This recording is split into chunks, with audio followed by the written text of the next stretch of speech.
How are we doing, Chris? Give me one moment. It's taking an extra second. Okay. Today. We're live. Thank you very much. Good. Thank you, Chris. All right, Council, it's 5 o'clock. Time to get down to work.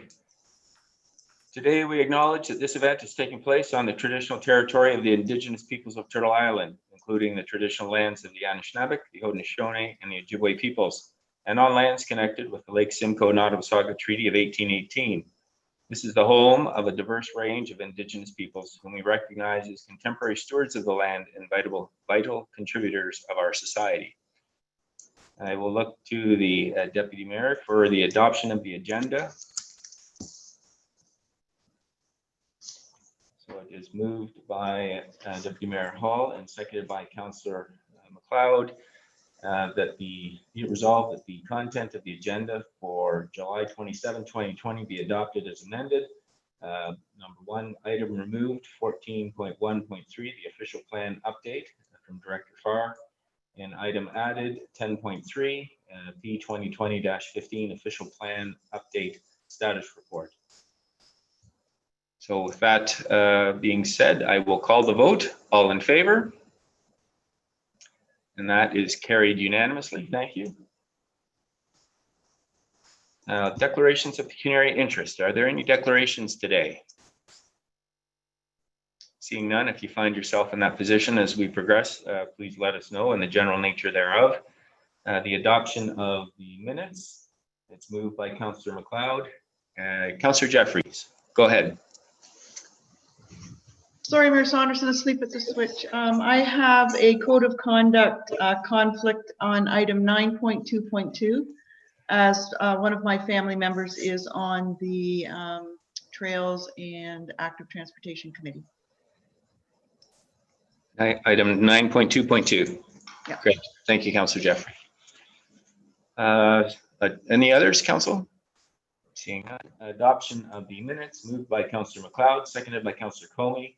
Be it resolved that the minutes of the council meeting held July 20, 2020 be approved as presented. Are there any corrections, Council, or omissions? Seeing none, I will call the vote. All in favor? That is carried unanimously. Is there any business arising out of the previous minutes, Council? Seeing none, then we will move on to community announcements, and I will hand it to the Deputy Mayor to lead us off. Thank you, Mayor Saunders, and I have nothing this evening. Thank you. Councillor McLeod. Nothing from me either. Thank you. Okay. Councillor Comey. Nothing tonight. Councillor Madigan. No, sir, nothing from me. All right. Councillor Doherty. Thank you very much. Very quickly, Your Worship, just congratulations to the merchants on Simcoe Street and indeed to the BIA. I understand, well, actually, I was in attendance for part of the day at the first closure of Simcoe Street, and the reports are that it was very successful, steady stream, but not a crush of visitors, and the restaurants and merchants were very happy with how the day went revenue-wise. And while I was there, I spoke with Susan Cook for the Blue Mountain Foundation for the Arts, and she asked if we could perhaps remind folks that they are doing an art auction fundraiser entitled Part With Your Art. So that is to say, if you've got artwork that you maybe have doesn't match your decor, or you looked at it way too many times, then here's your opportunity to put it up on auction for a good cause. And you have until July 31st to do that. And the auction itself will be held on September 10th. The other event to pass on, because council is in recess during the month of August, is that there is a Tom Thompson virtual live streaming fundraising event on September 2nd. The tickets are pay what you can, and they're available on Eventbrite. And if you haven't seen Tom Thompson's Wake, this is your chance to see it. It's an excellent presentation and you will be well entertained. And that's it for me. Thank you. Good. Thank you, Councillor Doherty. Councillor Jeffrey. Nothing, your worship. Councillor Berman. I'll take that as a no. All right. I have a couple of announcements. First, I wanted to, oh, sorry, Councillor Hamlin. There you are.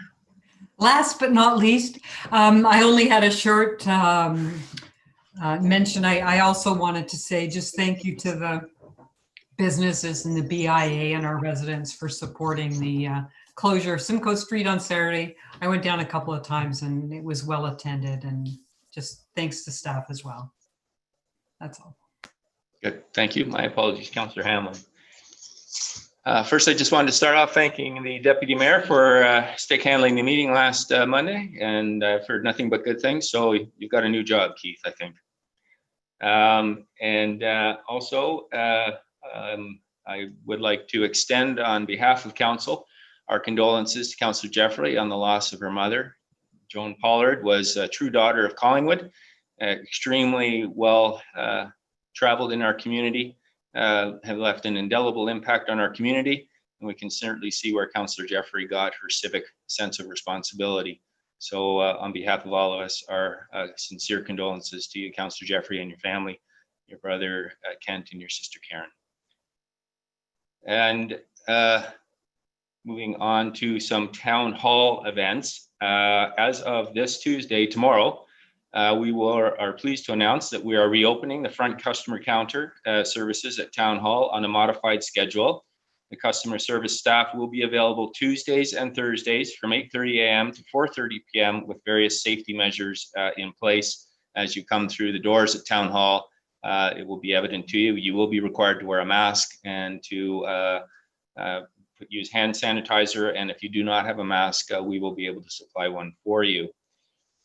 We will not be going back to full services. However, the services that will be supported starting July 28 include general questions and support for town services, property tax payments, purchasing or reloading transit passes, dog tags and licensing, parking ticket payouts, Commissioner of Oaths, limited support, so please call in advance if that's the service you require. And coming soon, we are working to resume marriage licensing and full Commissioner of Oaths requests in the coming weeks. On Monday, today, Coltrans and the Town of Blue Mountain Link reinstated transit fare collection and front door boarding for all riders. If you are a bus pass user, you have until August 1st to renew your bus pass. And August transit passes will be available for purchase at the Town of Collingwood Public Library during the current operating hours, which I understand are Monday to Friday from 12 noon to 6 p.m. and at Town Hall on Tuesdays and Thursdays. So if you need to get a bus pass, you can get those at Town Hall or the library. And I understand that CAO Skinner also has some update information, and I will pass it over to Sonia. Thank you, Mayor. I just had one brief update. There's been quite a lot of comments late last week and even over the weekend and this morning about barbecues and fires at parks, in particular Sunset Point. So I just wanted to let council know that staff have been thinking through this issue, and we were planning to bring forward our recommendations with Director Milanovic on Wednesday at the subsequent meeting. I just wanted to give you a heads up in case you wanted to think about that a little bit prior to Wednesday. Thank you. Thank you, Sonia. So we'll move on to item 6 then, public meetings. We have one item on the agenda tonight. So I will read the announcement and introduce the topic. So welcome to Collingwood's public planning meeting. Members of the public will be invited to offer their comments or concerns respecting the proposal once staff have completed their review. Once the public portion of the meeting has been completed, no more public discussion will be allowed. Before closing, I will ask 3 times for further comments. I will then ask council members if they have any final questions for staff. It is very important that the town receive the correct names and addresses, including postal codes, of the individuals having an interest in the planning application. Therefore, if you plan to speak to council tonight at this meeting, or if you want to be notified of any future council or committee meetings concerning the application being considered, you must provide this information. Under the Planning Act, only those who have verbally expressed any comments or concerns here tonight or provided a written submission of any comments or concerns prior to council's enactment of the bylaw have the right to appeal any decision of council to the local planning appeal tribunal.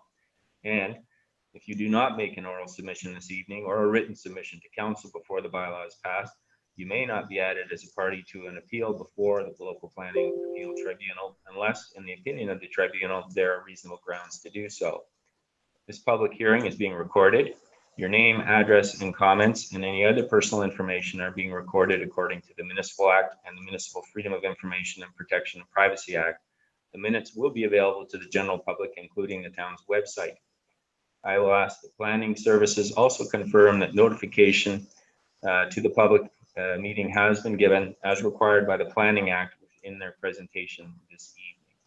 I'll look to the clerk, Clerk Almas. Can you confirm the notice went out? Certainly, and planning services will identify it within their presentation, but it has been circulated in accordance with the Planning Act. All right, thank you for that. So then I will look to planning staff, Director Farr, to make the presentation. Thank you, Mayor Saunderson, Deputy Mayor Hall, Councilor, and the assembled public and staff.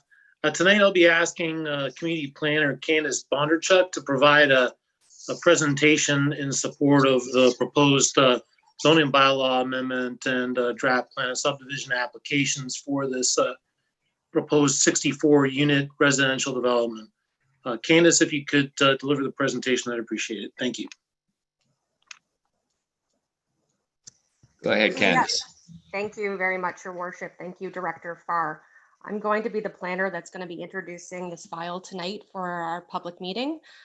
So the slide that you see on screen currently is our standard public meeting process. So there was the introduction by the chair.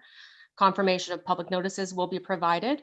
Municipal overview of the proposed plan of subdivision and zoning bylaw amendment will be provided by myself with planning services.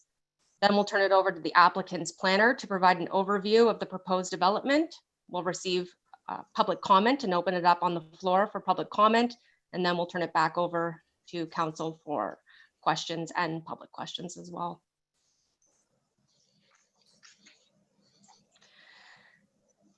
So this, of course, is concerning the municipal address of 50 Saunders Street, town file number D12011120. Today's date is July 27th, of course, and I'm the planner assigned to this file. It's for a draft plan of subdivision and zoning bylaw amendment. Tonight's public meeting is required under section 51 and 34 of the Planning Act and gives the public an opportunity to make representations in respect of the proposed plan. And I'd like to also welcome ladies and gentlemen of the public who are listening in virtually today. I wanted to provide this slide to give council and the public an opportunity to understand the town's development review process. I don't think we've provided this slide in the past, but it's helpful in understanding our processes. So town staff meet with the applicant for pre-consultation. Even though that's step one, that generally takes a number of different preliminary meetings. So we had 2 in this case. Step 2 would be for the applicant to submit a complete application, which they did so when they submitted the ESA phase 1, along with numerous other studies. That's when we deem the application complete, as you can see on the side of the right-hand side. Number 3 would be the assigned planner, being myself in this case, circulates the application for comments. This is to internal and external agencies. And at that point, when we received the ESA phase 2, we provided notice of public meeting. Internal and external departments and agencies provide comments, which takes us to today's statutory public meeting that's being held today. I want to note for the public as well as council that there is an opportunity at this point, once public input is received, to have the applicant provide additional information or changes based on the public input that's received today and the technical review of comments that will be reviewed further. After that, we have a comprehensive staff report that is provided to Development and Operations Standing Committee. And then council will make it a decision to approve or refuse the application, during the regular meeting of council. And of course, lastly, we have the appeal rights to the local planning appeal tribunal. And then the bylaw would come into effect depending on if it was passed or refused by council. This slide provides an overview of the applicant's information. So the applicant, of course, is lot code 2. The applicant's planner is Mr. Colin Travis with Travis and Associates. The date of submission for the pre-consultation was January 29th of this year. The location again is 50 Saunders Street. Total lot area is approximately 4.04 hectares or 10 acres approximately. Of course, that'll be minus the road widening as per the county's comments, and then we have the related zoning bylaw amendment file.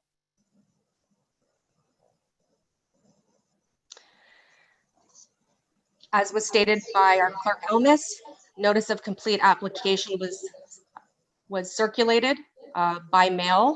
It was also published in the Collingwood Connection, and it appeared on our website. This was on April 23rd, 2020. This is when we had received the environmental site assessment, or the ESA, but we had not yet received the ESA phase 2. Moving on, we circulated notice of public meeting, and that notice was published and circulated on June 18th, 2020. And that notice provided tonight's public meeting date. This is an aerial photograph from 2020. You'll see the location of the subject lands in relationship to the vicinity of town. It's essentially east of Garbett Crescent, north of Poplar Side Road, west of Saunders Street, and south of St. Mary's Catholic School.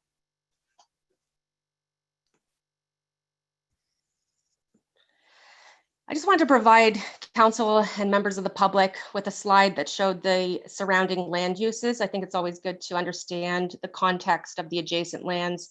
So in this particular slide, we see the location of the subject lands.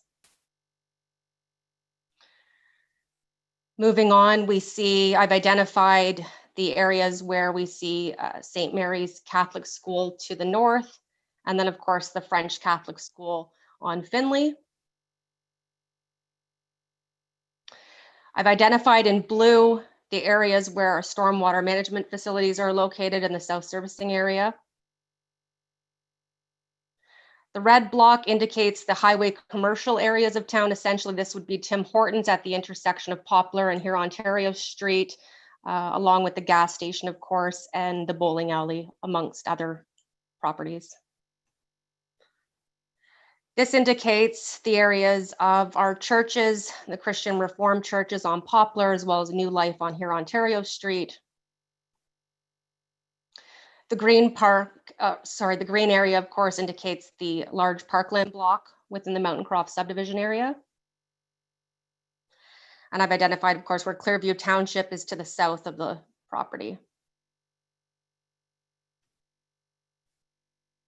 I wanted to note for council and members of the public as well is that this is a primary settlement area.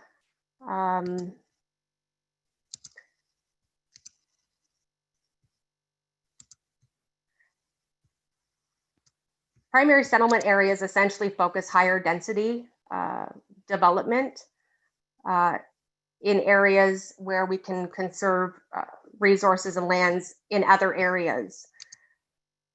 So essentially,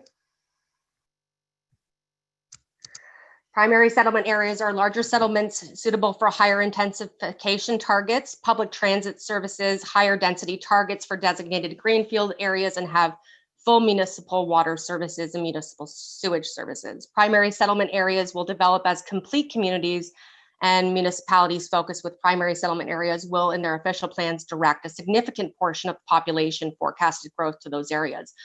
Municipalities with primary settlement areas within the county of Simcoe include areas such as Bradford, West Gwillimbury, the town of Innisfil, the town of Midland, the town of Newtek, the town of Penetanguishene, and of course, the town of Collingwood. Moving on to Collingwood's official plan. Schedule A. Schedule A is low density residential. The density range for permitted uses is 15 to 20 units per hectare. The applicant is proposing 16 units per hectare. When we do the calculations, it's approximately 15.9, rounding that up to 16 units per hectare. Our zoning bylaw 2010-040. You'll see on the slide, it indicates we have a holding on this land. The holding is for the acceptance of a draft approved plan of subdivision and the confirmation of adequate and functional municipal services. This H removal will occur at a later date subsequent to the draft plan approval of the subdivision. The zoning is R2, which includes single detached dwellings as a permitted use. The zoning bylaw amendment has been requested to go from residential second density R2 to 1, an environmental protection zone. This is for the stormwater management pond area, which I'll show you in the next slide. 2, recreation. The recreation zone is for a public park, including walkways. Number 3, it's for a holding 6 residential third density that's been requested in order to permit reduced lot frontages from 15 meters to 12.2 meters. This is for 57 of those 64 lots. Number 4, the remaining 7 lots are to range from 13.4 to 20.3 meters in lot frontage. Mainly the corner lots are the lots that are indicated on the draft plan of subdivision.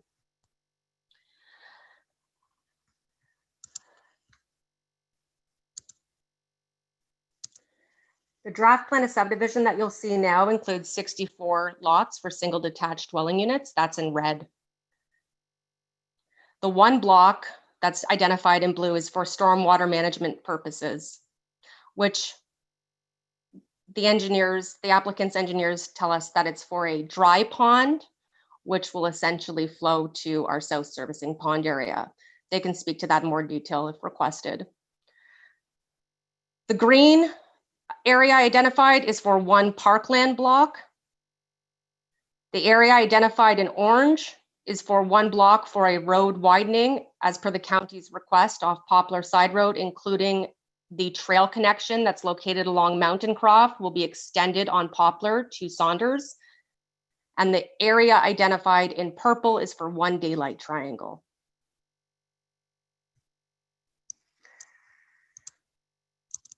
I'll now speak to the comments that Planning Services has received to date.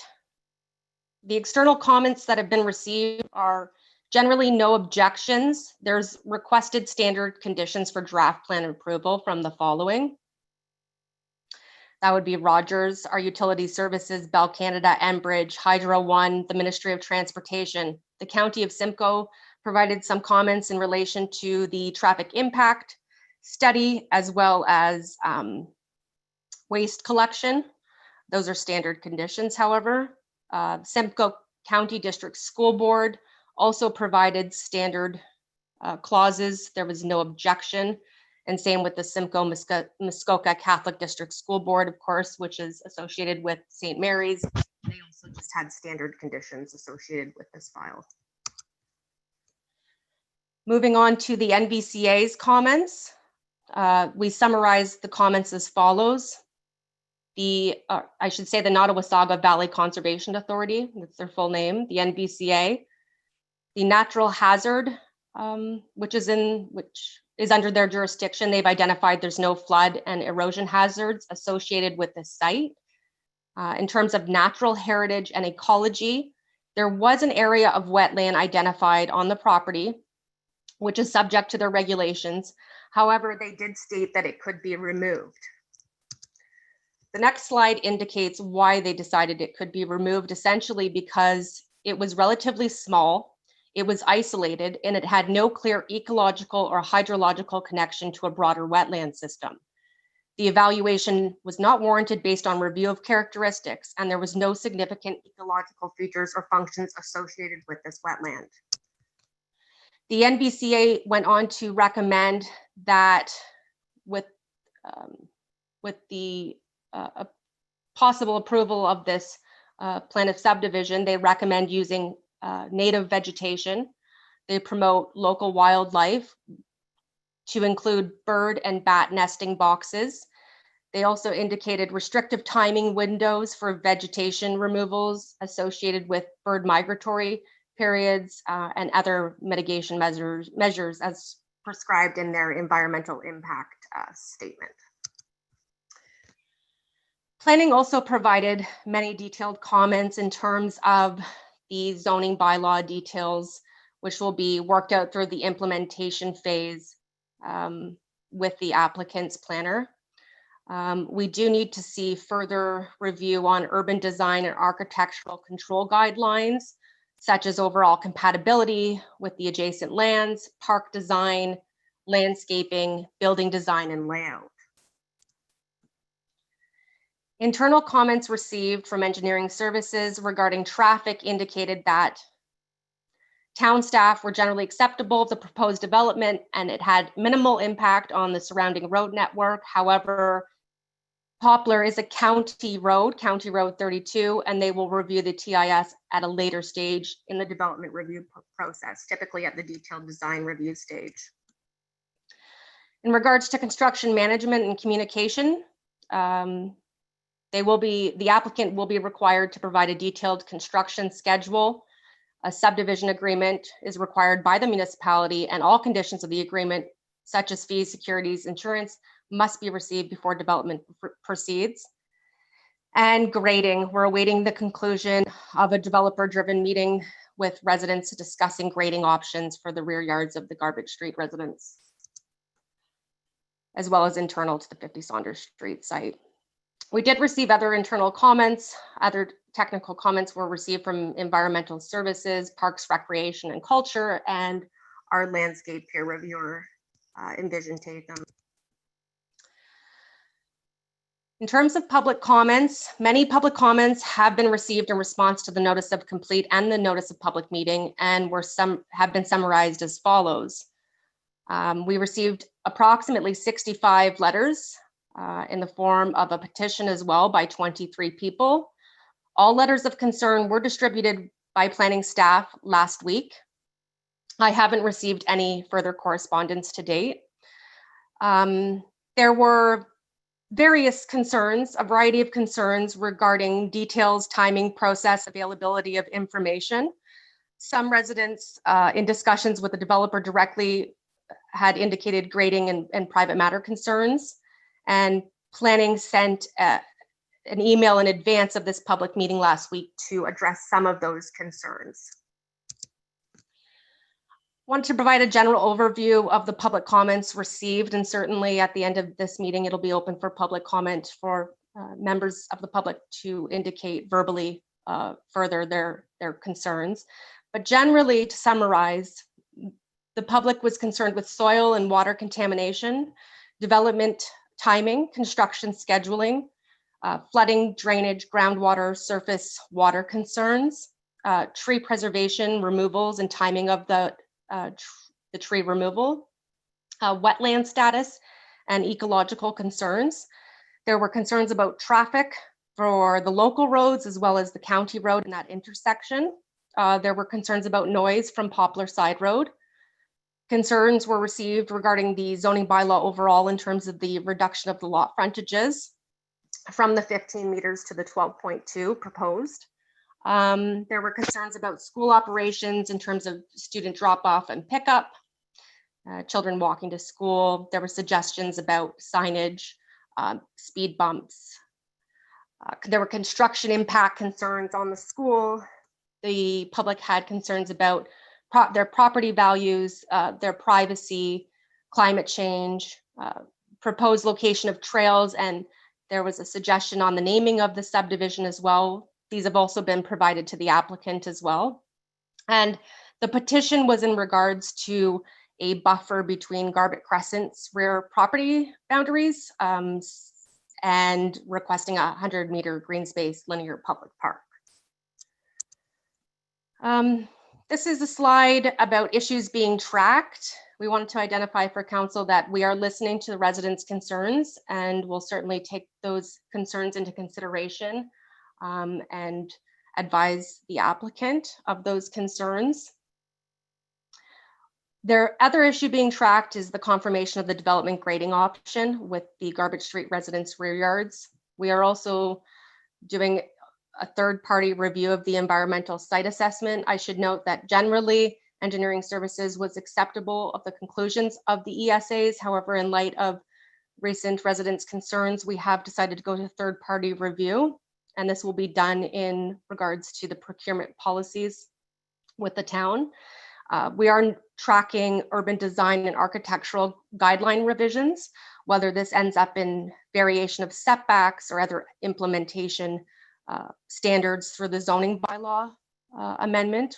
Those will be tracked and identified with the staff report recommendation. Their issue being tracked is tree preservation inventory with particular regard for the boundary trees that are located along the common property boundary lines, particularly the boundary that meets St. Mary's, as well as the common property line with the Garbage Street residents. And there's other technical review matters that we'll be looking at as well in terms of engineering.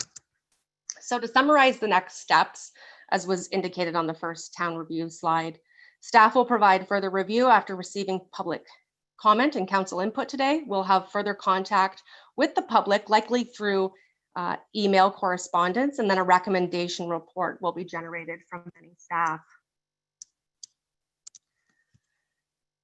Our communication slide is our standard slide. It provides information on how to stay informed on this subdivision proposal and when it will be brought forward for council's consideration. This includes the introduction of the application.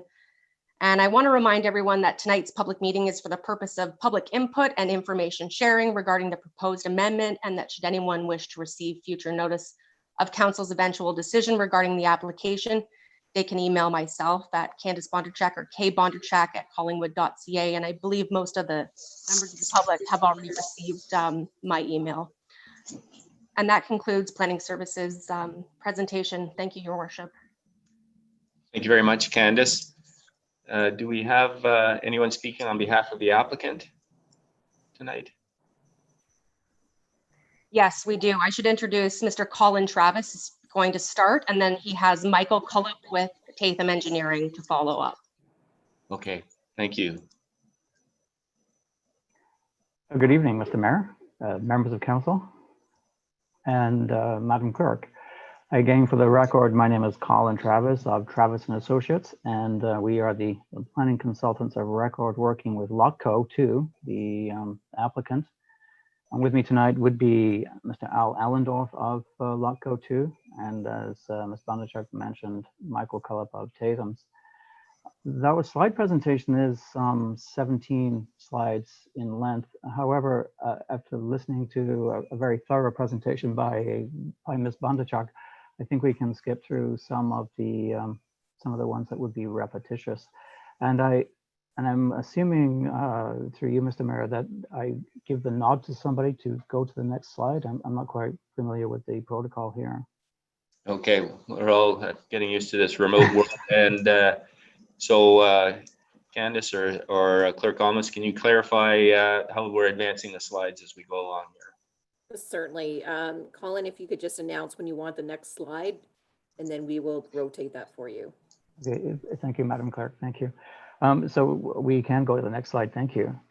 And again, through the, Mr. Murray, through your announcement at the beginning and also the presentations through Candace, we've gone through the purpose and the reason why we're having this public meeting today, which is to consider our applications for a draft plan of subdivision and also an implementing zoning bylaw that would be specific to that subdivision. And we will go into that a little bit later, in more detail a little bit later. And of course, to receive comments on the applications and provide an opportunity for the public to provide those comments. Could I have the next slide? Again, we've gone through the site location. Ms. Bondarchuk had a few slides, so we are familiar with the orientation, again, on Saunders. Although the frontage on Poplar, we cannot have access off Poplar because of the nature of the road. It is, our access to the site must come off Saunders Street. Surrounding area, again, predominantly single detached residential and with institutional and public open space areas in the immediate neighborhood. So if the next slide, please. Site context, again, we've gone through these uses, St. Mary's to the north, Mountain Croft Park, which would be to the left or to the west of St. Mary's. Mountain Croft subdivision abuts the west property boundary, and the developer of Mountain Croft is the proponent for the Saunders street site. So we are dealing with a known entity and the same people. The next slide, please. Again, just to reiterate that the lands are designated low density in the official plan. Those permitted uses under that sort of designation include singles and semis, duplex, and boarding homes. The official plan in Collingwood has density ranges, and it has a minimum density range and a maximum density range for their residential land uses. And in this case, for the low density, the density range is a minimum of 15 units per hectare and a maximum of 20 units per hectare, which would, again, using those that sort of range could yield between 60 and 81 units. And as noted, we are proposing 64, so at the lower end of that density range. Next slide, please. Again, 64 lots, as noted, single detached dwellings on public roads. There will be a public crescent street serving the development. Now, 57 of those lots have 12.2 meter frontage, and the remaining 7 lots have frontages that range from 13 to 20 meters.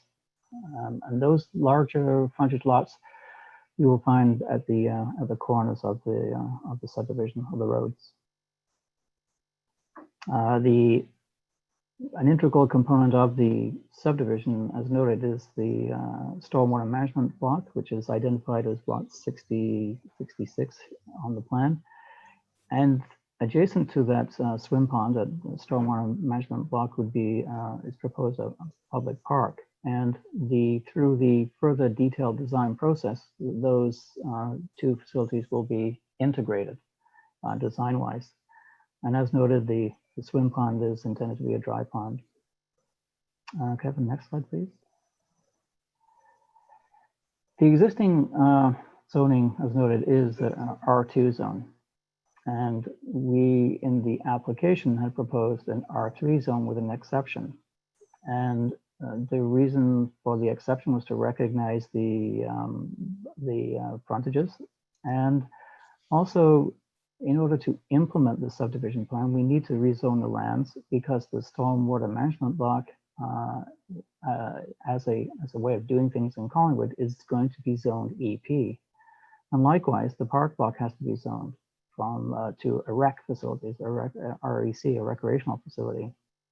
Now, we're aware of planning staff's review of our detail, and that they have suggested that the preferred implementation bylaw perhaps is to retain the R2 with an exception.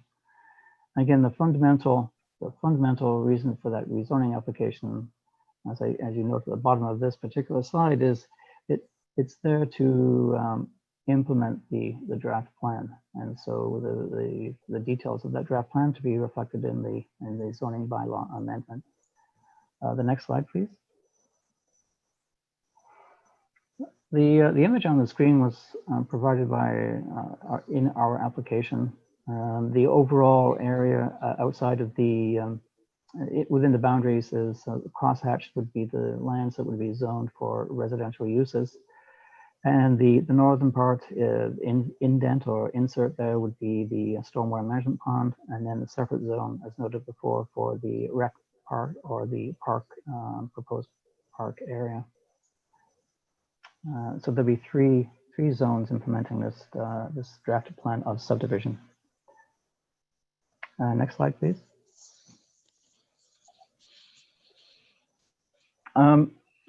As with every application, submitted to the town of Collingwood, there is a pre-consultation process, and the pre-consultation process identifies is a way of pre-assessing an application and providing very preliminary comments on that application. And as a result of the pre-consultation process, the municipality, along with NVCA and Simcoe County, identify the range of required studies and reports that they want to see when we make an application. And on the screen, we can see that the 12 such studies and reports were prepared and provided. Many of these studies began in the actual studies themselves began in 2019 while we were going through the pre-consultation process, and a lot of them were completed in 2020. Now, the environmental impact study was done by Berks, as was the tree inventory and preservation plan. We'll hear from Mike Culp of Tathams in a few minutes regarding engineering and grading and traffic. The phase 1 environmental site assessment, and again, Ms. Bonchuk raised that as definitely a required study. We did a phase 1 and a phase 2 through DS Consultants. The stage 1 and 2 archaeological assessments were completed, and those resulted in a clearance letter or an acceptance letter from the ministry. And the noise feasibility study done by HGC, and we're aware of a peer review on that HGC study, and some minor modifications need to be done to the study that was submitted. The next slide, please. We're aware that there are some 60-odd submissions, and the planning staff have done a very good job of summarizing those submissions, and there is an email report from them answering some of the aggregated common questions. Now, with regards to the other matters, what we have been able to do would be to, again, summarize in a broader context the issues that arose during the pre-consultation and how we've addressed them through the application, and as we go through process, Mr. Mayor and members of council, through process with the municipality. As noted, we had a fair amount of input from planning staff and engineering on the road layout over what we had proposed initially. What we had proposed initially had more of a cul-de-sac design, and for an efficiency and a servicing point of view, the town standard is to lean more towards through streets or crescents, and so we've eliminated the cul-de-sac. There was also, in an earlier version, we had homes backing onto Saunders, and in going through comments from planning staff and also the reference to the town's urban design manual, we realized that we have an opportunity to provide residential development that addresses Saunders, which is a residential street, and we amended the plan accordingly to provide that. The Parks and Rec layout was reviewed, and again, we have more details to come forward with a landscape plan that shows, as I said, the integration of the park block with the stormwater management.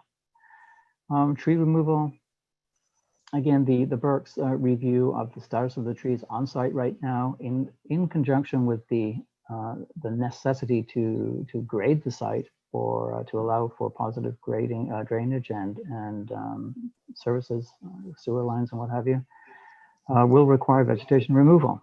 And the Berks report did observe that no preservation due to the combination of factors that include some of the decline of some of the more mature trees that have a shorter lifespan. There are invasive species on site that need to be removed.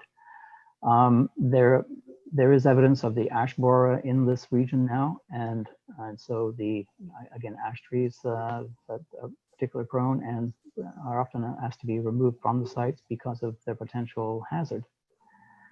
The recommendation was that the site has Scots pine and Manitoba maple, and that those trees be removed, and along with trembling aspen. And apparently, trembling aspen is not well suited to an urban subdivision environment because of the root system. We are aware, and planning staff we will be providing a landscape plan that identifies a tree planting plan for the subdivision. And the proposed park block, along with the tree planting plan for the subdivision, will emphasize native species. The next slide, please. On this slide, I'll deal with two items, and then I will turn it over to Michael Collop. There was earlier a consideration for a walkway connecting the subdivision lands to St. Mary's to the north, and we dealt with the school board directly on that matter, and they made it quite clear that they do not want a direct connection from this subdivision to that school site. Again, Michael will talk about the grading, and he'll talk about the communication and the plan and the meeting that was held on February 19th with Garbett Street residents. The ESA phase 1 and 2 were completed, as I mentioned previously, and the conclusion from the chemical analysis was that the site meets all the site condition standards as referenced in those studies. Architectural guidelines, and again, Mr. Mayor, members of council, I'm aware of there is definitely an increased awareness of design guidelines and the importance of that, and the adherence to those key features in the urban design manual. And these materials that we had submitted with the application were based on the Mountain Croft subdivision to the west. And we appreciate that the materials that were submitted need to be refined and revisited, and we will be working with planning staff on that upgraded submission for architectural design guidelines and the urban design report. So with those matters, Mr. Mayor, with your permission, if we can turn this over to Michael Collop, and he will address the other matters on this slide. Thank you, Travis. Go ahead, Michael.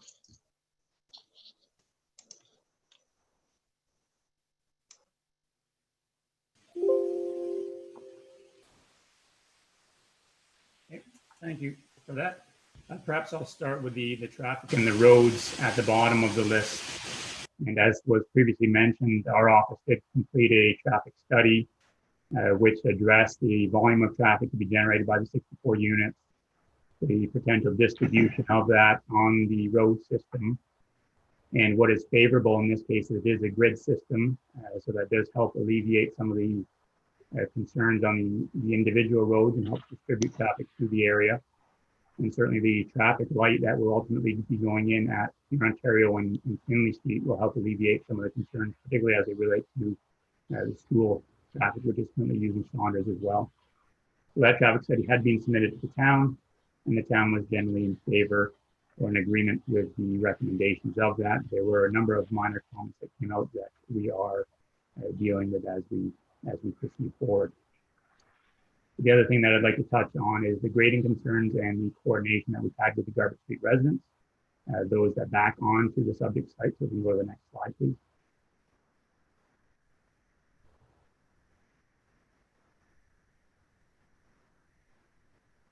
So in particular, we have that west boundary of the site, which backs onto the Garbett Crescent lot. So there are 18 single detached lots proposed within the subject development that back onto 16 existing detached lots existing on Garbett Crescent. And really it's the need to transition that grade that is being addressed with the Garbett residents, trying to come up with a solution that is amicable to all. Next slide, please. So what we've illustrated on the left are the existing cross sections. And if you can envision the property line being the divide between 50 Saunders Street and the Garbett residence, and you can see how the Garbett resident currently is approximately 2.8 meters higher than the subject site. And currently how it is being configured within their lots is there's a slope entirely within their property, which then matches into the Saunders Street development. And there are a number of lots, particularly those at the corner right at Popper Side Road, and a few others who have elected on their own to proceed with a retaining wall, in which case their property has been extended right to property line. So in February of 2020, we had a resident meeting. We introduced or put forth a number of options as to how we can best accommodate the changing grades required to facilitate both developments and to accommodate the needs and wishes of the residents. And it was at that point we received a number of very good comments from the residents, and that's effectively what's led to the option that is put forth here today, which was submitted back to the residents in May.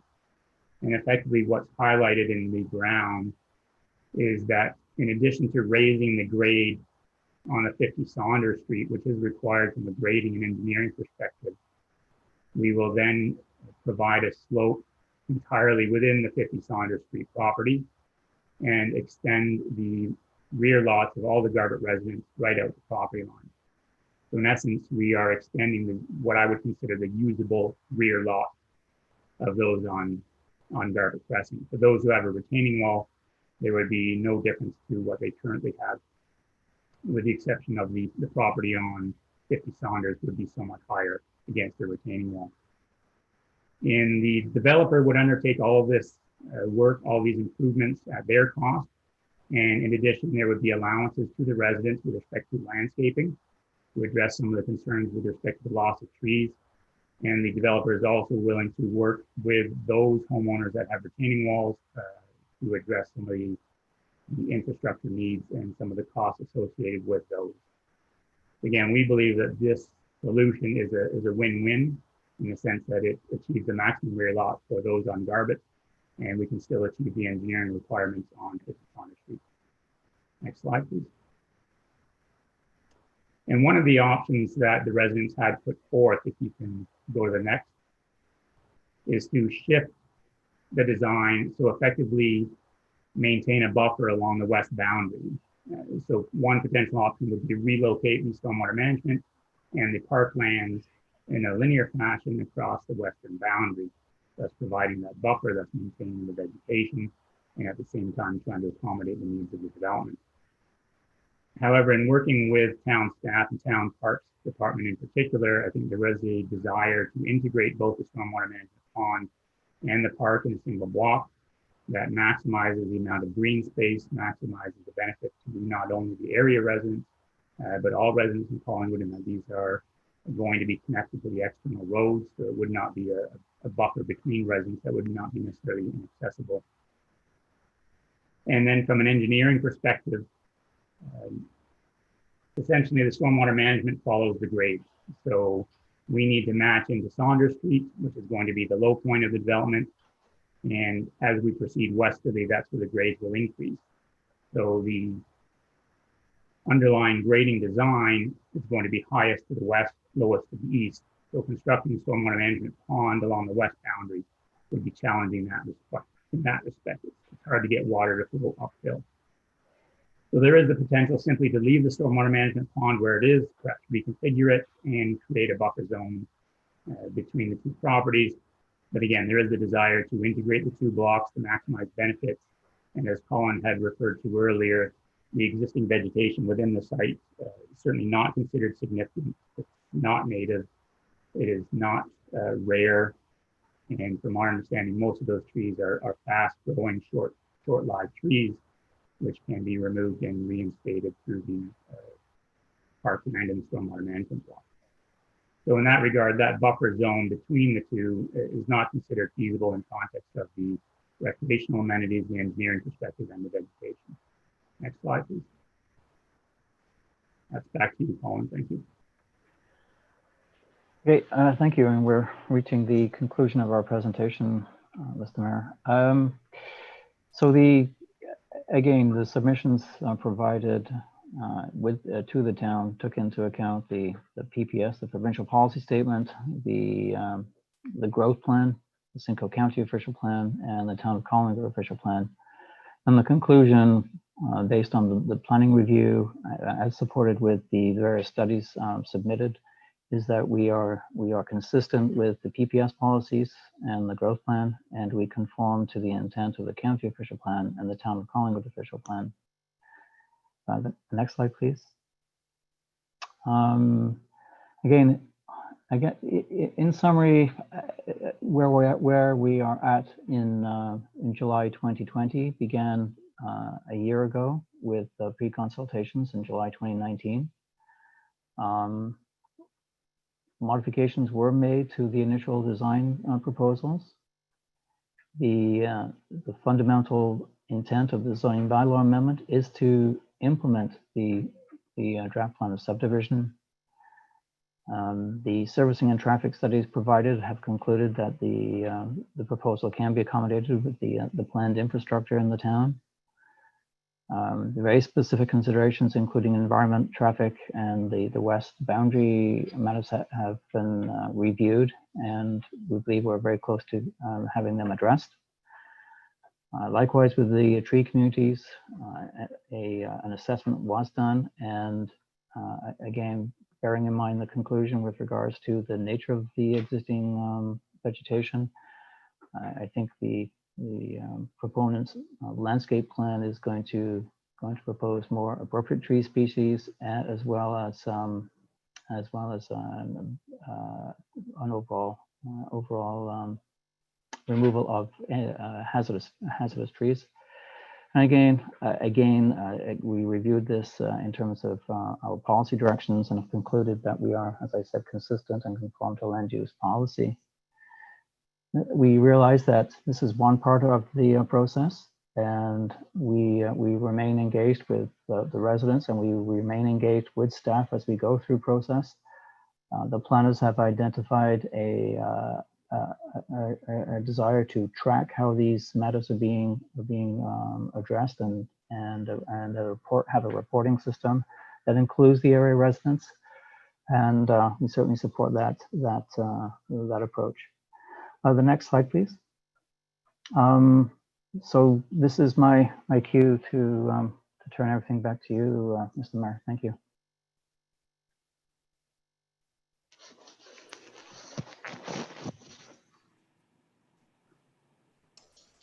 Thank you very much, Mr. Travis, for that presentation. And we will now open the floor to comments from the public. Again, a reminder that no decisions are being made tonight. Tonight is an opportunity for you to raise your comments and concerns for staff to consider moving forward. And so I will make a first call and ask you, Clerk Almus, if we have anyone in the gallery that would like to speak to this matter. Thank you, Your Worship. We have a number of attendees participating in today's meeting. So anybody requesting to speak, you can either raise your hand by using the raise your hand feature at the bottom of your screen, and we will unmute you, or you can request to speak through a message in the webinar chat, and we will unmute you. Or if you prefer just to provide a comment, you can provide your comment. But again, if you provide your comment, we need your full name and address. And again, once participants are able to provide their comments, if you can ensure that your hand is, your raised hand feature is completed after you're done, so we don't confuse you with any other attendees that are wishing to speak. So at this point, we do have an individual that wishes to speak. So okay. Our coordinator, Chris Sargent, will allow them to speak.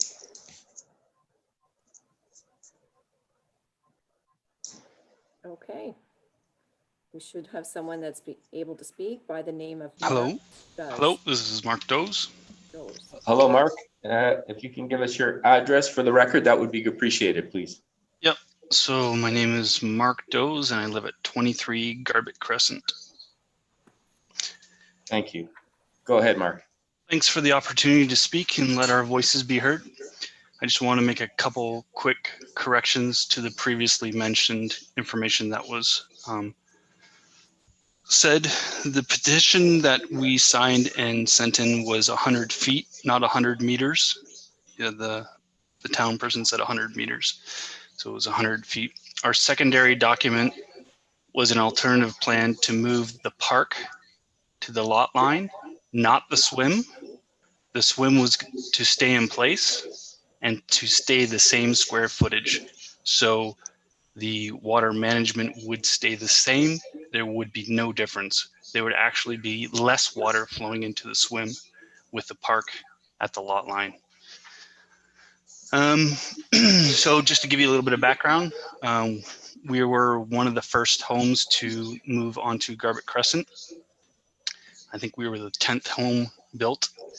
Our decision to buy here was solely made on the promise of the Grandview salesperson that these would be estate lots and the trees would remain. Grandview sold us this property under the pretenses of a treed lot estate. We paid premium lots. We paid a premium for these treed lots. And now the same developer is threatening to clear cut the entire property and leave us with 4 years of dust and construction. Not sure how you guys would feel about that kind of betrayal, but it does not bode well or sit well with any of us. I have 6 comments here, or sorry, 6 requests. I'm requesting that a survey be done. So, to the complete, to the lots, so that all the landowners know exactly where the property line is before we make any final decisions. Right now, we don't know exactly where the lot lines are. And once the development is done, I'm sure that all the pins will be buried. So we're asking for a survey to be done as soon as possible. One of the items that raised some concern was the distance from the test area in the phase 2 ESA to the old railway that went through this property. The test locations were substantially far away from the old railroad that contained the contaminants. So we're requesting to know what that distance was, because if you're 2 meters away or you're 20 meters away, there's a very big difference in the contamination level. Then we also have other concerns about the residual groundwater. I'm not sure if any of you guys know about Garbutt Crescent. The majority of the sump pumps go off daily throughout the summer, throughout the winter, throughout the spring and fall. And we are 9 feet higher than the proposed location, and our sump pumps are going off like crazy. So I'm not sure what study's been done. However, I know that once you remove all the trees, you're going to have a water issue. A tree or a regular sized tree goes through 30 liters per day, approximately 300 trees. That's 9,000 liters a day. That's 3 million liters per year in that small area, just with 300 trees. So there's going to be a substantial addition of water to that area. We'd also like to hear why our alternative plan was ignored about moving the park and maintaining a green space buffer. I believe it was Mike mentioned that we proposed moving the swim area, and that's not correct. We were going to say keep the swim area exactly where it is, keep it the same square footage, but move the park to give us some sort of green space buffer. Item number 5, the neighbors on Garbutt Crescent really struggled to come up with agreement. Several of the home owners made a large sacrifice of privacy and property value by agreeing to removing the trees. We did this to be good neighbors, but under the condition that there would be a wood fence being built between the 2 properties. The developer has not commented on this wooden fence at all. So we have been left in the dark on that. And my final thought was to quote directly from Collingwood Urban Forest Management Plan. This is a management plan that you guys came up with. I believe it was late 2019 and early 2020. So the town of Collingwood values the urban forest and its contribution to the livability of our community. In addition, the environmental, social, aesthetic, and economic benefit of the urban forest. The town recognizes the importance of trees have on health, quality of life, tourism, recreation, and green space infrastructure. Excuse me. It says the town is committed to sustainable management of urban forests, as well as supporting community action, stewardship to maintain, renew, enhance this natural resource for future generations. And it goes on to say, the urban forest is part of the town's green infrastructure, should be recognized as a key element to help achieve Collingwood's vision of environmental integrity, social well-being, and economic vibrancy as laid out in the town's official plan. So that's all I have to say right now. Thanks. Thank you, Mark. Sarah, do we have any other participants who would like to speak? Yes, we do. And our coordinator will let them in. And I'll also take this opportunity to note, we do have a few phone-in listeners. And if you wish to speak, you press *9 to raise your hand. And then once you're in the queue, we will let you know whenever you're able to address council. Thank you, Sarah. Chris?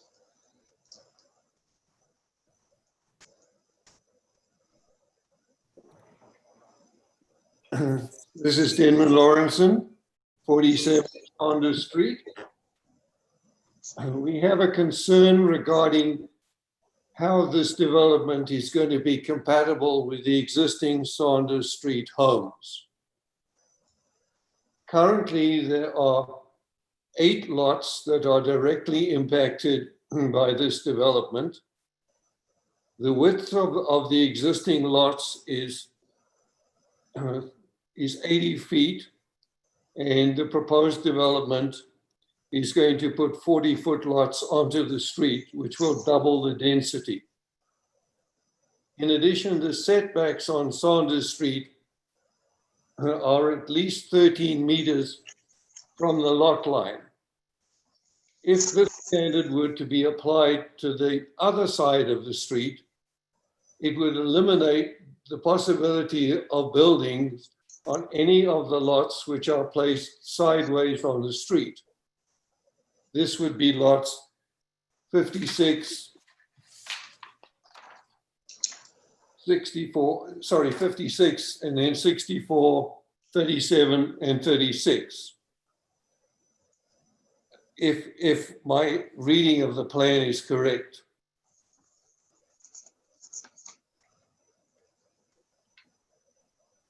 So the major concern is with the compatibility of this development.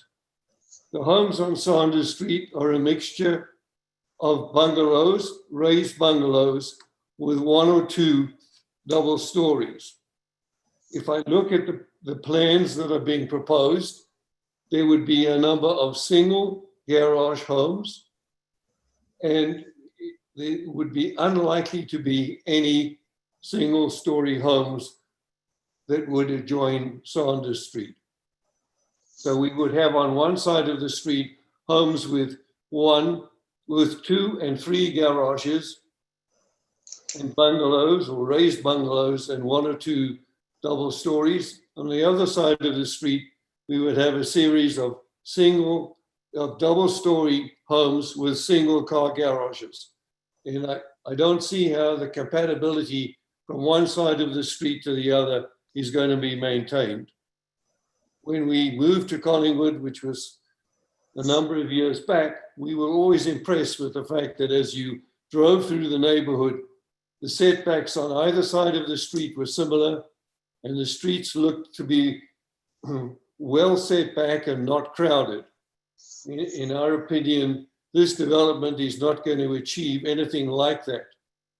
From the point of view of those of us on Saunders Street, it's going to look like a lot of very small houses were jammed in a neighborhood which currently has large lots and fairly large houses. I'd appreciate that this be addressed as this matter goes forward. Thank you. Thank you, Mr. Lawrenson.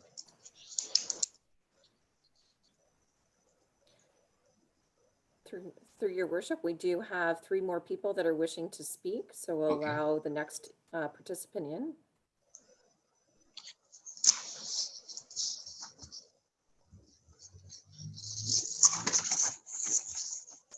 Hello, my name is Jordan Chesney here from 17 Garbutt.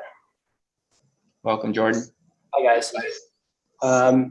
Yeah, so my wife and I moved here less than a year ago. It was late August 2019. When we reviewed the house before purchase, we knew that there was going to be a residential development at some point to be put directly behind our property. But proceeding with the purchase was a very well calculated decision for us at the time, because we were told by our sales agent and other people in the area that the development was actually going to be comprised of just simply 12 low density estate homes. So when we looked at the property, it seemed like a great purchase because we figured that this sort of development would mean that the mature trees would largely be preserved. And we saw it as an opportunity where there'd be very little deforestation.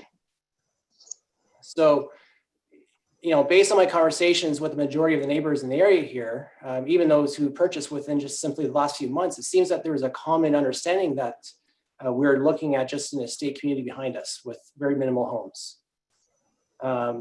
Mark's point, quoting the urban forest management plan, was a very good one. I was actually funny enough in the exact same paragraph. What's noteworthy is that we have 3.5 million visitors that go through Collingwood annually. And, it's very important that the community does maintain its vision on preserving the forestation throughout the town to ensure that there's, we maintain our nature, the aesthetic appeal of the community. There's a slippery slope when you get into the development within this type of setting that turns into a kind of an urban jungle. I think it'd be prudent for Collingwood to maintain that vision that they've spent so much time and money to put together and research. In this forest behind us, although there is interest out there for development, we need to make sure that we preserve all the birch, the walnut trees, there are maple trees back there. And it certainly is a wetland as well. We reviewed the environmental impact study that was written in December 2019. It does appear that the study was carried out during non-summer months, upon review of the document. So my concern is that they're underestimating the size of the wetland. And when I walk along Saunders, it's easily demonstrated to me that there's a wetland there because there's such a high quantity of horsetail and sphagnum moss. And those are plants that are primarily found within swamps. So that runs all along Saunders. If you walk along Popper, you'll see it there as well.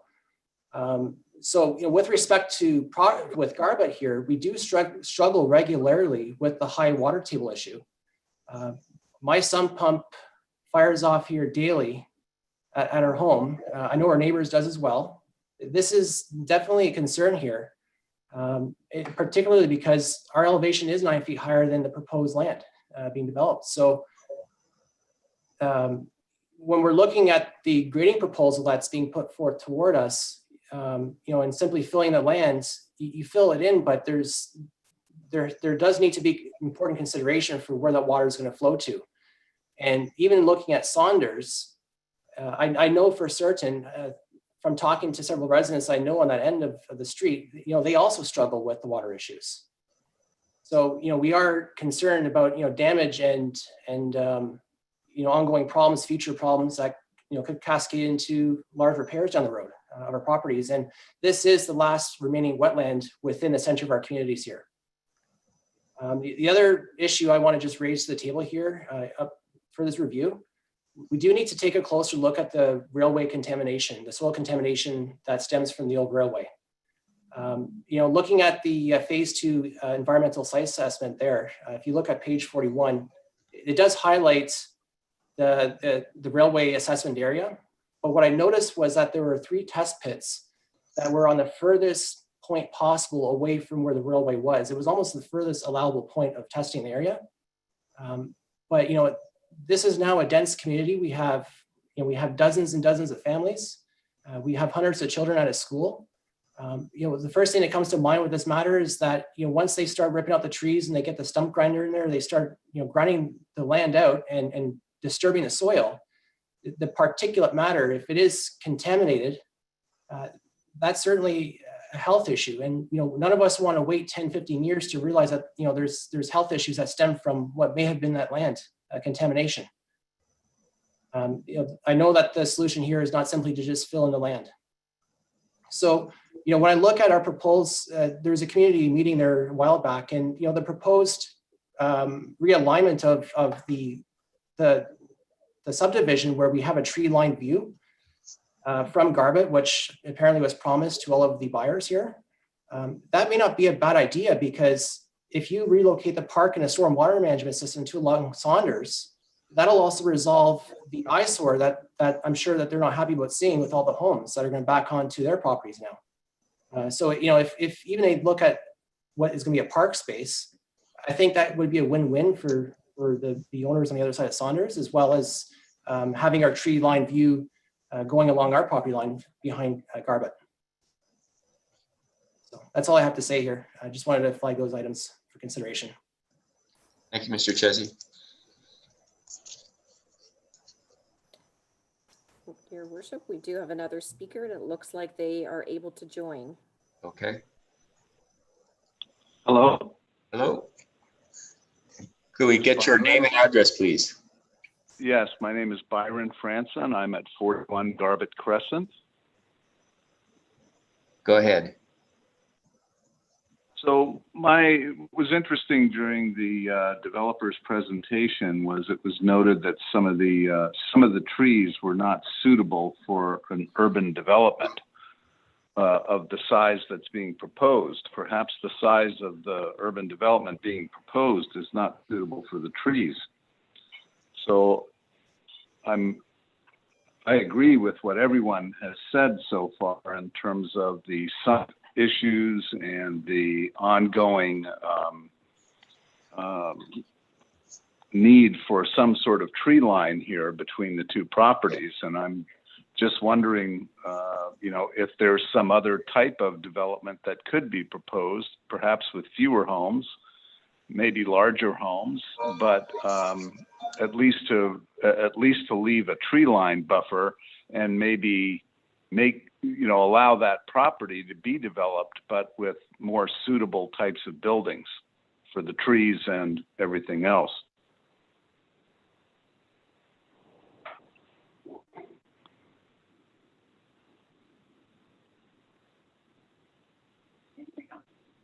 Thank you, Mr. That's my Franson. comment. So your comment? Well, thank you very much for that comment. Sarah, I think we have one more.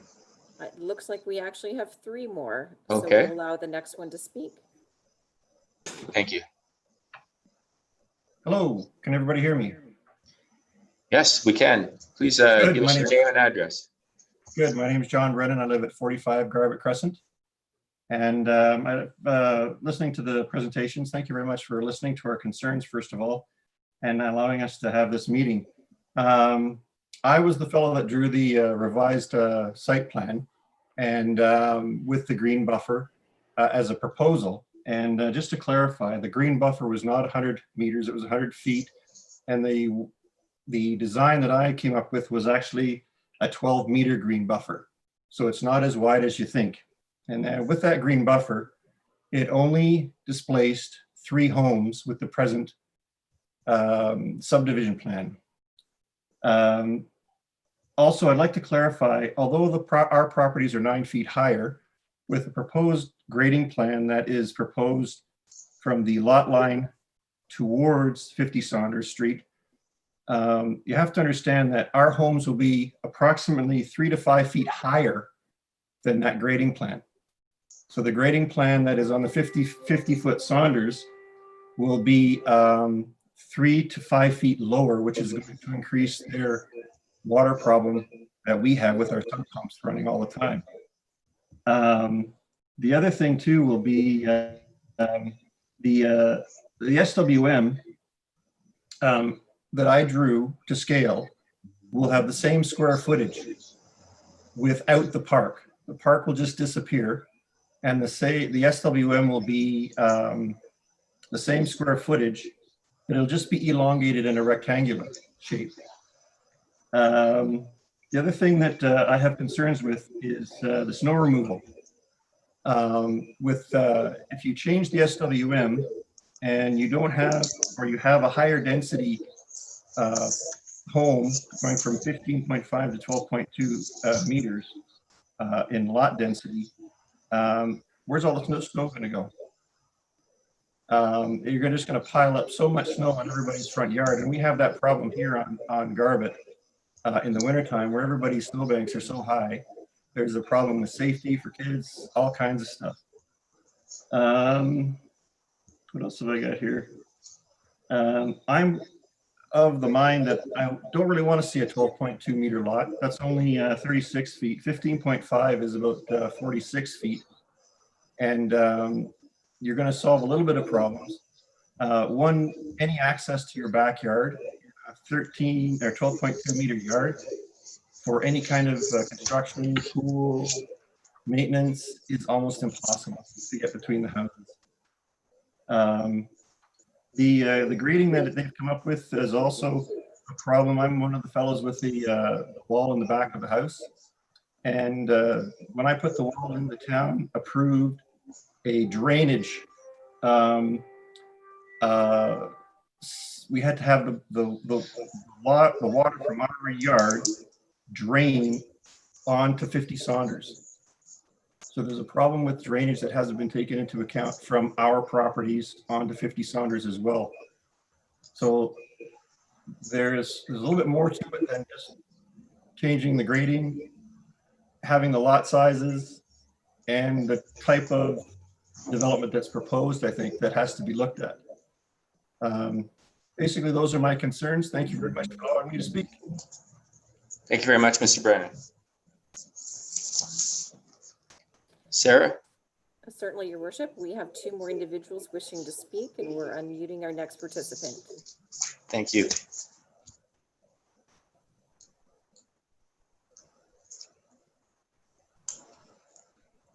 Evening, Council. Can you hear me okay? Yes, go ahead. If you can state your name and address, please. Yes, sir. My name is Jay Beaucamp, B-O-U-W-K-A-M-P, and I live at 31 Garbett. So basically, I'd just like to start off by echoing kind of what Jordan and Mark had commented on earlier. That's some of our primary concerns as far as the environmental impact that the subdivision would have, and the wetland concerns as far as a treed buffer zone. We, much similar to Jordan, have been here for about a year, and we're of the understanding as well that there would be a lower density impact on our backyard, even if the trees were to be removed. Because as it stands now, you know, with this 12.2 to 15 meter property lines, 2 houses will essentially back directly onto the back of our yard. So that's one of our concerns, is the density of the properties. Secondary, I believe the traffic study that was done at the time was at 6 p.m. And I don't know if that's a standard thing, but it's kind of bizarre in our opinion as far as doing a traffic study at 6 p.m. Our concerns, as far as there's a lot of young children obviously in our community, and we thought potentially that something more in lines with, and we get that with COVID things are a little different, but more during school hours, or more during a time when the traffic would be flowing quite frequently, because as we all know, Poplar's a pretty busy street, so pretty busy roadway. Our oldest daughter has special needs, so there's only a few essential points of entry into the town that she can make, one being on Finley. And with the subdivision that's being developed off of High and Mary Street, High Street in Finley, and then on top of this new development, it's just only going to pick up as far as construction and whatnot. So it's going to make it even more difficult for some of the other kids to kind of make their way into town, whether on a bike or on foot. So that's another concern of ours. But that's pretty much it. I think Jordan and Mark, they touched on some of the environmental impact concerns that we mainly had, and I know we addressed that in our letter to council. So we'd like to thank everybody for the opportunity, and we hope to hear from you soon. Thank you very much, Mr. Beaucamp. Sarah, we have 2 more, I think, or I did at last count. Yep, now we have one more, and the individual, we're going to unmute now. Okay, thank you. Hi there. My name is Phil McKinley at 93 Stanley Street. Go ahead, Phil. I'd just like to echo a lot of the other thoughts too. I especially wanted to talk about the density and the increased traffic in our area. So as I mentioned, we live on Stanley Street and there's no sidewalks. And to what the person was just saying before about the traffic studies, if you were to sit on our front porch on a Monday morning or a Monday afternoon, the traffic flow going to St. Mary's with buses and cars it's pretty substantial. And there is no stop sign or anything between here, Ontario and Saunders Street. It's almost a 1 kilometer run, and cars we often see doing about 70 kilometers an hour down Stanley Street. I walk my daughter to Cameron, and because there's nowhere to go in the winter, we're often walking in snowbanks just to avoid being on the road. And we're concerned that adding in another 64 houses, the residents of this subdivision, the only way they're going to access here, Ontario, or a lot of them are going to access here, Ontario, is through Stanley Street and maybe to a lesser degree, Mary Street. So we think there's already an issue that isn't addressed. I mean, that's probably not the forum for this, but we think that this will only exacerbate that issue. So that was my comment. Thank you. Thank you, Mr. McKinley. Sarah, how are we doing? Your worship, it looks like we have no further comments from the attendees wishing to speak. All right. Well, then I will open the floor then if there's any questions from council members.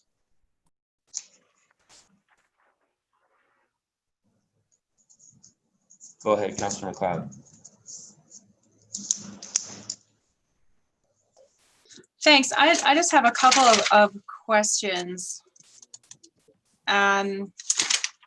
Taking some notes during the presentation. Apparently there were complaints regarding this, the development's name. And what is its name? Through you, your worship, to whomever.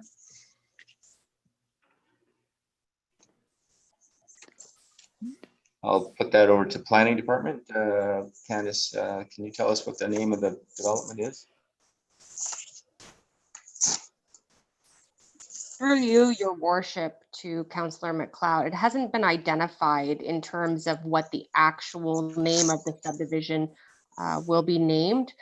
Colin, Travis, do you have a confirmation from the developer on the name of the subdivision? Mr. Mayor? Yes, go ahead. Yeah, to Councillor McLeod. No, we have an operating file name of Saunders Street, and I know it sounds utilitarian, but that's the name of the file so far. I'm not aware of any other name assigned to this project. All right, thank you. Any follow-up, Councillor McLeod? Well, and so yes, actually, so where did it come from that there are complaints about the name if no one knows it? Staff, Candace, can you help? Yes, through you, your worship, to Councillor McLeod. I think that the suggestion was for Mr. George Christie. Is that correct? How he indicated the naming of potentially Cherry Orchard. He was making a suggestion, I believe. Oh, I see. Okay. Thank you. Sorry to get off in the ephemera, but that's what caught my ear. And one follow-up as well, if it's all right with you, Mr. Mayor. So I've heard some of the neighbors or potential neighbors suggest that they were told that there would be a certain kind of development going into this particular spot, and that is not what is being proposed. Is there some method whereby those potential neighbors have some recourse in this type of situation if things changed or if they feel as though they were misled? Well, that might be a legal opinion that they may have to get, but I will look to staff to see if they have any comment in response to that. Through you, Mr. Mayor, to Councillor McLeod. it's strictly a private matter, the way it's been described to us. And this is a question of a offer of purchase and sale, extended to those, to the builder by the buyers. And we have no comment on it. Okay. I can tell you that generally speaking, the property's been zoned and designated residential for quite some time. When we've looked, and it goes back, I think, as far as the mid 80s, at least. Okay.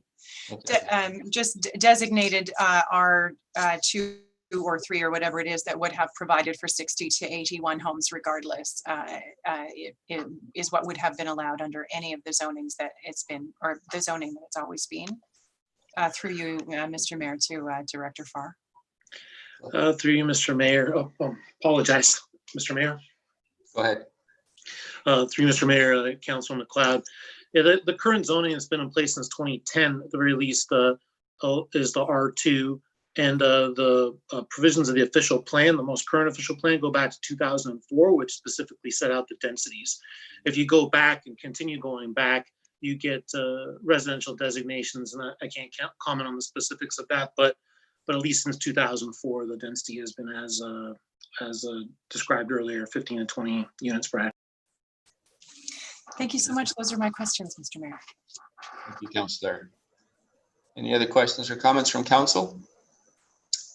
Go ahead. I've got Deputy Mayor, then Councillor Doherty and Councillor Ham. Thank you, Mayor Saunders. And very briefly, comment in follow-up, I think, to the last gentleman who spoke, and that is that I do think at a later point, it is worth having staff take a look at this whole entire community from the Poplar Side Road north, here Ontario, to the west, taking in the new subdivision on the west side of High Street. It has, in a period of a decade, been quickly developed and has been pointed out by a number of people, both tonight and elsewhere, that it has a number of types of developments and different types of infrastructure, from streets with no sidewalks to streets with sidewalks on both sides, et cetera. And I think it would be worth noting that now that we've got 2 schools within that area, and we've got, as the one gentleman indicated, a straightaway between Saunders and Hurontario, known as Stanley, and the other one from High to Hurontario being Finley, that we should be looking at it as a complete community in terms of maybe how things can be addressed from a traffic calming, from a livability standpoint, so that the community functions as one, as opposed to these pocket developments that have evolved over an extended period of time. That's my comment. Thank you, Deputy Mayor. Councillor Doherty. Thank you very much, Your Worship. Through you to the proponent, we have had some comment made regarding compatibility between the residences currently on Saunders and those that would be constructed in this new development. It appears as though well, one of our speakers tonight spoke to an 80-foot frontage. And I know that there are others that have somewhere between 50 and 66 feet. This proponent is asking actually for a reduction in our standard frontages. Would those reduced frontages that you are envisioning, would they be on Saunders or would they be internal to the development? Are you directing that question to our staff or to the plan? Sorry, to the proponent. Okay, Mr. Travis, do you have an answer for that? Thank you, Mr. Mayor, to Councillor Doherty. Two things. To answer your second question first, the lots on Saunders are at 12.2, the ones directly fronting onto Saunders, and as was mentioned by one of the residents, we do have corner lots that are a little bit larger, but they back onto the internal road. Now, with regards to the lot sizes, again, as with the plan itself, we are just about there with the minimum required number of units to meet the requirements of the official plan. And as with most development in this municipality, we are trying to, again, look at the official plan from a density point of view. What is it telling us that we can do? And we, as I said, we're in at, I think it allows for 15 to 20, and we're coming in at 16. So yeah, that was one of the guiding things with regards to the lot sizes, Councillor Doherty. Councillor Doherty, any follow-up? Yes, thank you. It's just that I'm considering our own urban design guidelines that say that when we have blocks that are facing each other, that lot sizes should be similar. You should not have a very high density facing a very low density. And this, in fact, might start to look like that as it's currently proposed. Another question I had, there was some confusion as to the requested or suggested width of the buffer between Garbett and the rear of this development of 1,000 feet versus 100 feet. So now that it has been clarified that the request had been 100 feet, does that make any difference in terms of the submission that we have seen tonight? Mr. Travis? Again, no, I don't know if it does make a difference for you, Mr. Mayor, to Councillor Doherty. I don't know if it does make a difference. There are other factors that we need to take into account. And again, if we had on the graphic, we had shown 30 meters when in fact it was a lot less than 30 meters. But again, taking into account the condition of the trees back there, plus the grading and a lot of other things, as well as not the compatibility, but the usability of a longer, skinnier park that would be in the public, belong to the town. There are a lot of things that we need to consider. So I don't know if it does make a difference, Councillor Doherty. Okay, thank you. Just looking at what you're currently considering in terms of a combination park and stormwater management pond.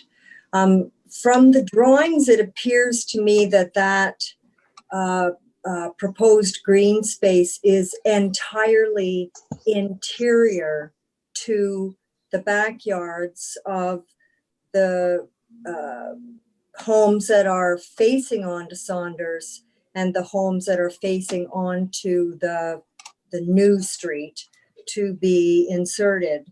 And so although it is a park, it appears as though it is really not accessible, or at least not visible to all within that particular proposal. So am I missing something there, or can you speak to that, clarify that for me, please? Mr. Travis, is there access outside the backyards? Thank you, Mr. Mayor, and through you to Councillor Doherty. The plan itself does allow for, again, and this was requested as we went through the design review process. On the south side, there's a 12.2 meter entrance to the park, and another 12.2 meter entrance on the north side. So it has that sort of visibility. Is it flanking longitudinally? No, it isn't. It is interior, but there are street. It is visible from the street, and there is ample access off the street in 12.2 meters on the north and south side. Councillor Doherty, any follow-up? No, thank you. Just one final question. You had indicated as part of the studies that have been undertaken that a tree inventory had been conducted and an evaluation of the trees within the area. How many trees would need to be removed? Mr. Travis. Thank you, Mr. Mayor, through you to Councilor Doherty. I think the two conclusions in the tree inventory report that was submitted was that all trees would be removed. I think that's stated in the report itself. Yeah, I understand that. How many? What was the number? I'm sorry, I don't have that number in front of me. I'm sorry. So do you know, has the plan advanced far enough that you know from your landscape plan how many trees would be added or included in the landscape plan? Mr. Travis. Mr. Mayor, again, Councilor Doherty, a good question, and that is an answer that will require us to, again, work with more detail on our landscape plan, which is going to be a result of knowing what the layout of the subdivision is going to be. That's all I can say at this time. Okay. Thank you. Those are my questions. Thank you, Councilor Doherty. Councilor Hamlin. Thank you, Mr. Mayor. Through you to our planning director, please. When I look at this area, I see it is very much part of the community to the east of it. And in fact, there's no links to the west at all, notwithstanding it's the same developer. So I'm wondering when I'll say the community to the east, and I'm talking about Finley down to Poplar over to here, Ontario. Is the designation and zoning the same on that block that I've just described as is on this property, or is it different? Director Farr, go ahead. I through the mayor to Councilor Hamlin, I was speaking with Community Planner Bondarchuk earlier today about the adjacent zoning, and I think she'd be best able to answer that question. Thank you. Candace, can you help us out? Hi, through you, your worship, to Councilor Hamlin. Generally, this area is all low density development. There is some exception zones. One noted as being along Garbett Crescent. On the far west side of Garbett Crescent, there's an exception zone of a reduction of lot frontages. It's an exception 36 that reduces the lot frontages to 10.6 meters. Generally, though, they're at about 12.33 meters. Sorry, I should have said the community to the east, because I always say the wrong east and west. The community to the east, and maybe this is just my comment, and I'll leave it with staff for consideration, but I'm very mindful of what Councilor Doherty says, and I do agree that generally when lots are abutting an existing community, I would expect them to be similar to that community. And anyway, I just would like to leave that thought. Also, I had a question about the internal road. So through you, Mr. Mayor, perhaps to the applicants here. Do I read the draft plan properly that it's going to be 20 meters or 60 feet of paved road there? Mr. Travis.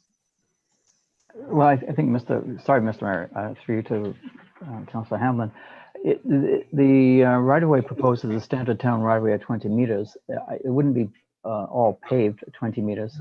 I think Michael Cullop of Tathams may have more information on the cross-section that we anticipate there. That's okay. I really wanted to leave this thought, and that is we'll have more discussion later in our agenda about parking on the streets in our community and how much room is needed between driveways and so on.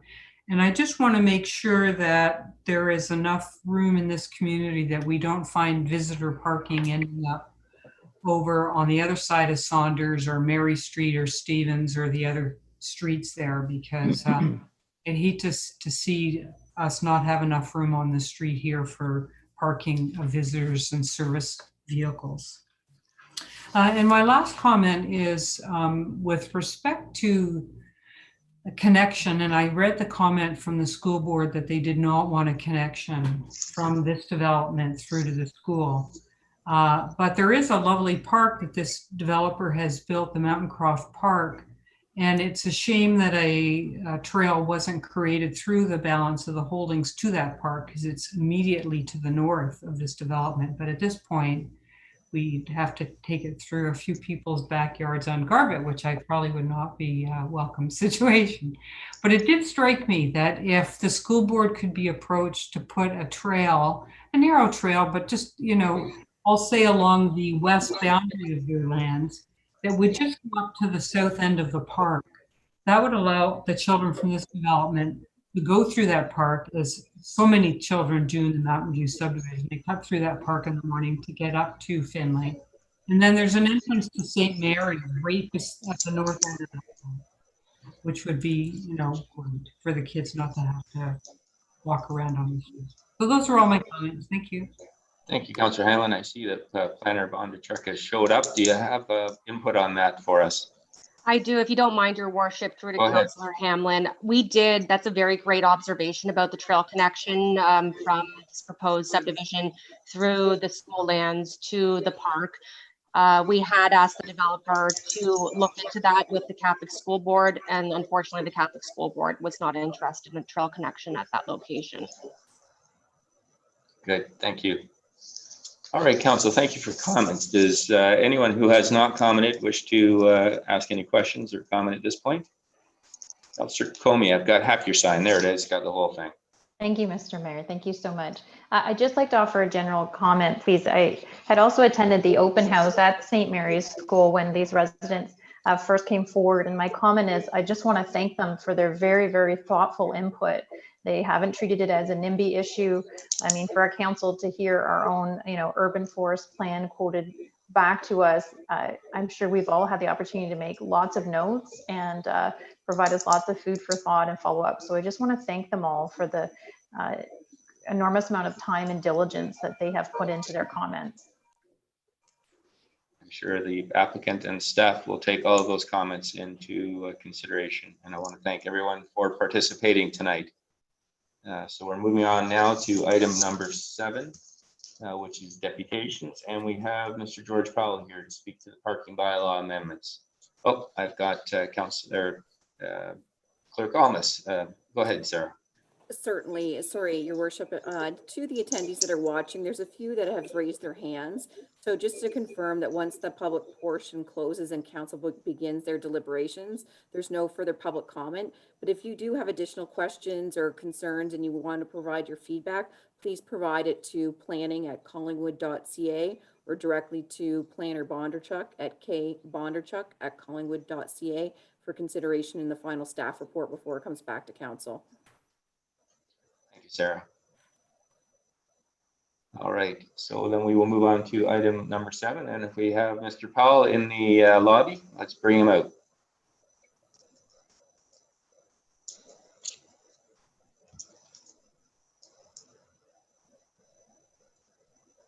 Okay, can you hear me okay, sir? I can. Welcome, George. Thank you. Yours, I understand you have a presentation, so there we go. Okay, thank you. Okay. Thank you, Mayor and members of council, for this opportunity to address council. Again, my name is George Powell. My wife and I live at 1 Niagara, and we've lived here for 15 years and previously at Lighthouse Point. Distinct from other waterfront parks in Collingwood, I think it's really important to understand that Millennium and Harborview Park are important parks, but Sunset Park Sunset Point Park rather, is on the bay and surrounded by a residential area whose residents are keenly aware of its importance and the need to keep it as a well-managed public park. And the reason for me making this deposition was I want to make council aware of the serious concerns that were raised by Sunset Point residents with respect to the proposed bylaw amendment for parking in Sunset Point. We've really canvassed our area and tried our best to come up with some concerns. Now, I've provided to you, Mayor, attention Sarah Almus, a deposition of residents' concern. And I'd ask that letter be entertained into the town's council meetings this evening. Next slide, please. The issues that we're facing are traffic, obviously parking, and they're very serious issues, washrooms, swimming, and park capacity. And I'm going to speak very briefly to those. Understand, most streets in Sunset Point, can I have the next slide? Yeah, thank you. Here is what is proposed. And what I see here and what our neighbors see here, we strongly support. So essentially what it's done is made Sunset Point Park and the area around it a no parking area. And that is certainly supported by our neighborhood. Understand that most streets in Sunset Point are narrow. If you look at them, they're only 22 feet wide, and St. Lawrence is the exception. It's 24 feet wide. Now, the recommended width for a local road, as you probably all know, is 26 feet and does allow for parking on one side of the street and 2 lanes of traffic. Now, what happens when you look at that from my point of view is the parking lane. Normally, parking lanes are 7 to 9 feet, and a traffic lane would be about 10 feet. So if you put 2 traffic lanes together and a parking lot lane, you're looking at 27 feet, and we don't have it. We don't have it in any street in our area, and that includes St. Lawrence. And during this past July, on the weekends, and particularly the weekends, and when traffic on Pretty River is high, the intersection causes severe constraints, and people can't get on Niagara Street from the Parkway easily, or they can't get off Niagara to turn left. And the reason for that is the sight lines aren't good there, and people hesitate. I mean, it's just a natural tendency that you like to see, and you can't, the sight lines aren't good. We have a circular driveway in front of our place, and people are actually going through our circular driveway, looping back and going around our house, so to speak, rather than when they see that the traffic is jammed at the corner. So and the other point I'd make is at the curve. There's a curve in front of One Niagara. It's not a right angle turn. It's a curve, and people negotiate it quite differently depending on speed. But we've had 3 accidents or vehicle accidents and collisions into our property. The last one was, I think, $1,700 to put back a tree and a light post and that sort of thing. So we've had we know what that's all about. The next slide, please. Okay, just to give you an example, the slide on the right is July 1st. That's my house there.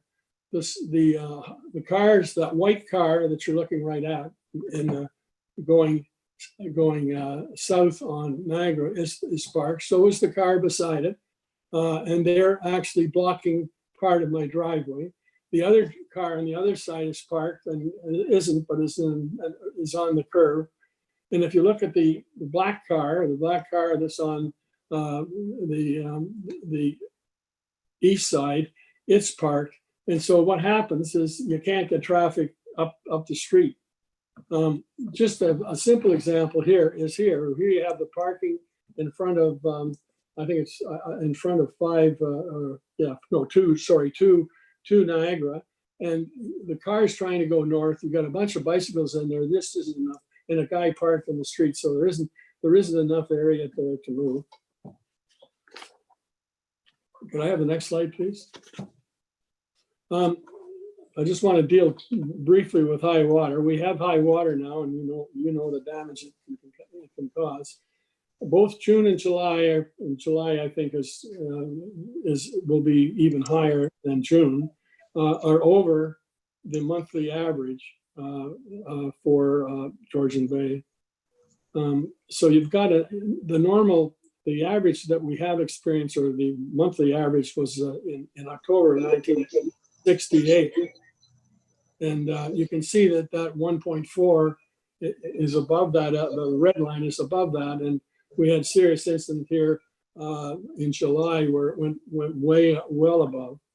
And if you put a wave crest on that, a wave crest on that, then it's over the 178 level that the town uses in figuring out their floodplain. So there's some serious issues there. And I think if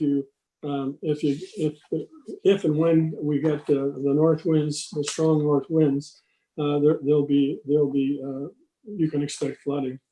Can I have the next slide, please? George, to just give you a time check, you're at 6 minutes, so you have 4 minutes to go. Thank you. With respect to the cyclist traffic, the trail is closed, and you know why it's closed. And here you see children going up the sidewalk, and this happens every day from the cycle path.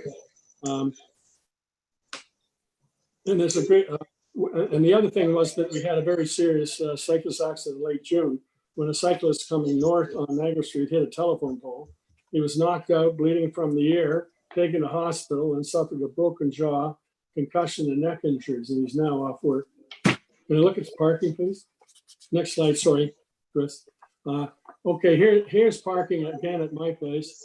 Just trying to show you, this is in July 27th, July 17, 2019. So this problem has existed even before what we're dealing with now. Washroom issues. These photos show the lineups of the washrooms on July 25th. They were very long. I think we counted 16 people. And consideration for portable toilets should be considered. As well, outside wash stations are needed for hands and dishwashing. Right now, there's a lot of people just take their dishes and wash them in the bay. The barbecues are a serious issue as well, because they throw the coals in there right where we are. we see them doing that. So what's happened is, next slide, please. You have a swimming advisory with high bacterial counts, and that's because of high usage of the bathing beaches, obviously, but it's also too few washrooms, resulting in defecating and urinating in the park. And believe me, we've observed that. The rip currents at Black Rock Beach are concerned with high winds. Boats and sea-doos in the swimming area are becoming more frequent. And I think you know, or you should know, that we had a serious accident on Sunday where one of the kayakers upset and was taken out of the water on life support sort of thing. He's in the hospital. I don't know what's happened from there. But that's something that you've got to make people aware of, because there's a concern there. And the park capacity, we're at it. And during warm weather and water temperatures we're experiencing and growth in the global warming, the park will be further stressed. And we would suggest that Collingwood's residence parking lot be moved to the parking lot on the east side of the Chippery, as residents are normally there for food and bathing, and they don't stay there all day. And we agree that the paid parking should be looked at. Perhaps we might look at prepaid reservations to try to control it better. Vehicles violating bylaws should be fined and towed away. On Russell Street there, we had them double parked for almost the whole street on the volleyball side, on the park side. And that's not right, that's wrong. And recent observations, tow trucks have at 10, 15, and God knows what they were doing. Recommendations, and this is it, allowing no parking on the streets and Sunset Point parking summer months as proposed by bylaws, requiring metering, prepaid registration for users wanting to enter the park, bylaw enforcement, including evenings and early mornings because they are camping out there. A traffic light be installed at Niagara Street rather than a crosswalk. Speed limits be lowered and controlled, and the parking lot for the calling residents be moved to the Chippery.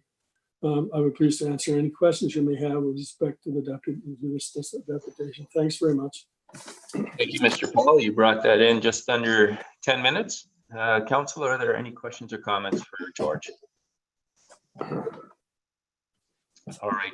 Thank you very much, Mr. Powell. And as you know, these topics are on the council agenda both tonight and probably on Wednesday night as well. So we are aware of these and we will certainly take your recommendations into consideration. Thank you very much for that. Next item is number 8. It's the consent agenda. And it is moved by Councillor Comey, seconded by Councillor Madigan. Be it resolved that the general consent agenda, having been given due consideration by council, be received. 8.1 letter re 400 Maple Street, Victoria Annex lands. 8.2 City of Oshawa relief funding for community groups, and 8.3 Georgian Bae Socials municipally significant event request. And we do have a motion for that. So I will first call the vote to receive the consent agenda, and then I'll ask if there are any items to be pulled. Vote all in favor of receiving the agenda? That is carried unanimously. Thank you. And are there any items that you would like to pull tonight, Council? Councillor Doherty. Thank you, Mr. Mayor. 8.1 and 8.3. Okay. Are there any others, Council? Namely 8.2. It's the only one left. Seeing no takers, then I will go to 8.1. Go ahead, Councillor Doherty. Thank you very much. So I'm just very delighted to see this letter from Mr. Bunston from Georgian International with advice to council that he has entered into agreement of purchase and sale for the Victoria Annex. That is great news. And the letter also expresses some very positive comments about their intent to maintain the and restore the heritage aspects of this building. I had a question, and I guess this may have to go to the planning department, and it is in regard to the current property standards order on this building. And now that there is a new purchaser in play, what are their plans, and are they aware, and have they been given timelines? Some of these issues with the property are quite urgent, as you know. Yeah, my understanding is the deal hasn't yet closed, but I will look to Director Farr. Through you, Mr. Mayor, to Councillor Doherty. We have had discussions with Mr. Bunson. They've been really productive so far. And our chief building official, Miller, has reached out in regards to addressing and trying to make some progress on these property standards orders.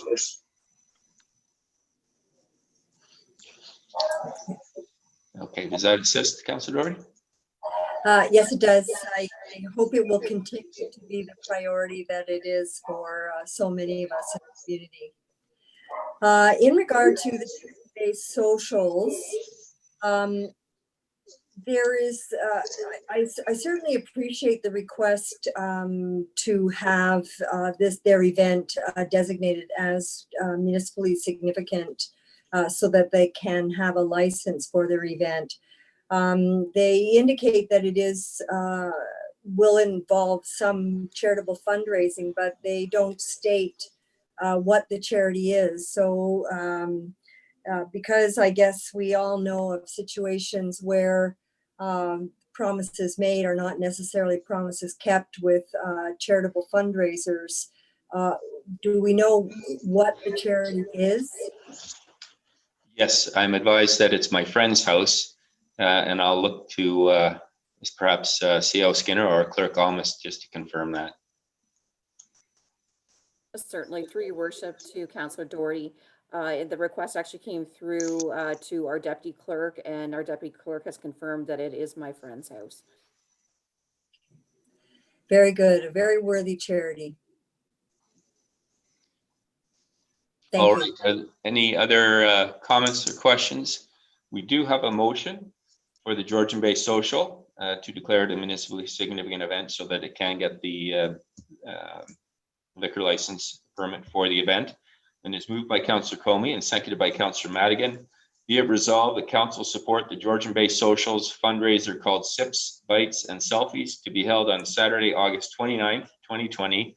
The fundraiser be declared as a municipally significant event for the purposes of a special occasions permit to be issued by the AGCO, and that the Georgian Bae Socials ensure that all COVID protocols with respect to hosting a fundraiser are maintained at all times. Any questions or comments before I call the vote, council? All right, then I will call the vote. All in favor? And that is carried unanimously. Thank you very much. And that brings us to item number 9, Standing Committee Report. 9.1, Standing Committee Report, Development and Operations Services, July 13, 2020. And this because these are the items that were passed unanimously at the Development and Operations meeting are being done in the form of a consent agenda. So once I've read off the motion, if there are any issues other than just commenting on a particular matter, it needs to be pulled before I call the vote.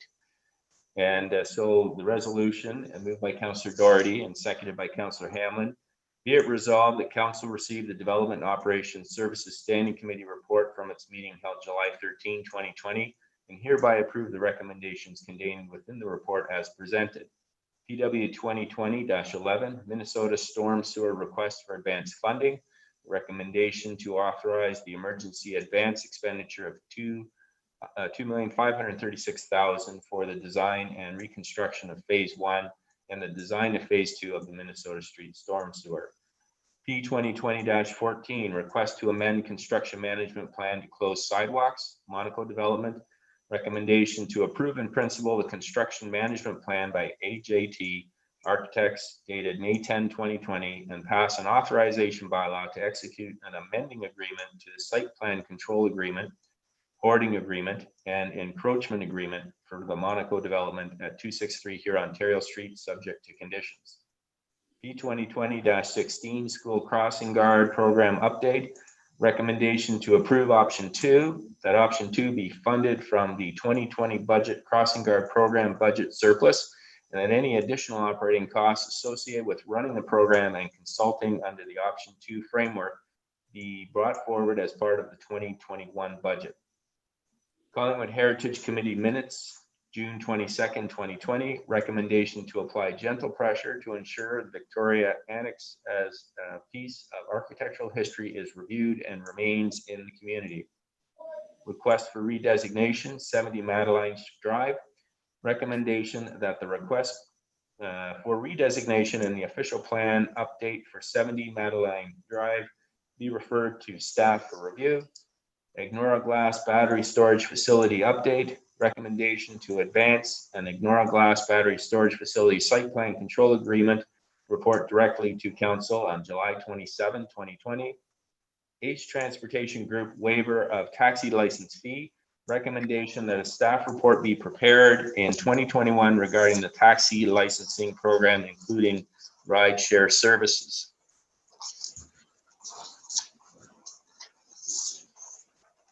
And I think that is it. So just again, some of these items are being brought forward again today under the subsequent item of 9.2. So what we're approving is just the actions that were approved at the Operations and Development Standing Committee meeting. So I will give, yes, go ahead, Councillor Jeffrey. Just when it's appropriate to comment, I just wanted to clarify on the ACE Transportation Group, even though it's entitled waiver of taxi license fee, that portion of our decision was not unanimous and is not considered under here. This is just strictly the recommendation for the staff report. Yes, and I think that's looking at the licensing fees moving forward. So that's not, does not relate to the request for the waiver of licensing fees for this year. That's being dealt under 9.2, because you're absolutely right, it wasn't passed unanimously. Thank you. Okay. Are there any other, well, so before I call the vote, are there any items that anyone wishes to pull for anything more than just a comment? All right, seeing none, then I will call the vote. All in favor? And that is carried unanimously. Thank you. So that brings us into item 9.2. And these are some of the items that were not passed unanimously. How was that? Okay, so I'm going to go through these items, I think, one by one. So 9.2.1 is the GTHS sponsorship request, and it's moved by Councillor Doherty and seconded by Councillor Hamlin. Be it resolved that the GTHS sponsorship request in the amount of $1,000 for their annual walkathon be forwarded to Council for consideration. Are there any questions or comments before I call the vote on that item? Okay, Councillor Jeffrey, go ahead. Thank you, Your Worship. I guess my concern with the specific ask is that we do have a grant process, and this was outside of the funds that have been identified in the budget. So number one, would we have the funds in the budget to cover it if it were passed? And then secondly, do we set a precedent for a plethora of other asks by permitting it? So those are my concerns. Thank you, and I will look. Is Treasurer Leonard with us? Sonia, I saw your card, Deputy Mayor. Go ahead, CAO Skinner. Thank you, Your Worship, and through you to Councillor Jeffrey. Yes, there is a grant process. I know there is a grant through PRC, and I'm not sure if that would naturally cover the Humane Society's interests. I'm not sure if Director Culver or Director Milanovic could in a moment comment on that. However, in response to the second piece of the question, is this outside the budget? It is, and one of the reasons that it was referred here is because the budget from under the Development and Operations Committee for the bylaw was already maximized.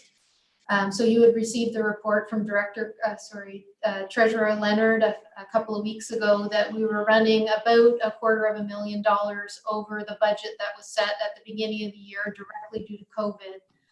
So this $1,000 would make it $251,000. But we do have quite a lot of variability left in this year. There was an announcement federally that there would be some funding available for municipalities. And as well, we've tried to reinstate some user fees, et cetera, that would help to mitigate the shortfall. So it was not in the budget. It may or may not be a precedent for others, but there may be a director who wants to comment on the grant process. Director Culver. I can, if you like, Your Worship. So I don't know, I haven't received this application or seen what the intent of the funding is, but based on sort of just a surface observation, it doesn't necessarily look like this might apply to the PRC Community Recreation and Culture Grant. But we would have to come through an application anyway, and we do one intake a year for that. So that intake for this year is passed. Go ahead, Clerk Almus. Certainly, through your worship to council, my apologies. Just for clarification, that was the motion that came through from the DNO. And just as CAO Skinner had indicated, it was because the DNO couldn't make the request because the budget would come from the corporate administration budget. So this wording of the motion should be to approve the $1,000 from the corporate administration budget versus forwarding it to council, because we are at council right now. Okay, thank you. Any follow-up, Councillor Jeffrey? No, thank you. My questions had nothing to do with the worthiness of the cause. It was just, we do have an intake process, and just don't want to jeopardize that process by having a request outside of it. I think it just gets too complicated in our fairness to others. Okay. I see you, Councillor Burma, but I'm going to go first to the Deputy Mayor. He had his card up previously. Go ahead, Deputy Mayor. Thank you. I think my comment is in alignment with Councillor Jeffrey, and I think that part of my question has already been answered by the Executive Director Culver. I am a little concerned that we've got process in place for applications, but I am understanding, I guess, from the director that this may not be 100% within that purview, and perhaps that needs to be something that's reviewed. We did earlier this term during the process of COVID grant $1,000, I guess, or $500 to each respective high school, in which they did not go through a process. Not suggesting that that wasn't worthy, and we've in fact all unanimously supported that request when it was made at that time. So there is precedent in this respect. I'm just concerned that if we're going to continue to deviate from the process with these precedents, those who are going through the process, do they just sort of kind of throw up their hands and say, well, why are we going through the process if we can just make an application to committee and then through to council at the time in which perhaps maybe their funding is actually needed, as opposed to when we deem we will be handing out funds. Thank you, Deputy Mayor. And I guess the other point to note there is the other request was in relation to COVID, the COVID situation. And I'm not sure that this $1,000 is connected to any COVID issues. Councillor Berman. Yeah, thank you, Mayor Saunderson. So first of all, you make a good point. I was going to say, because this took place at DNO, I didn't see anything in here that related it to COVID. So this was just an ask to sponsor a fundraising event, which I personally think should be up to the residents, calling them which ones they donate to and which ones they don't. And often we get involved and challenge each other to raise money. I look at the screen and I see a number of us that have got dogs from the Society, so I think we're all pretty big supporters of it. And the 100-pounder might attack me here in a second, but I agree with Councillor Jeffrey and Deputy Mayor. I think that's a bad precedent. And what's to stop every other charity that's going through tough times to apply tomorrow? So I don't want to set the. Thank you. That's all. Thank you. Any other comments or questions, Council, before I call the vote? Councillor Hamlin. Yes, through you, Mr. Mayor, to staff. I'm wondering, other than the PRC grants, which I understand Director or Executive Director Culver explained that this kind of request would not have qualified as a PRC grant. Do we have any other process whereby charities such as our Humane Society could apply for funding? I'll look to Executive Director Culver.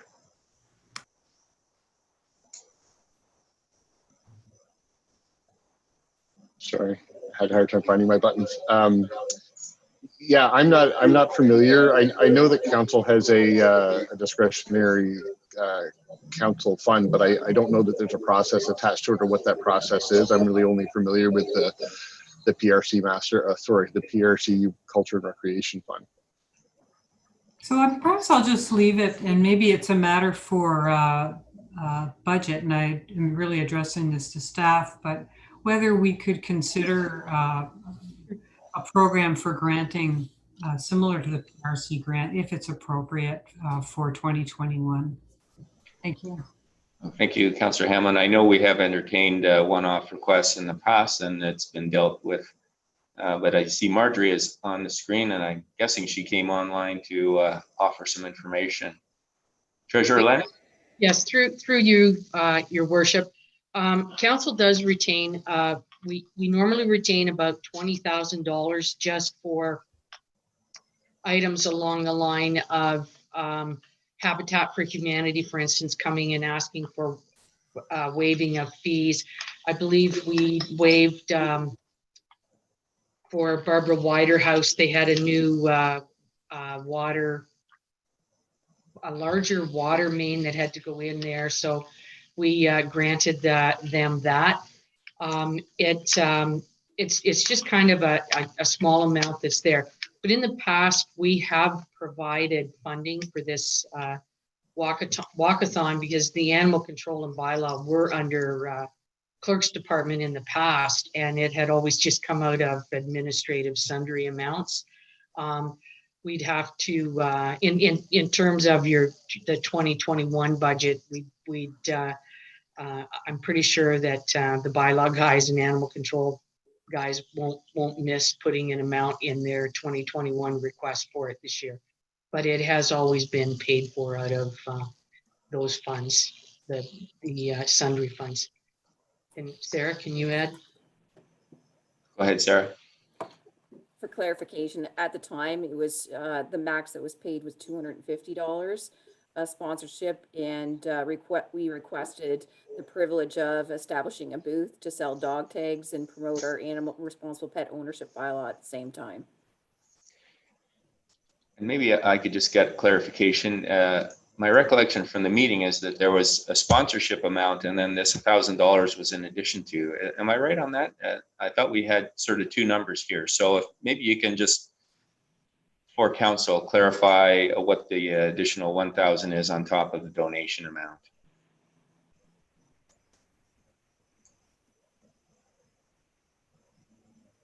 I don't know what staff wants to take that question. I'm through you, Your Worship. In terms of the programs that we run with the Humane Society, we do we pay them $6,000 quarterly for handling the boarding of the animals that come in. And we're also in partnership with them at $500 a quarter, I believe it is, for the spay and neuter program. And we've been doing that for at least 8 years now, and it's been working. I think it's helped with the overpopulation of the cats that are out there, and improve the relationships between the Humane Society and the town. Sarah, do you have any? That's correct. Okay, thank you. Councillor Doherty, go ahead. I'm sorry, through you to either the treasurer or the clerk, just to clarify. So this request is over and above monies which we already provide for various services that the GTHS provide in association with our animal control function. So this is over and above that. That is correct. All right, okay. Thank you.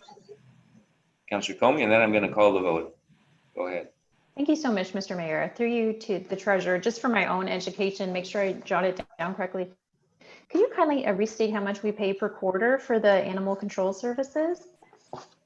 We pay, through you, Your Worship, we provide the Humane Society with $6,000 per quarter for boarding fees and holding the animals till they're adopted, and $500 a quarter, which is I'm assuming that's the word sponsorship, for the spay and neuter program that has, as I say, has been very successful. Mm-hmm. Thank you so much. All right then, with that being said, I'm going to call the vote then. All in favor? Opposed? And that is defeated. Item 9.2.2, the Maple Street Quiet Pilot Project. And it is moved by Councillor Doherty and seconded by Councillor Hamlin. Be it resolved that the town staff work together with the Trails and Active Transportation Advisory Committee to formulate a plan to implement the Maple Street North-South link in the town's cycling plan in 2020, with intent to run a pilot in the summer of 2021 and bring forward any resource implications within the 2021 budget discussions. Questions or comments, council? I've got Councillor Hamlin, then Councillor McLeod, and then Councillor Doherty, and I see that Director Slama has joined us and is ready to rumble. Go ahead, Councillor Hamlin. I just had a comment. Thank you, Mr. Mayor, that I was, disappointed that we couldn't get this project going this fall, but I understand the ability of staff to produce projects on 6 or 8 weeks notice. So I'm very pleased to see that this would be brought forward as a pilot for next summer. Thank you. Thank you. Councillor McLeod. Thank you. I'm sort of echoing Councillor Hamlin's comments insofar as I've had several people, including some who live on Maple Street, reach out to me since this was proposed at the committee meeting with some pretty serious concerns, and I'm happy to note that Director Slama has replied to those concerns and that they appear to be being addressed. And I'm not opposed to this thing in principle, but I think we really want to think it through all the way through, around, up, down, and through before we do it. And I commend staff for insisting that we think before we leap or ride. So thank you. Thank you, Councillor McLeod. Councillor Doherty. Thank you very much, Your Worship. Just really, I want to as it happens, I'll be echoing also Councillor Hamlin's remarks. I also was extremely disappointed that we couldn't make this happen this year, but I entirely appreciate the issues that engineering face in trying to plan something like this with all of the what's the word? The details that we don't even consider when we first talk about closing a road. That said, I have seen presentations from a number of communities and also through the annual cycling summit, and also through FCM. And I'd be very happy to share that with the Trails Committee and or Public Works. So how they achieved their test in their communities. Thank you. So too many words for a very small comment. All right, thank you. This is an exciting opportunity, but these things have repercussions, and planning is essential. So I do look forward to us addressing this next year and looking at the implications. And as I started talking, I saw 2 more comments. So first we have Councillor Comey, and then we have Deputy Mayor.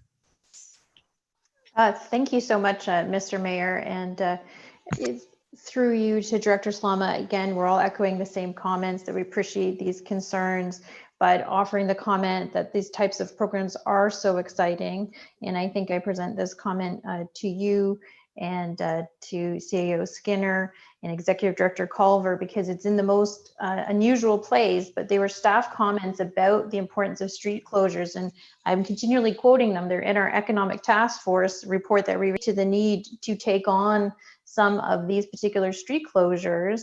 Councillor Doherty touched on at the beginning of the meeting how successful the Simcoe pilot was, but we talk about the need to reduce interactions between traffic and people as children and others are outdoors more often, and that we were going to work towards promoting outdoor activity and active transportation. So I just encourage staff to please try to stay creative in ways we continue this type of thinking, maybe not through such a grand program, but maybe there's little pop-up opportunities between now and as we enter back to school to look for these little opportunities to have street closures and more potential for active transportation. So I thank you for hearing my comments on that. Thank you. Deputy Mayor.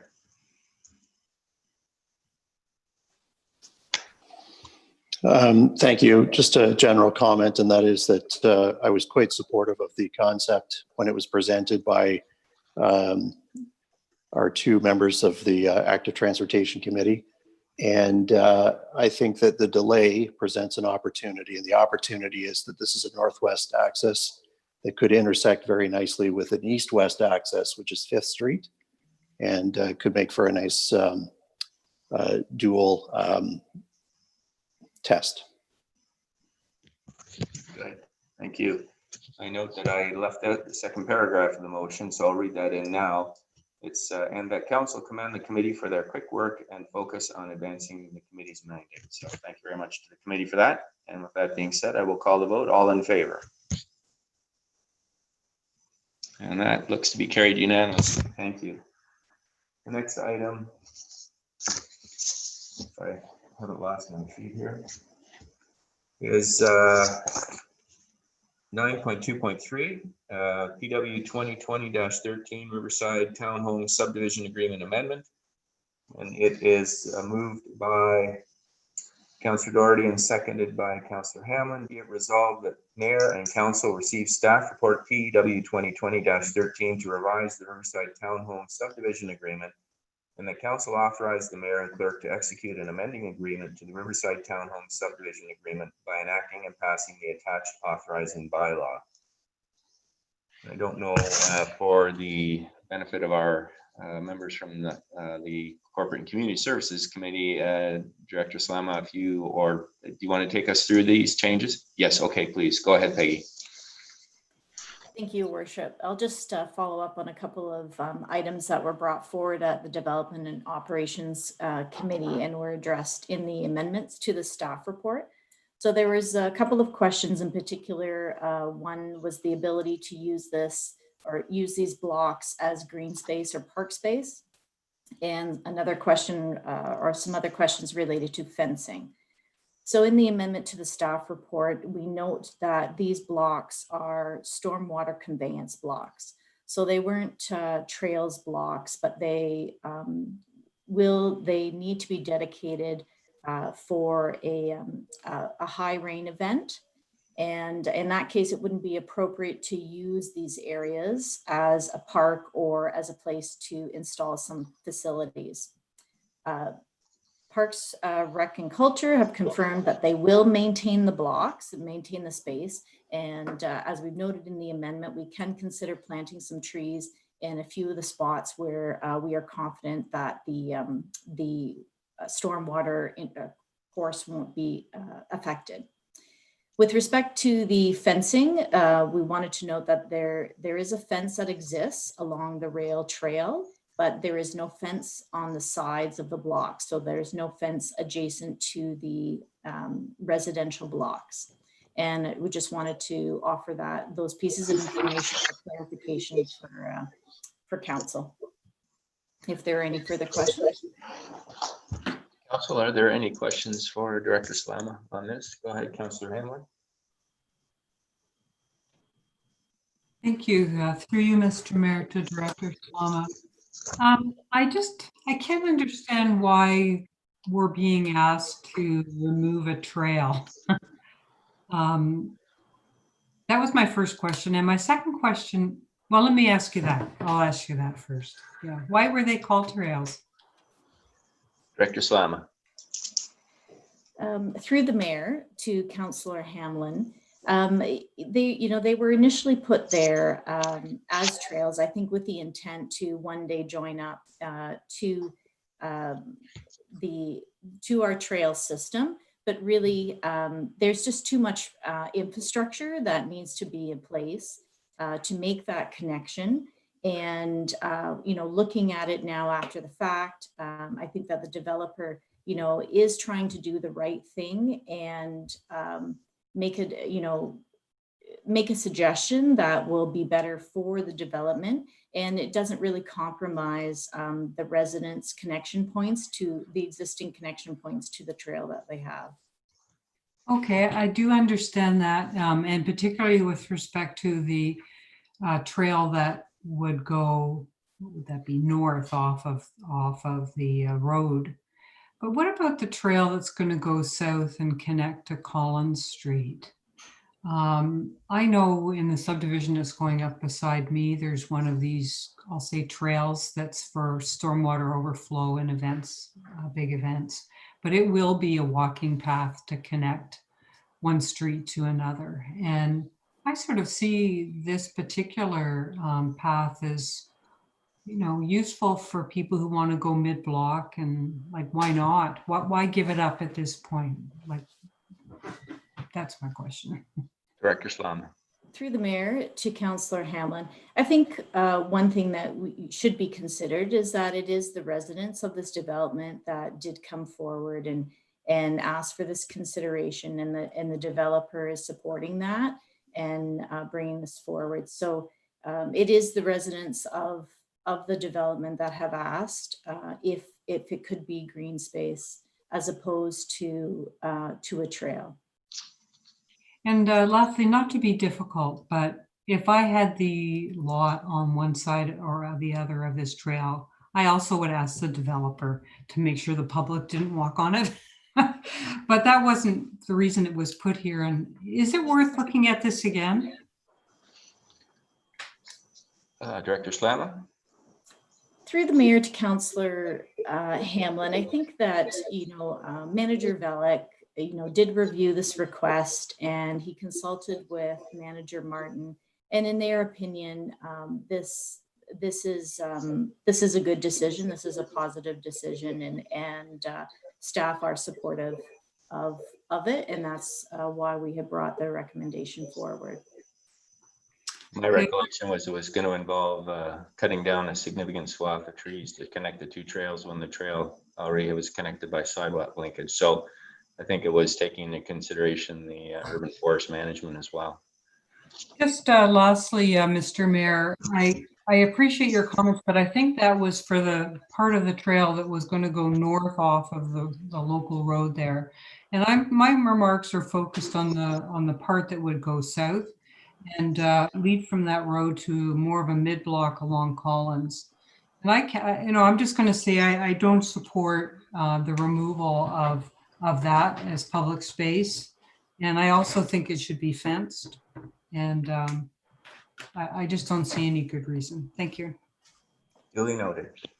All right, council. Any other comments or questions before I call the vote? All in favor? Oh, Councillor Jeffrey, you wanted to speak? Go ahead.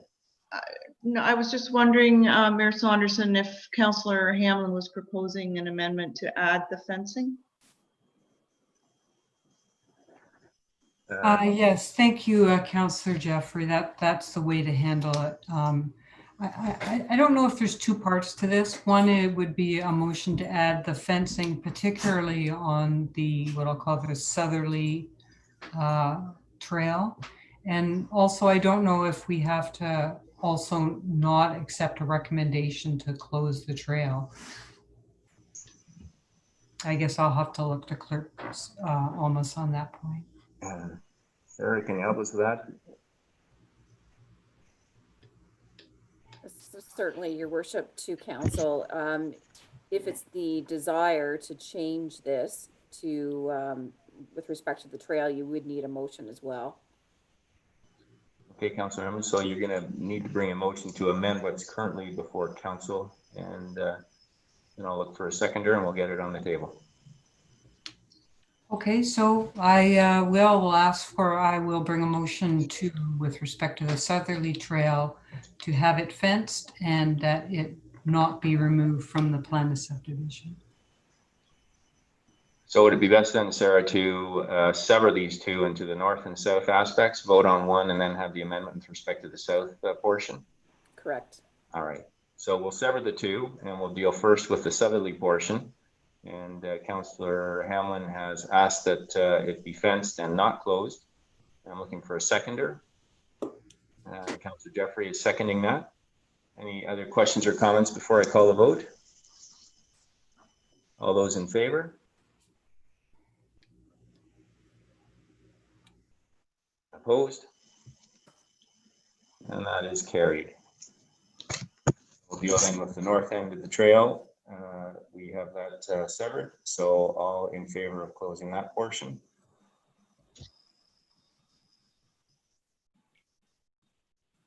And that is carried unanimously.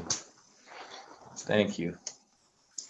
And that brings us to staff report P 2020-13 parking bylaw amendments. Sorry, Your Worship. Yes. We'll just need to approve the full motion as amended now. Okay. So then we have the motion as amended. So closing off the north end and not the south end of the trail. All in favor?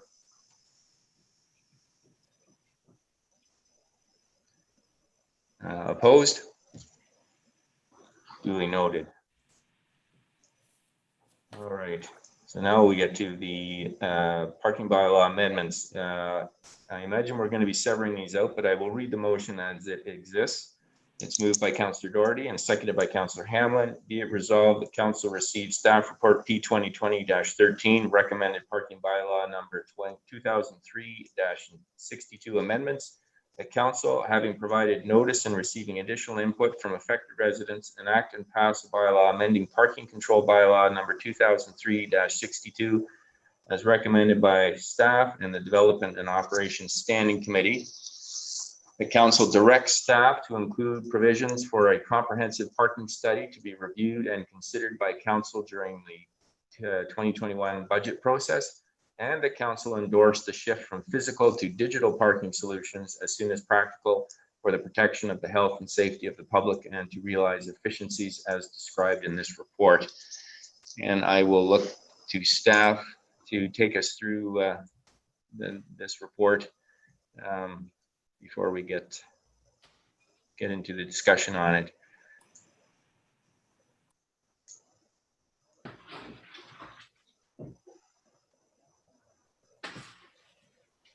Clerk, do we have our bylaw enforcement? Certainly, Worship. I believe we have perfect. There's Officer David. Zines, sir. David and Adam. Okay, I will pass it over to staff then. Mr. Mayor, let me just first introduce this, that David Zainstra, Municipal Law Enforcement Officer, and his Supervisor Chief Building Official Greg Miller have worked closely together in crafting these various recommendations. So I'd like to hand it off to David and Greg to speak to this further. Perhaps Greg, if you can make a few umbrella comments, and then we could get into the amendments that have been put together by David. Okay, thank you. Go ahead.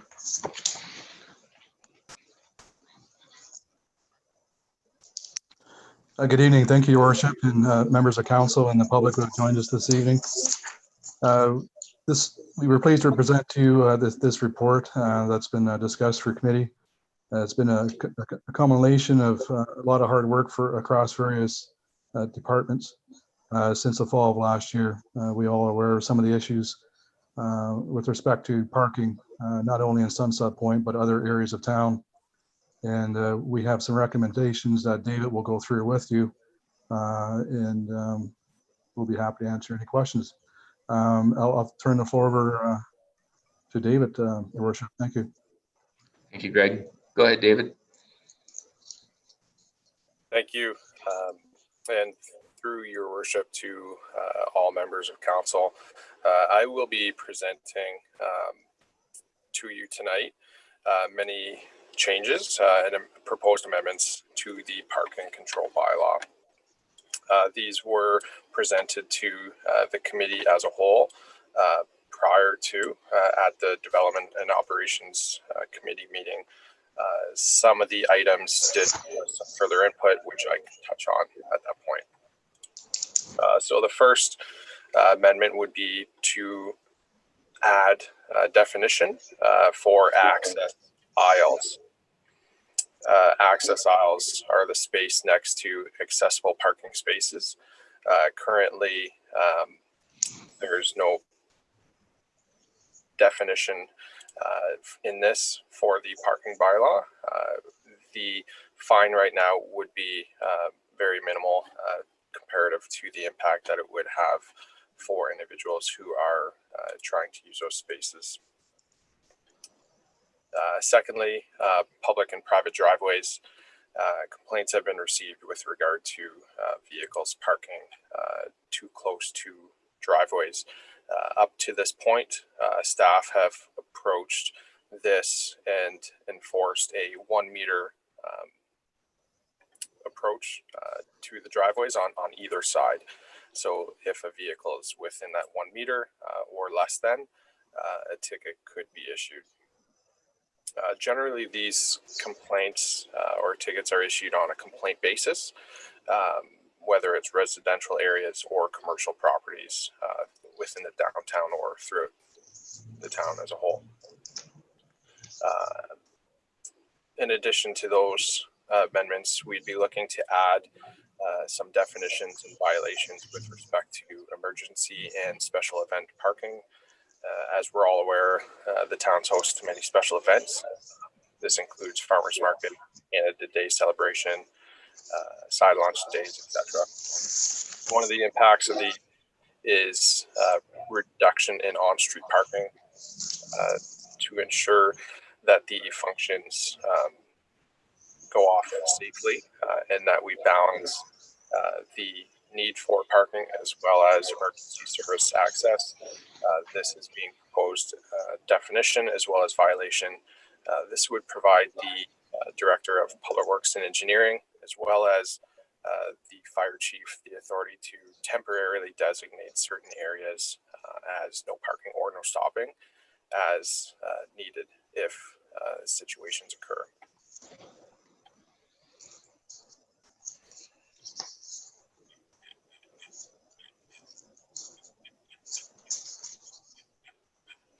Beyond that, there is also some administrative updates to the bylaw,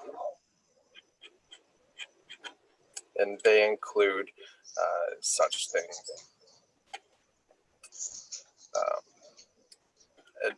The addition of electric vehicle charging stations as the town's growing and changing, so are the needs of the town. So we're looking to add definitions as well as some violations for electric vehicle charging stations in the downtown. That's in anticipation of the installation of some electric vehicle equipment in the future. Some administrative updates also include the removal of motor vehicles section. Currently, the town parking bylaw has a requirement that a municipal law enforcement officer wait 6 hours beyond the discovery of a illegally parked vehicle. We're amending this, proposing an amendment to this to allow staff the authority to remove the vehicle immediately on the discovery if required. And I would stress that removing a vehicle is very rare. That just gives us the authority to do that without requesting and the assistance of the OPP. We're also looking to provide a clear understanding of parking on a sidewalk. Currently, the wording of the bylaw is park on sidewalk. We're looking to amend that to park any vehicle situated upon or over a sidewalk. This would cover items when the front or the back of the vehicle is overhanging a sidewalk, causing obstruction for pedestrians and or the sidewalk snowplows. Another item within the parking report is time-limited parking restrictions, specifically in the municipal library lot, requested by the library board, as well as the library CEO. The amendment was to restrict parking for 2 hours. Complaints had been received to the library board and the CEO with regard to vehicles parking for long periods of time. Additionally, no parking near a fire hydrant. We're looking to add some wording for this, again, as an administrative update, to within 3 meters of the point on the curb or edge of roadway opposite a fire hydrant. This simply assists when the hydrant is set back from the road.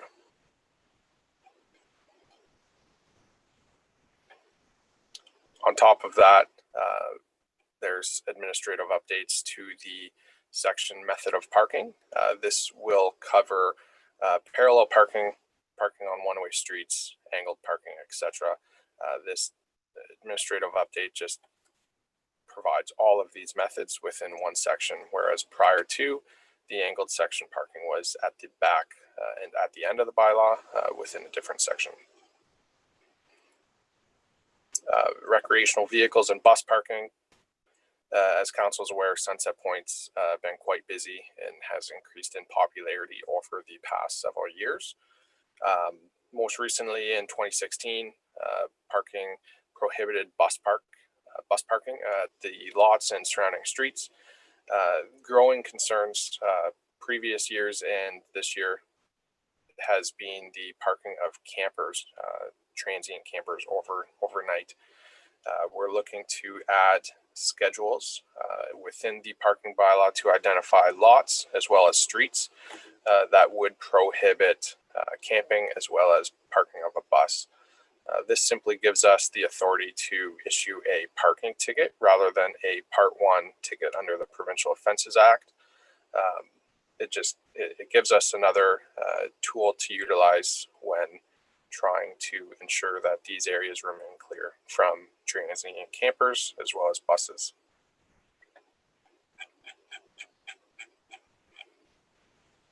Schedule A, no parking zones. So there's several areas within the town that residents had requested some no parking areas. Some are commercial, some are residential, and many of them are near areas such as Sunset Point. So I'll go through them quickly. Robinson Street, request to staff and council to review Robinson Street parking. This area is a mixed use between commercial as well as residential. The request was for no parking on one side. David, I'm just going to interrupt. The clerk has her request to speak card up. Go ahead, Sarah. Certainly. Sorry to interrupt your worship and Officer Zeinstra. Just for, since the entire amendments have been reviewed at DNO, and knowing that we have a late meeting, I'm wondering if just the focus on the changes from your previous report can be identified. Okay, David, you can just take it through the changes that have occurred since this was tabled at the Development and Operations Standing Committee, please. Yep, no problem. So I'll skip right to that. So through your worship, to members of council, Councillor Hamlin did pose a question with regard to parking in front of public and private driveways. So in further review and speaking with manager of engineering, he did note that as a test subject, the Eden Oak subdivision, that most vehicles that would measure a 4.5 meter length would fit in the majority of the spaces. He did have some additional measurements for specific curbs and lot frontage, but for the majority of the subdivision, that those average vehicles of 4.5 meters would fit, albeit when there's larger pickup trucks that may measure 6 meters, they could have difficulty. In addition to that question, there was 3 areas that were also requested to be further reviewed. They included Robinson Street, Ontario Street, Highlands Crescent, as well as Side Launch Way. So to begin with, Robinson Street, estimated that 10 to 12 vehicles could be parked on either side of the roadway. The road measures a 6.5 meters. So that's the pavement portion of the roadway. So using 6.5 meters, as well as using a 2.5 meter width, which is the standard width to measure parking spaces, that would yield less than the required six meters, so 3 meters per lane of traffic. So options. So we have proposed several options within the existing staff report for council consideration. The first option would be to implement a no parking zone on the east side of Robinson Street and permit parking on the west. That was what was originally proposed to the Development and Operations Committee. Through the public consultation process, permitting parking on the east and restricting it on the west was proposed. Residents cited smaller driveways, for individuals residing on the east side of the street, as well as utilities being placed on the west, such as utility posts, fire hydrants. Again, staff accounted for 10 to 12 vehicles on both sides. And option 3 for that would be to maintain the status quo.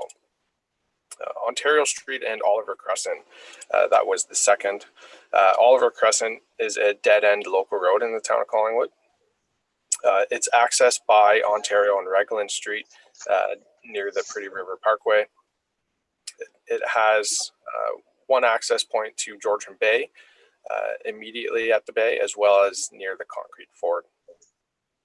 Several calls to bylaw were received in 2019 and 2020 with regard to vehicles parking on both sides of the road, reducing the throughway for traffic, causing safety concerns. So in looking into this area further, the local road provides for 6 meters of through traffic. That's 3 meters in either way, as well as 2.5 meters for a parking lane. So it totals an 8.5 meter width. So this would suffice for parking on one side, but not both. Staff propose a no parking zone be implemented along the north side of Ontario and Oliver Crescent from Raglan Street to the dead end. And additionally, staff propose a no parking zone be implemented along the south side of Oliver Crescent to the from the driveway of 2 Oliver Crescent to the dead end.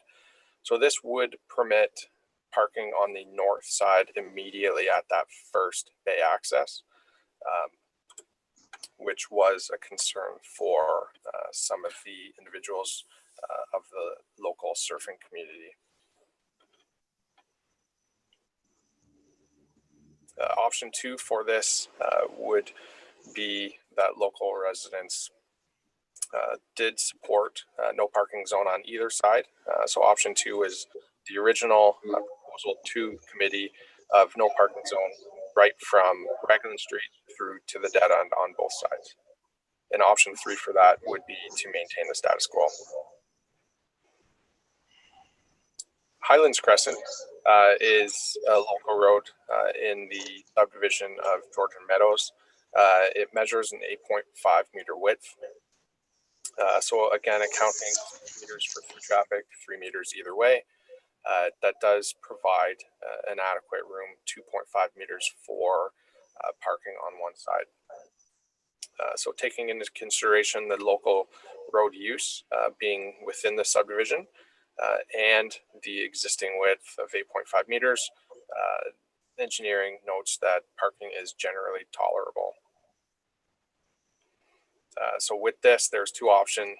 Staff 1 is the recommended option by the engineering department that staff proposed to maintain the status quo to permit on-street parking on Highlands Crescent within the area of concern. Option 2, council may restrict parking within the area of concern from the northerly intersection of Highlands Crescent and Georgian Meadows Drive to a point approximately 40 meters west. And the 4th and final item that was requested to be reviewed in further detail was Side Launch Way. So specifically with this road, staff have consulted with one of the commercial property owners who initially had expressed some concerns with removing the parking. So in addition to taking into consideration their concerns, staff did review the road widths and the design of that road. So that road, again, similar to Highlands Crescent, measures 8.5 meters in width. So taking into consideration that 6 meters for through traffic, that does account for 1 parking lane, 2.5 meters, which adds that total to 8.5 meters. So a deputation was received by council to review this. So through that process, option 1 would be that staff proposed no parking along the north side of Side Launch Way between North Maple Street and Heritage Drive, adjacent to the residential properties. Parking will be permitted on the south side from North Maple to Heritage Drive. Second option for that street, again, because the area is still somewhat under development, particularly on the east side,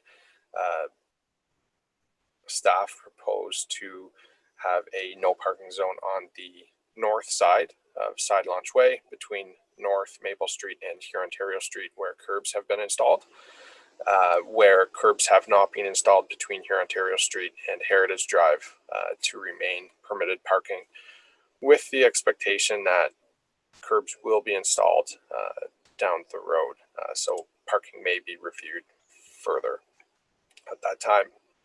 And a third option for that would be to maintain the status quo.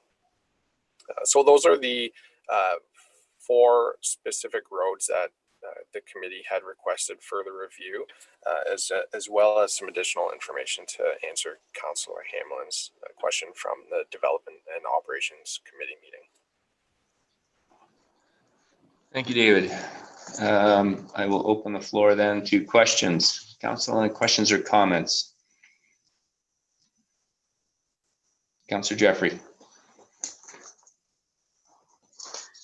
Thank you, Mayor Saunderson. Just in terms of entertaining discussion, my understanding is these votes are going to be severed out on the specific streets. And if that hasn't been requested, I would request that now for Robinson, Oliver Crescent, and Highland Crescent for sure for me. Then if we do that, would you like me? I have discussion here overall, kind of big picture on the whole parking bylaw, and then I have specific comments with respect to each of those 3. Yeah, so what we have is a number of amendments. David took us through many with respect to the hydrants and the private parking by the electric vehicles and those sorts of things. I don't know that we need to sever any of those out. My understanding is that if we carry forward from the concerns expressed at the committee level, Robinson Street, Ontario and Oliver Street, Highlands Crescent and Heritage Way or Side Launch Way were the ones that had a diversion of opinion. So I don't know if we need to sever out any more beyond those 4 streets unless council wants to identify others that they'd like to have severed off. So if that covers, go ahead, Councillor McLeod.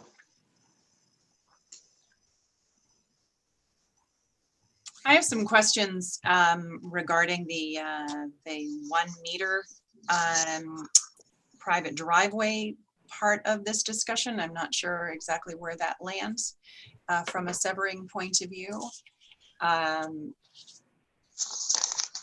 how we would like to handle that. And yes, I agree with Robinson, Oliver, Highlands, and Side Launch being severed out. Absolutely.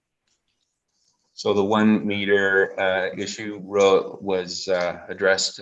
Councillor Hamlin raised it at Development Operations, and Officer Zainstra addressed that at the outset in terms of measurements he got from John Bellick. Yeah. We can sever that out, or you can ask that question now, and depending on that answer, maybe it won't be necessary. That would be lovely. Thank you. I will ask that now. And so through you, Your Worship, to whomever it is that can answer this the best. Is there a communications plan that you are contemplating regarding formalizing the 1 meter in front of and beside driveways, private driveways? And I'm just thinking of people who attend church on Maple Street, and that it can be quite crowded, and if you can just get that 1 more car in, you don't have to park elsewhere, and that sort of thing. And there may be some confusion if people have been parking a particular way or in a particular spot for a very long time, and then suddenly one day they come home with a ticket, not realizing that there is a meter that they need to give. Are we thinking of doing an education campaign? Are we thinking of like a painting situation where a curb gets painted and a meter on either side of a driveway, which would make it really, really clear? And And if there's going to be a, oh, that was only 33 inches, not 36, for the nuances of it. I'm just curious to know what plan is being contemplated to make sure that everybody knows that this change is, or that this is going to be enforced, which is a change. CBO Miller, do you want to take that question? Thank you, Your Worship, through Councillor McLeod. We have not anticipated a communication plan with respect to the 1 meter provision. We were asked by the community to bring back information with respect to that. We can certainly post that information on our website, but we can, as far as, and in addition to social media channels, regarding the painting of the zones, what have you, that would be a significant undertaking to do that throughout the entire town. I don't think that'd be in the best interest of staff time or financial resources to do that. But I think that's an excellent point. We can certainly do some more communicating on that specific requirement. I'm thinking perhaps even a diagram that we can place on the website, what have you, and we can certainly monitor this forward. With respect to parking in around churches on a Sunday, we certainly want to keep in the good graces of the Lord, and I don't think we'll be issuing parking tickets on the Sunday morning. This is certainly this provision. Certainly we don't want people parking in adjacent to driveways, because as you can imagine, backing out of a driveway, it's very difficult to navigate, especially with those cars to be right close to their driveway. So we will continue to monitor this, but I think the most part will be complaint basis. Hopefully that answers your questions. Thank you. It does, and so I don't think I'll need this particular part severed. I just sort of wanted to bring that to the attention of Director Miller, really. Thank you. Now we know Sunday morning's just free for all. Is that right, Greg? All right. Well, then maybe what I'll do, if I'm just, let me finish and then I'll get to you, Councillor Hamlin, is deal with the balance of the amendments and sever off those 4 streets unless there's a wish for another item to be severed off. Go ahead, Councillor Hamlin.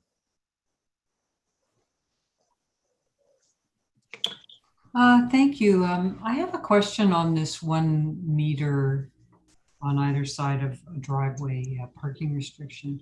And it's of, if I could, through you, Mr. Mayor, to Ms. Director Farr, or do we take it into account the width of the paved roadways in our new subdivisions to ensure they're at least, I guess they need to be about 26, 27 feet wide to allow for parking on one side? Director Farr. Through you, Mr. Mayor, Councillor Hamlin, our subdivisions will be reviewed, including the review of cross sections to examine the full use of the road right of way, including sidewalks, boulevard, landscaping, and parking spaces, if any. I think, not to pass the buck, but I think Director Slama has more experience designing roadway spaces. So I can ask to defer to her on this. Director Slama. Thank you, through Mayor Saunderson to Councillor Hamlin. Yeah, as Director Farr mentioned, right, through the review of developments, that we do look at our road standard standard road cross sections, and are looking to meet those road width requirements to incorporate, whether it's going to be urban or rural, so whether it's going to have a curb and gutter, on-street parking, sidewalk, things like that, a sufficient boulevard for snow removal, all those aspects. Thank you, Peggy. Any follow-up, Councillor Hamlin? You will now find I will have a standard question to ask. What is the pavement width and can we park on one side? Okay, thank you. All right. So I think what I'll do then is call the vote on the balance of the motion, save and except for the 4 streets we've talked about. And I'll just name those again so that we don't run into any confusion. Robinson Street, Oliver and Ontario Street, Highlands Crescent, and Side Launch Way. So severing those off, I'm going to call the vote on the balance of the proposed amendments to the parking bylaw. All in favor? Okay, and that is carried unanimously. So then going to Robinson Street, I hate to do this, but perhaps bylaw officer Zainstrick could just go through the options again so that we're clear on what we're voting on for Robinson Street. David? Yes, no problem. So with Robinson Street, staff came back after the Development and Operations Committee, after further reviewing the road widths.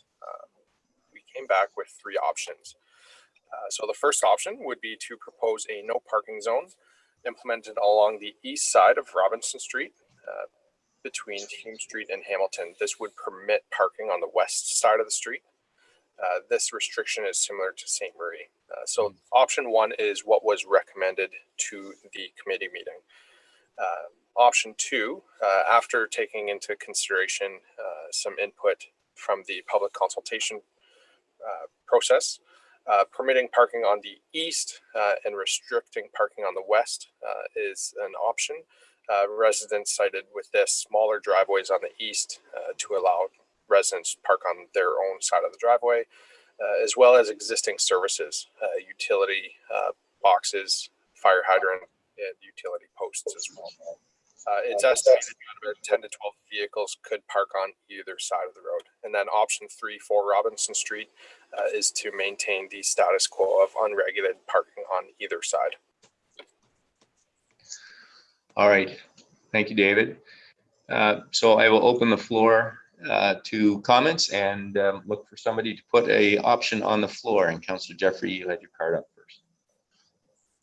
Thank you, Ms. Saunderson. So in the absence of considering my 4th question about option, I would put status quo on the floor for consideration. But before you do that, if I could have leeway to comment. One of the questions that came up with some of the residents who spoke with me about Robinson Street was a staggered approach where there was a situation where there was parking allowed on each side of the street, but not at the same place. So you wouldn't have 2 vehicles parking parallel to each other at the same section of the road. And I guess it's an inherent part of our process here is when you pick one side of the road or the other, that you really hurt the dynamics of the neighborhood, particularly on a roadway where when I went, I was the only car parked on the side of the road other than maybe one other car up the roadway, and it was very, very clear. So I guess before I speak anymore, I'll just put status quo on the floor if there's a seconder, but would ask staff to speak to the staggered approach. Okay, first I'll get David to speak to that, and then I will look for a seconder. Go ahead, David. So within the town of Collingwood, we don't currently have any other streets that are staggered. For the implementation of that, I may refer that to Director Slama from an engineering perspective. Peggy? Through the mayor, could Councillor Jeffrey, I'm sorry, I didn't catch all of it. What was your question about Robinson? Well, if there was any sensibility or reasonableness to taking the approach of a staggered parking scenario where there would be parking availability on each side of the street, but not allowing for 2 vehicles to be parked parallel on each side of the street at the same spot of the road location. Okay. So through the mayor to Councillor Jeffrey, as David has mentioned, we don't have that anywhere else in the town. When we look at it from a maintenance perspective, I guess in the winter we don't allow the on-street parking to allow us to clean the streets. I think I'd have to give that a little bit more, further consideration. Okay. All right, so maybe that's something that can go into the bigger picture through you, Mayor Saunderson, in terms of our traffic calming study for some other alternatives for a consistent application to some streets experiencing the same kind of thing. So I'm just going to see if there's a seconder for status quo, and then I'd like to speak to some other items. All right, Councillor Hammond's waving a card. So we've got a seconder. And did you want to speak to other items on Robinson Street? Or do you... Yeah, yes, please. And they may apply to other streets as well, but specifically to Robinson. In terms of our overall process, I'm wondering if this process of letting residents know when we're making parking amendments, if we will be addressing that going forward, because I've received a lot of feedback in terms of the residents' opportunity to get information and get back to give their input. They received a letter which basically said, this is what we're proposing to change, and here's the map, but really no background to the decision. And it's hard for a resident to have input on something if they don't understand the rationale for it being made. And then also the short turnaround, which I liken to Councillor Hamlin's response to the province when they asked us for input on the significant water taking businesses. It can sometimes make it feel like it's a sense of a fait accompli. And so, I mean, that would not be our intent. We're very interested in what our residents have to say. That's the very nature of this council.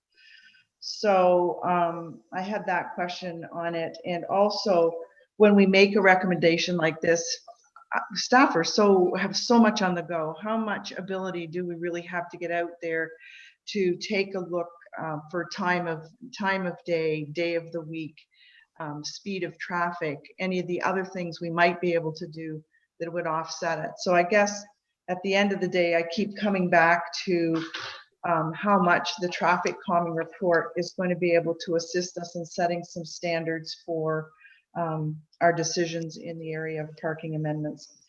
The other thing that was mentioned to me, well, was speed. I've mentioned that, was the commercial operations. It's not as impactful. It's a little bit on the north end of Robinson Street of this section, but it begs the question for me as to the correctness or significance of our parking calculations for employees and clients for the commercial businesses going on Hume Street, and if those are adequate to gauging the spill out that's happening. And really to suggest that entire area, again, we already heard of another area that could benefit, but really from Patterson Street west to here, Ontario, south to even George Street, that whole area, there's just excessive speeding in Hamilton, and the creation of the bypassing by locals with the street lights that were put in at that corner. So those are all my comments in Robinson, and why I really for now support a status quo until we can get to a place through traffic calming where we're addressing the traffic flow even post-COVID. We're really not sure what those are going to look like throughout our town. So that's it for Robinson, and it'll save me making it on the others as well. Thank you. Thank you. Thank you, Councillor Jeffrey. Councillor McLeod, then Councillor Doherty, and Councillor Hamlin. Thanks so much. I am intimately familiar with Robinson Street since I live less than a block away from it, and I will not be supporting the status quo. I'm not sure just exactly when we've all been taking a look at it, but I've been taking a look at it for about 16 years. And every year there's more and more and more parking on Robinson Street. And I think that especially since more commercial endeavors have moved into this neighborhood.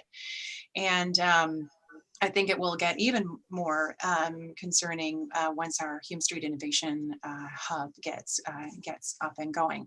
And so I will not be supporting the status quo, but what I will say is that I'd like to have a conversation about different kinds of opportunities when it comes to parking on one side of the street or other. I think that one side is fine, and I do see some sort of harmony to the proposals that have come forward from staff when it comes to let's park only on one side of the street. And I wonder whether we may want to consider some alternating type of thing, just to take Councillor Jeffrey's idea and fly with it a little bit. One recommendation that I think may have been sent to all councillors from a person who lives on Robinson Street is the first 15 days of the month on the east and the final 15 days of the month on the west, or some variation thereof. And I have seen that take place in more urban streets in Toronto when I lived there, and I think it worked pretty well. And what it does is it provides everybody with the same amount of suffering or benefit on both sides of the road. And I think that that's something that we would like to consider. And depending on what happens with this motion, I will be proposing an amendment that we look at that for Robinson Street, at least on a pilot basis. Thank you. Councillor Doherty. Thank you.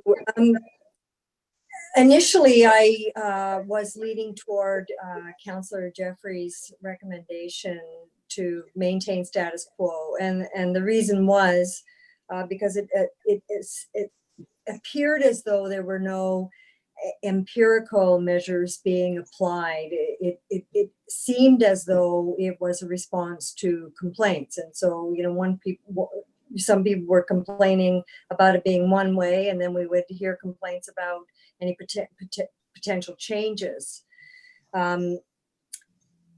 However, now that I see that there has been the Transportation Association of Canada standards applied to the width of the road and why it makes sense to have it only on one side of the road, I see that, that is a rational justification that we can, sustain and support.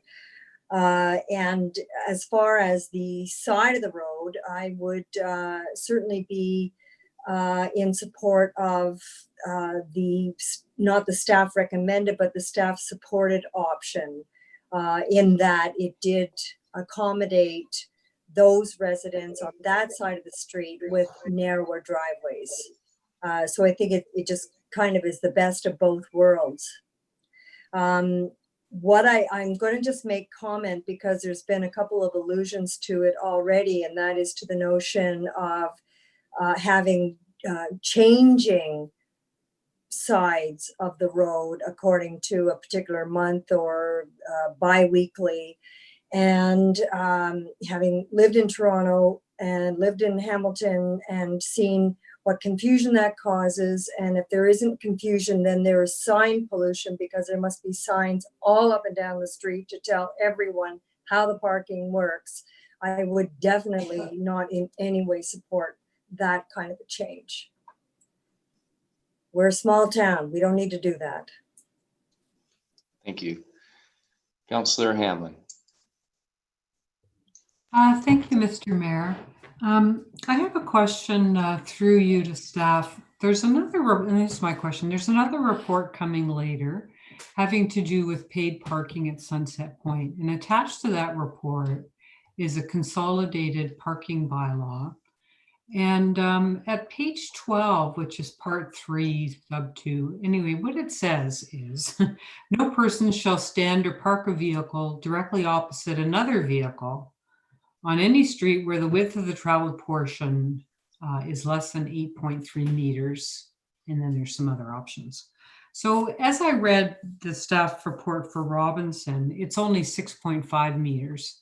So my question is, if we were enforcing this particular part of our parking bylaw, could we address the problem by just ticketing those who are parking right opposite each other? Look to David. Go ahead, David. Yes, through your worship to Councillor Hamlin. That is within the parking bylaw. You're correct in that. The difficulty in enforcing that particular section is knowing who is there first. So without having us attest to it or having a complainant confirm which vehicle is there, For us, it's unbeknownst who the previous vehicle was parked and who is actually within violation. So that's the difficulty in that sense.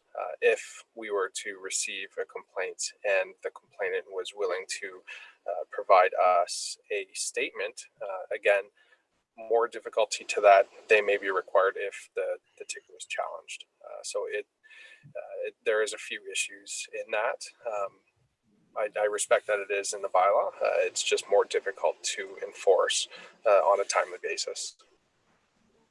Mr. Mayor, I just have a follow-up to that question, which is that section I was reading from. The last sentence in it says, where vehicles are parked on both sides of the street and prevent the free passage of two lines of traffic, the vehicles parked on both sides will be deemed to have violated the provisions of this section. So it does, am I reading it correctly to say we may think it's unfair, but it would be if I was parked there first.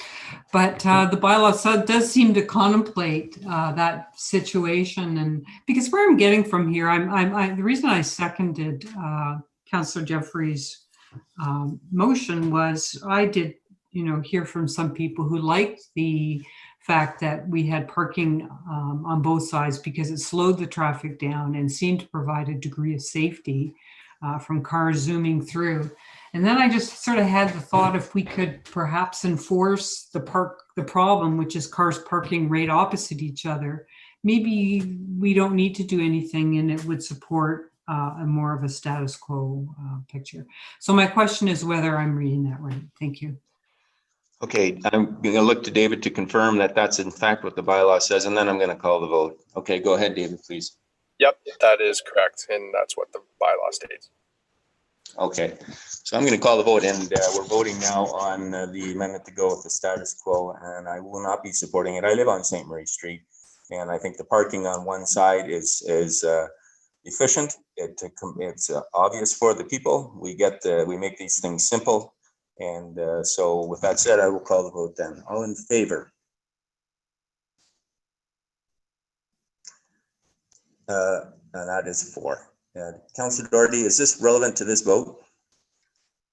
Yes, it is. I just want to clarify, what are we voting just for option 3 at this point? At this point in time, we're on Robinson Street and we're voting for option 3. Okay, thank you. Sorry. Okay. All opposed? So that is defeated.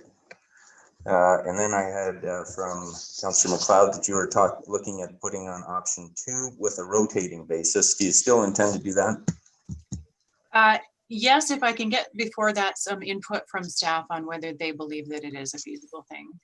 Okay, look to staff then to comment on the rotating sides aspect. Who wants to take that question? Go ahead, David.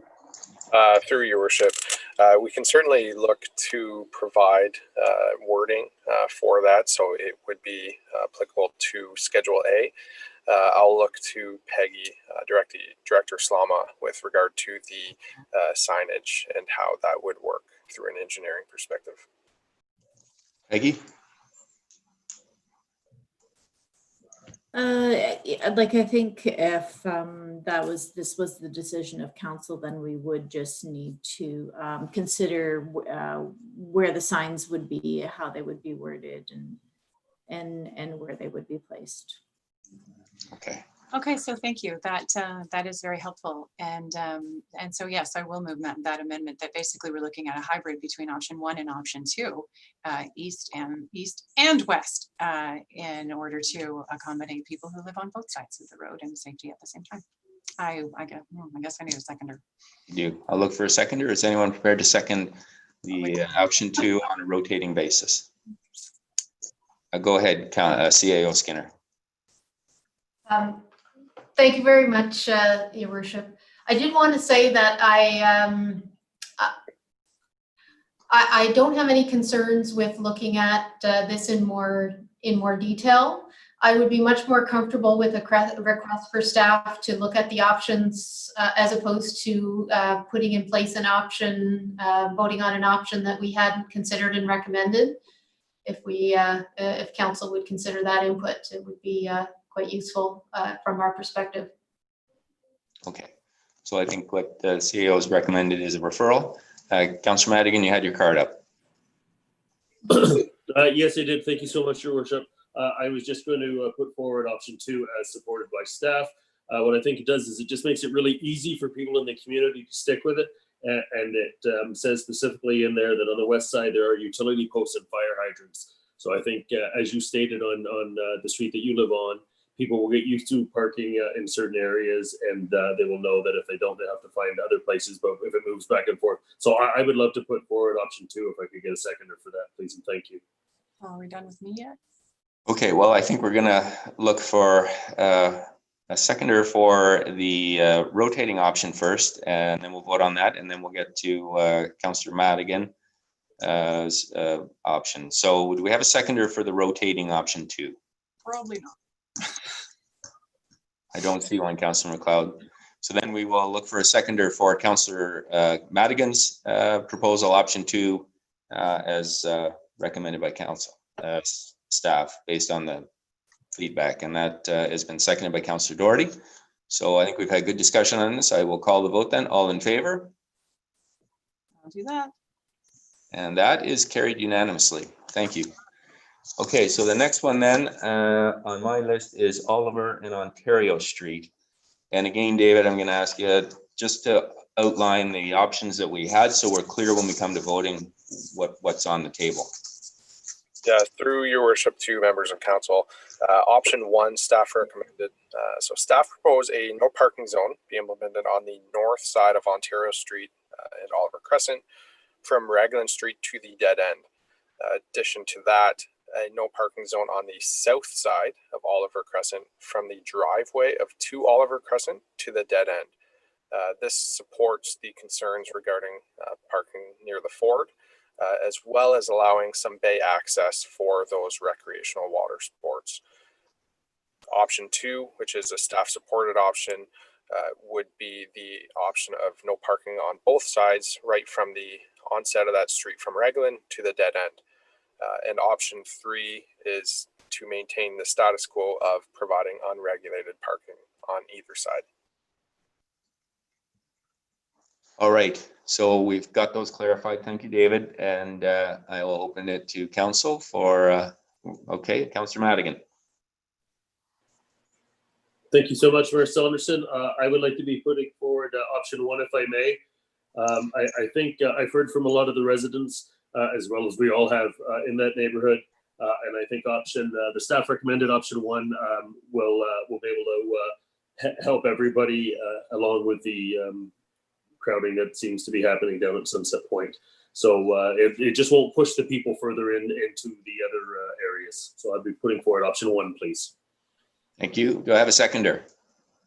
Councillor Berman. Any questions or comments then before I call the vote? All right, I've got Councillor McLeod, Councillor Hamlin, and Councillor Comey.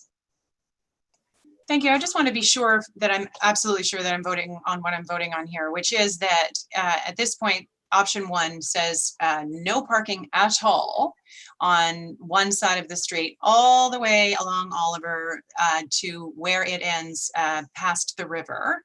And also no parking on any of that on the other side, all the way to past the river. So there will only be one little chunk on one side of one little chunk of this entire road that would be available for any parking. So if someone wanted to launch a boat or something, or a paddleboard or something from the far end of Oliver, they would have to walk there the entire way from basically behind the White Elephant. Yeah, is that what this proposal is? David, can you confirm where the section is on the south side that the parking is allowed, please? Yeah, so the south side of Ontario Street, Oliver Crescent, consists immediately when you turn off of Raglan, there's a commercial property.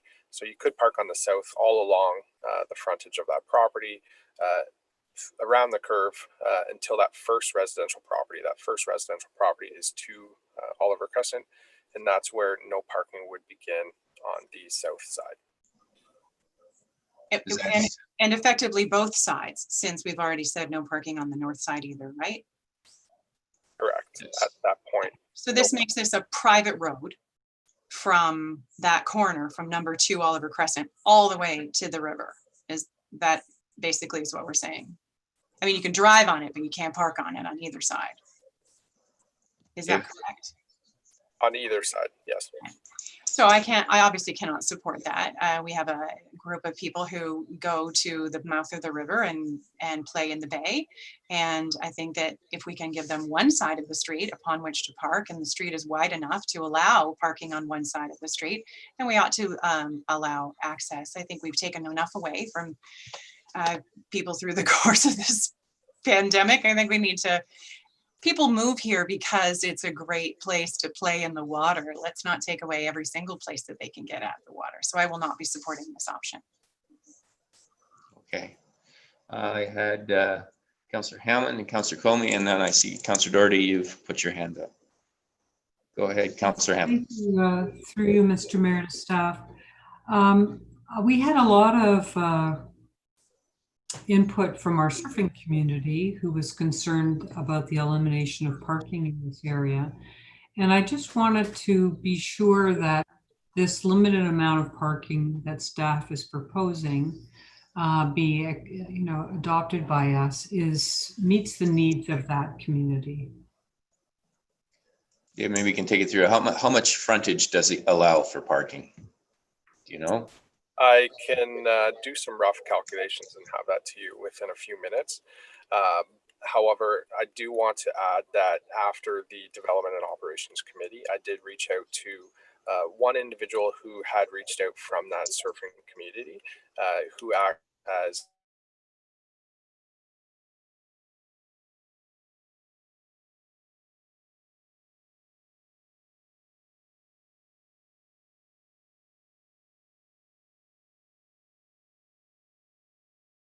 so that was the identified area that they prefer to have access for the bay, which was why that was amended from the original proposal at the committee meeting.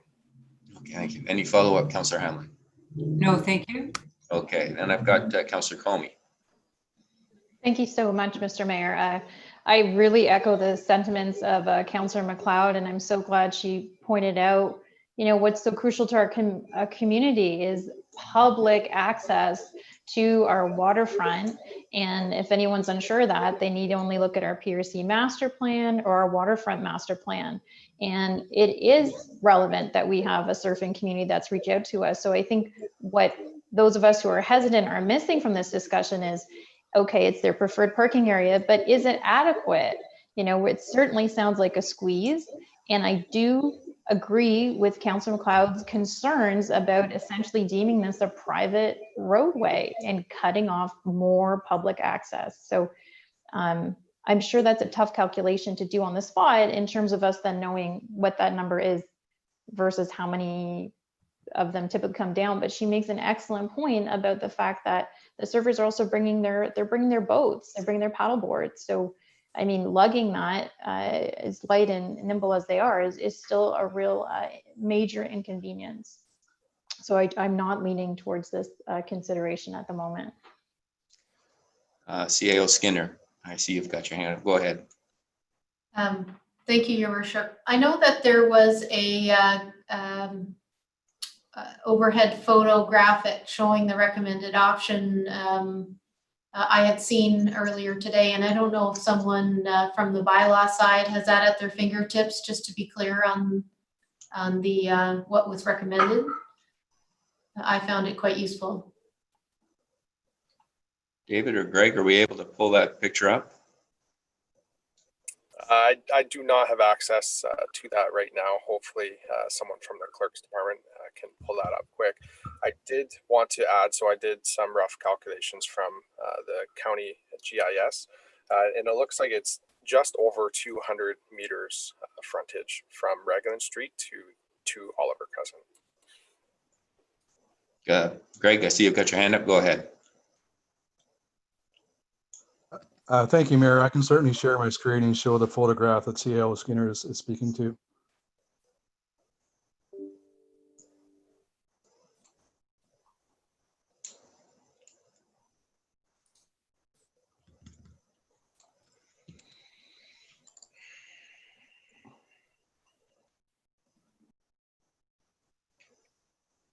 maybe while we're getting this picture up, David, do you have any idea how much, how many cars could 200 meters accommodate?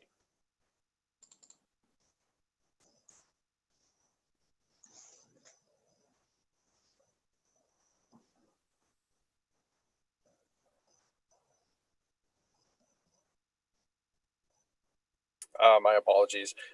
204 meters would roughly accommodate. This says 28.5 vehicles. You could likely take a couple off of that with regard to the intersection and the driveways. Okay, thank you.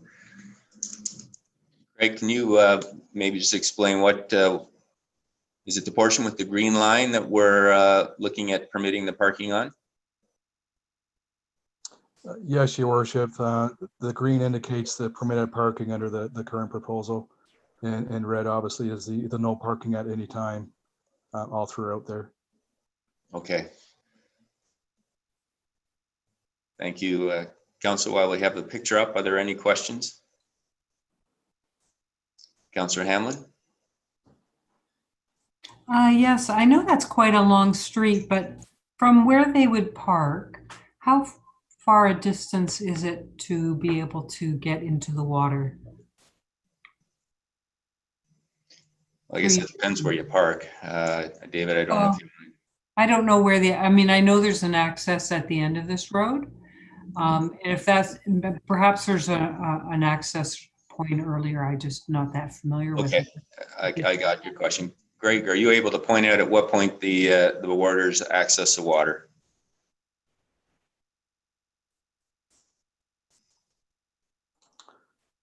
Thank you. I'm not sure if this photograph actually shows that. It's further down. If I could add, right at the peak of that curve is where that preferred water access between those 2 points of rock. Yeah. Oh, that's great. Thank you. I thought they had to go down to the dead end. Thank you. All right. Well, that's very helpful. So I think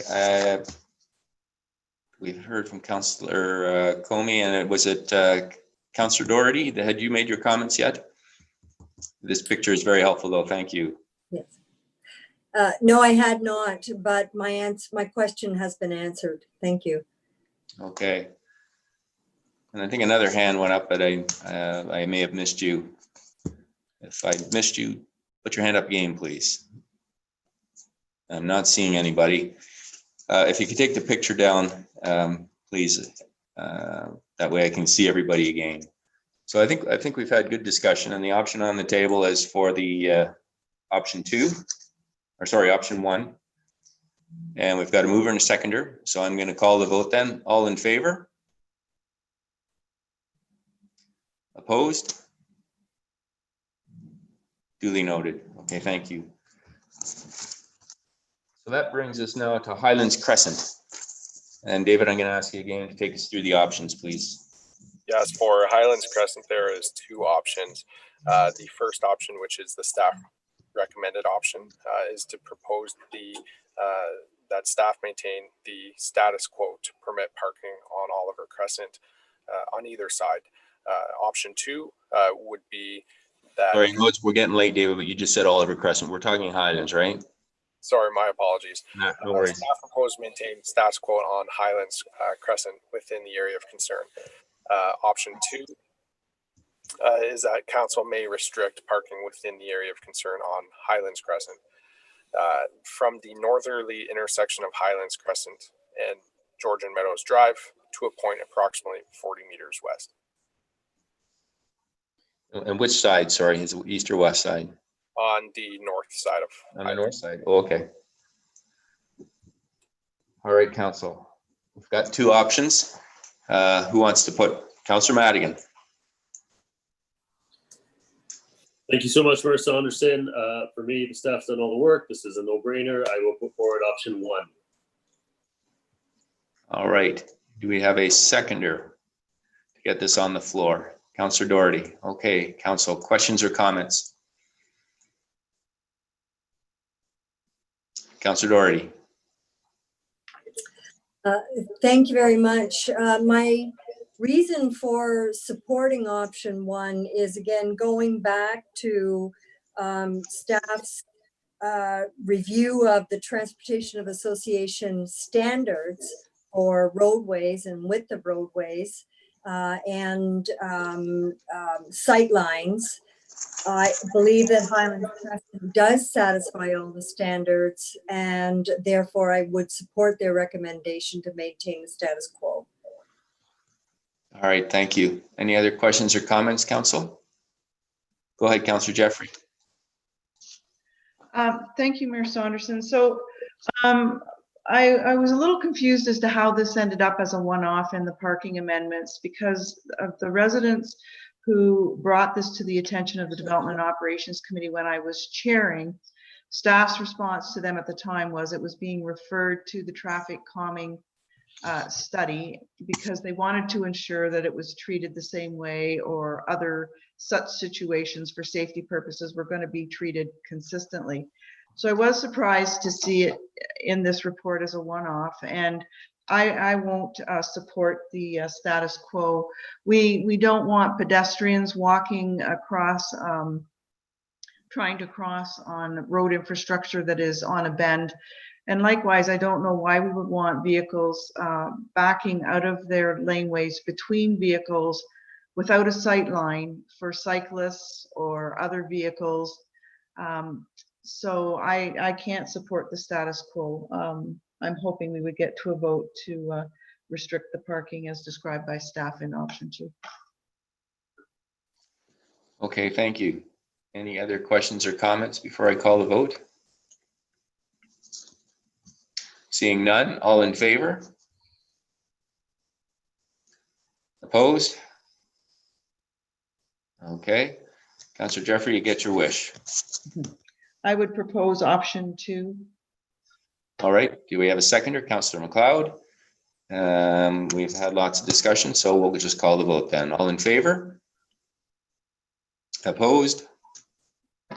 Duly noted. And the last one brings us to Side Launch Way. David, if you can take us through those options as well, please. Thank you. So option 1 is the staff recommended option. It was what was presented to the Development and Operations Committee. Staff proposed no parking along the north side of Side Launch Way between North Maple Street and Heritage Drive. That's adjacent to the residential properties. Parking will be permitted on the south side of Side Launch Way, nearest the sidewalk and adjacent to the commercial properties. Option 2, which would be a staff supported option as well, and taking into consideration the input from nearby commercial property owners who expressed some concern with regard to the loss of some parking.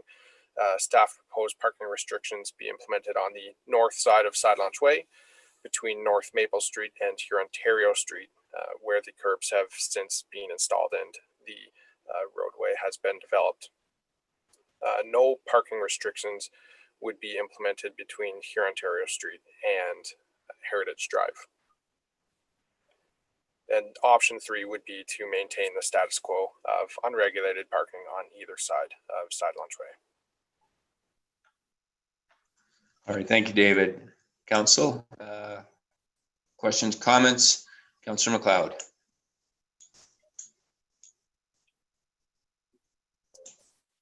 I'll put forward option 2. All right, do we have a seconder? No. Option 2?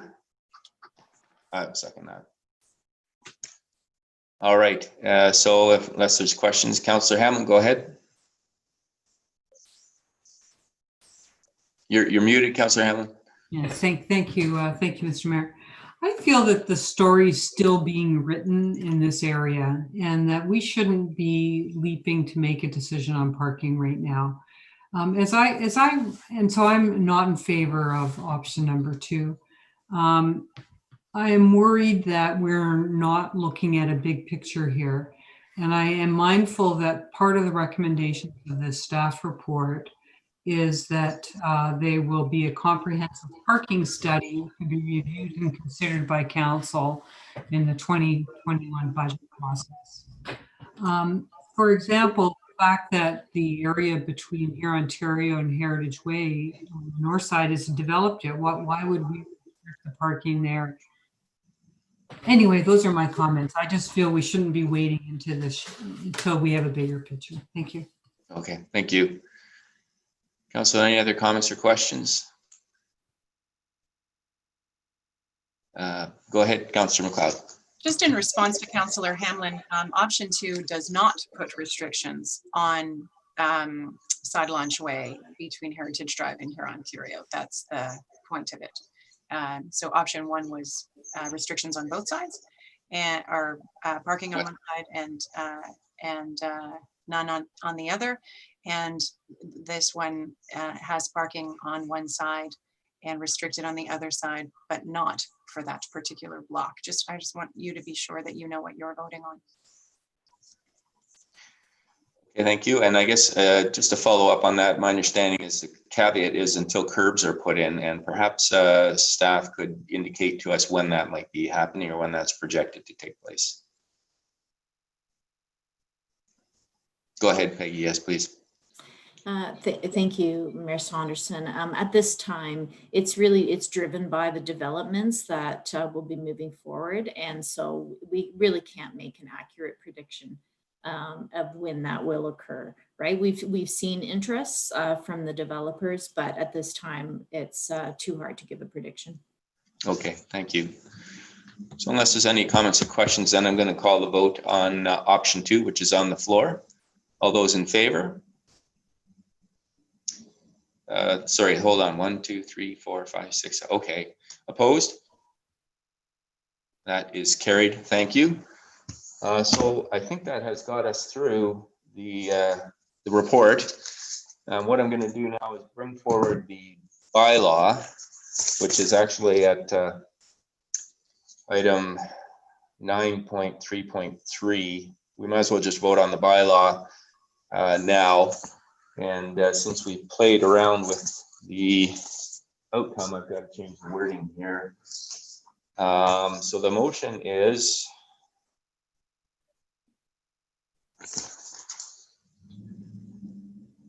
it's moved by Councillor Doherty and seconded by Councillor Hamlin. Be it resolved that bylaw number 2020-50, being a bylaw to amend bylaw number 2003-62, parking control bylaw, a bylaw for the regulation of parking within the corporation of the town of Collingwood, be enacted and passed this 27th day of July 2020 as amended. I'll just look to the clerk before I call the vote on that, but I think that's sufficient. Yeah, okay, we got it. So then, unless there's any comments or questions, I'm going to call the vote then. All those in favor? And that one is carried unanimously. Thank you. Now flipping back, we have 9.2.5, the ACE Transportation Group waiver of taxi license fee. This was passed by a 3-2 vote at the Operations and Development Committee meeting.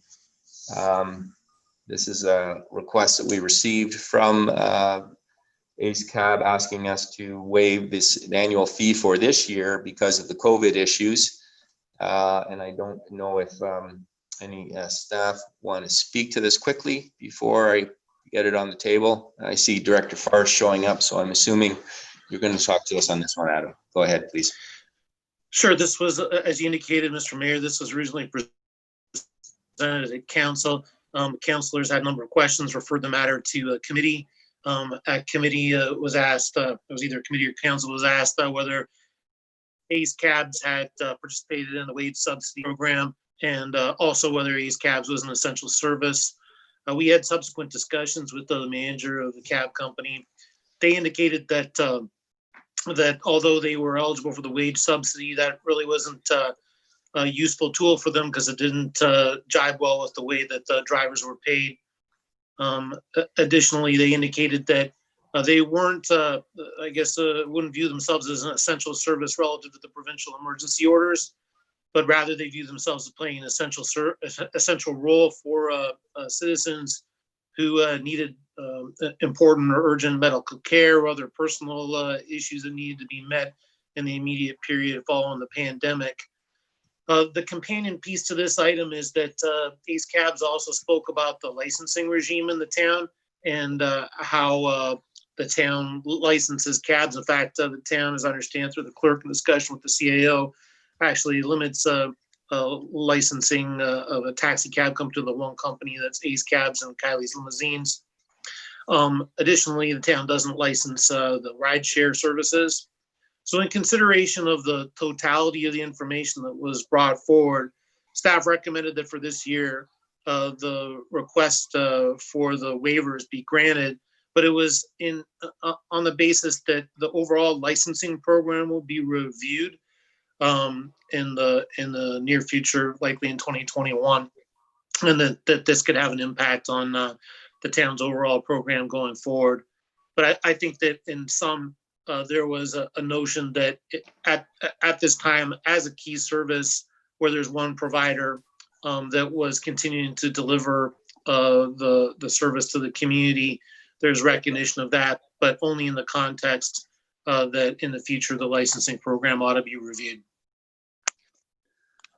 Thank you, Adam. Council, are there questions or comments before I call the vote on this item? And I think we have lost Councillor Hamlin. I don't know if staff's able to reach out and assist and see if we can get her back on.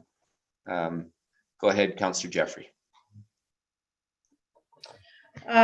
Thank you, Mayor Saunderson. I still maintain the position that this is it's a private business, and I just really do question our a decision or recommendation to fully waive. In all of our COVID initiatives, we've been very consistent in deferring the payment and to assist with that without penalty, and I would be quite prepared to do that.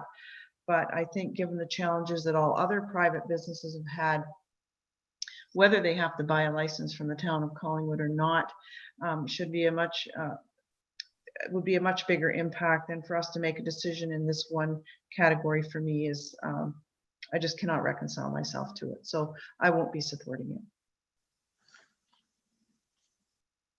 Okay, thank you, Councillor Jeffrey. Are there any comments or questions there? We have. Go ahead, Deputy Mayor. Thank you. When this was presented at Development Operations, the vote was 3-2 with Councillor Jeffrey and Councillor Hamlin in the negative. And upon reflection and hearing Councillor Jeffrey's comments, I too will be voting in the negative. Okay, thank you for that. I was one that voted in favor, and I just wanted to look to the CAO because I know the licensing fees. I'm just wondering how many entities pay a licensing fee to the town, and what those fees usually amount to in terms of how does this compare with others, I guess. Thank you, Mayor. Are only two types of licenses that fall under this regime. It would be the food trucks and the taxis. There certainly are many other different types of permits. And given that under COVID, the food trucks were potentially doing better, this was a reply that we had provided at committee. I do know that Clerk Almus has more history in this, so I'll turn it over to her for further comments, please. Thank you. Go ahead, Sarah. Certainly, through your worship, I think CAO Skinner has actually captured it. We used to limit at least a dozen types of businesses, and right now it's very focused on food vendors, transient traders, and taxi licensing, and taxi licensing is by far the most significant. Okay, thank you for that. Are there any other questions or comments then before I call the vote? Seeing none, I'll call the vote then. All in favor? Okay, opposed? And that is defeated. Thank you. And that takes us to item 9.2.6, PW 2020-12 Osler Booster Station Encroachment Agreement. It is a fairly technical report, so perhaps we can get just a brief update from Director Slama, please. Sure. Thank you, Mayor Saunderson.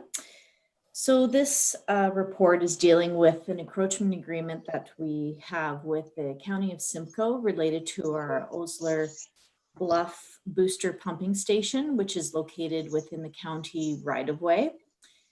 There was a previous agreement which had lapsed. So this report is just bringing forward a new agreement.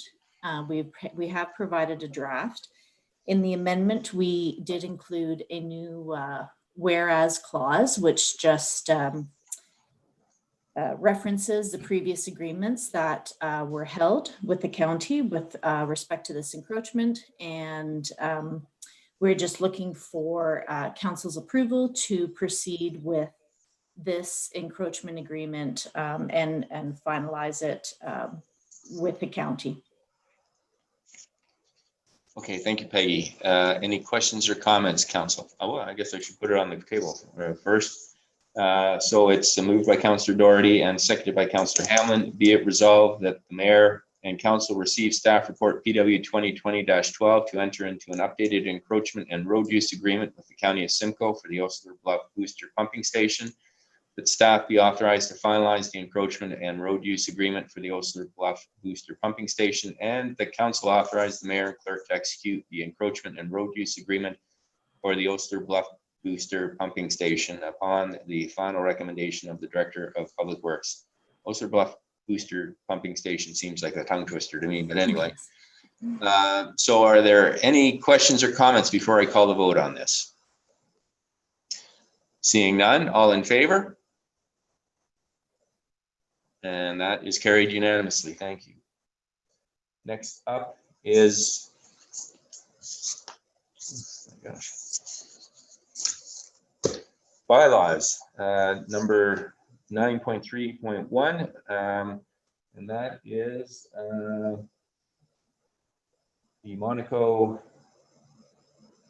development agreements. It's moved by Councillor Doherty and seconded by Councillor Hamlin. Be it resolved that bylaw number 2020-48, being a bylaw to authorize the execution of an amending agreement to the site plan control agreement, encroachment agreement, and reporting agreement for the Monaco development between Monaco Condominium Collingwood Inc. and the town of Collingwood be enacted and passed this 27th day of July 2020. And I think this was passed as part of the consent agenda from the operations and development meeting. So this is the bylaw just to put it in force.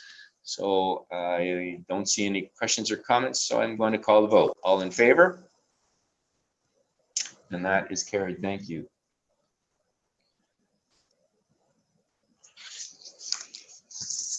Next item is 9.3.2. And that is another bylaw. And it is moved by Councillor Doherty, seconded by Councillor Hamlin. This deals with bylaw number 2020-49, Riverside Townhome Subdivision Agreement. Be it resolved that bylaw number 2020-49, being a bylaw to authorize the execution of an amendment to the subdivision agreement for the development commonly known as Riverside Townhomes between Dunn Capital Corporation, Meridian Capital Corporation, and the Corporation of the Town of Collingwood be enacted and passed this 27th day of July 2020.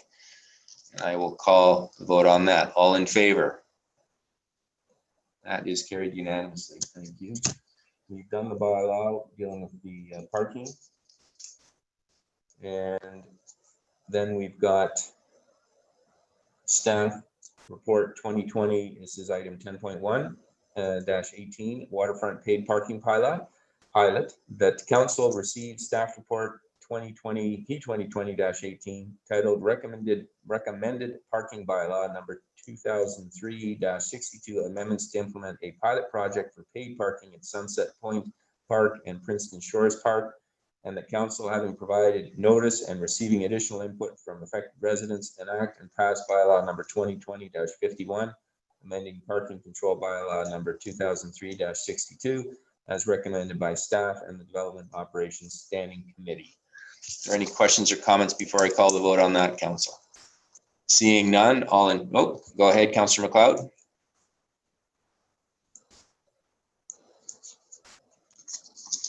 Just to clarify on this one, are we thinking that within the rubric of our changes this year to parking down at Sunset Point, I apologize if this is blatantly in this report and I didn't see it, but is this that residents are going to have to pay as well? I'm going to pass that through over to Director Miller, CDO Miller. Thank you to your mayor, to Councillor McLeod. That is correct at this time. The paid pilot parking project will be something that everyone will have to pay for at this point. Thank you. All right. Well, there's a follow-up question, and I do see that Councillor Hamlin put a card up, but the idea is that in future years, when we have the lead runway time, that we would be issuing parking passes to residents, or is that on the table? Thank you, Your Worship. We can certainly look into that option, and then that'll be a discussion the council will have, resident parking and what have you. We'll bring that forward at a future committee and council. Okay, thank you. I saw Councillor Hamlin. Oh, I got CAO Skinner, and then I will get to Councillor Hamlin and Councillor Doherty. Go ahead, CAO. Thank you, Mayor, and I apologize. I may have had misunderstood the proposal, and I did want to ask CBO Miller or Director Farr. We do have the resident parking space, which has attendance added on the weekends, and I believe the pilot is on a weekend. So I'm wondering if there's an easy option for the pilot weekend to allow residents at the monitored parking lot to enter without a cost. CBO. Thank you, Worship. Yes, just to clarify, right now, for the Labor Day long weekend, we're introducing a paid pilot project. It is only for the paved parking lots on the north side of St. Lawrence, the angled portion on the south side, and then further up by the public washrooms. So residents will continue to access the resident-only parking lot that we currently have established. And having said that we would look at the resident option, resident pass option, that will be something that we'll look at a future date. But at this point in time, the paid parking pilot is just within those specific areas. And of course, we would allow residents to use the existing parking area free of charge. Thank you for that clarification. All right, Councillor McLeod, I'll let you follow up on your question. Thank you. Actually, I'm very curious about this app and so on that we're thinking of, and I wanted to ask whether there is some sort of a connection to it when you've put in for your parking spot, when a person is put in for their parking spot. Does bylaw have a way to monitor whether that person's parking is up? Staff, Greg, you want to answer that? Through your worship to Councillor McLeod, we're quite excited about this project because this parking technology that we are introducing, it was a capital project approved by council in 2018, and we're currently in our design phase. Yeah. What this app will allow us to do with respect to enforcement, we actually have license plate scanning capabilities within our phones. So the bylaw officer will go around and they can actually scan the license plate and they can actually determine if they could pay for parking or not, and we can issue the ticket. On the customer service side, this is going to be such a game changer for Collingwood. It's going to provide a much more positive experience for members of our community and the traveling public, in that they can control the parking. Again, they can download this app. They can pay by their iPhone or Google Pay or what have you, and then they can manage it that way. So they can pay through their credit card. Not only that, it will be an interactive map that shows in real time what parking spaces are available and what capacity and so forth. It will also allow the capability of users to top up their payment. So they'll get notification, whether that's through a text or an email, say, hey, my 3 hours parking up, I need to top that up. So it's gonna be a much more positive experience. And I think we're really excited, and we're anticipating our implementation date of October for a full rollout. However, this part of the paid pilot is just at Sunset Point and in other waterfront properties.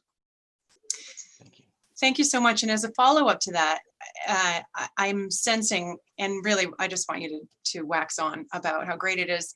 Is this going to increase the efficiency of our bylaw officers and provide them with more opportunities to get to other things and not be overwhelmed as they have been? Great. Thank you, through your worship, to Councillor McLeod again. Absolutely, because our current environment right now, we've issued paper tickets. This will continue. However, this new parking technology software is going to be integrated into the MTO plate denial system. It will also be integrated into our Great Plains financial system. So we're going to reduce duplicate entries, because right now we have to enter manually every parking ticket into our system. So we're going to eliminate that. As far as other efficiencies go, there'll be more robust reporting. We can certainly manage that more effectively. And there's quite a few more opportunities and efficiencies for sure. Thank you so much. And I've just one last question regarding accessibility to this app at Sunset Point. How's the Wi-Fi down there? Are we going to have to use data? To my knowledge, it's fairly strong. I can't say that for 100%, but we'll certainly take a look at that and test that out. We are, as I said, in the design phase. Just in the month of August, next 2 weeks, we'll be going into the testing phase, probably the later part of August. So we'll certainly look into that. Thank you. Thank you so much. Good. I think I had Councillor Hamlin back, and I cut her off. So go ahead, Councillor Hamlin. Thank you. I just wanted to, through you, Mr. Mayor, clarify what we're voting for. Is it this $5 an hour for parking with a fine of $30, no maximum on how long you can park for? Is this just all for the Labor Day weekend? CVO Miller. Thank you, Your Worship, through Councillor Hamlin. That's correct. At this point in time, we want to make an amendment to the bylaw so that we can actually allow for this to occur. Also, the $30 fine, we don't have time to apply for short form wording and increase that fine if we so feel that's necessary. And that's just a timing issue. We just won't have time to implement the paid parking for Labor Day long weekend. Currently, we do have $5 per hour. Some may think it's low, some may think it's too high, some not enough. That question still has to be answered. However, we think, given our review of area municipalities, we believe $5 per hour is more than fair. However, moving forward, we will certainly look at through this throughout the town. Thank you. Good. Councillor Doherty, and then Councillor Comey. Thank you very much. A couple of my questions have been answered. Rate of $5 per hour. I do believe that that's too low. I was going to ask if we could consider a larger fee. For example, City of Barrie is charging $10 per hour with a daily maximum of $50. It's also $10 per hour in Innisfil. And in Aurelia, actually, it's even more. It's a flat fee of $50, which has met with the consternation of the Premier. But what I'm hearing is it's not possible to change the fee for the Labor Day test. CVO Miller. Thank you, Your Worship, to Councillor Doherty. We did environmental scan that we reviewed a number of municipalities, including Barrie, of which you mentioned. Barrie is at $10 an hour. Some municipalities are at $7. We figured that we would start somewhere, and I know that some municipalities are even lower than that. We thought this would be a somewhat reasonable approach for the pilot project, but we'd be certainly open to increase that if that what council is desirous of. Thank you. And the fine is $30. Through your Yes, and work, I think we need lead-in time to change that. Go ahead, Greg. sorry, Your Worship, exactly, that's correct. We don't have enough time to change our short form wording, so we're just going to go with our standard $30 fine. We are aware that that is too low. We have received communications from users of the park that they be more than happy to pay for the fine as opposed to a parking ticket or flat rate. Yeah, I agree. However, for the purposes of getting paid parking in place, I guess this is what we'll do. Just one other question then.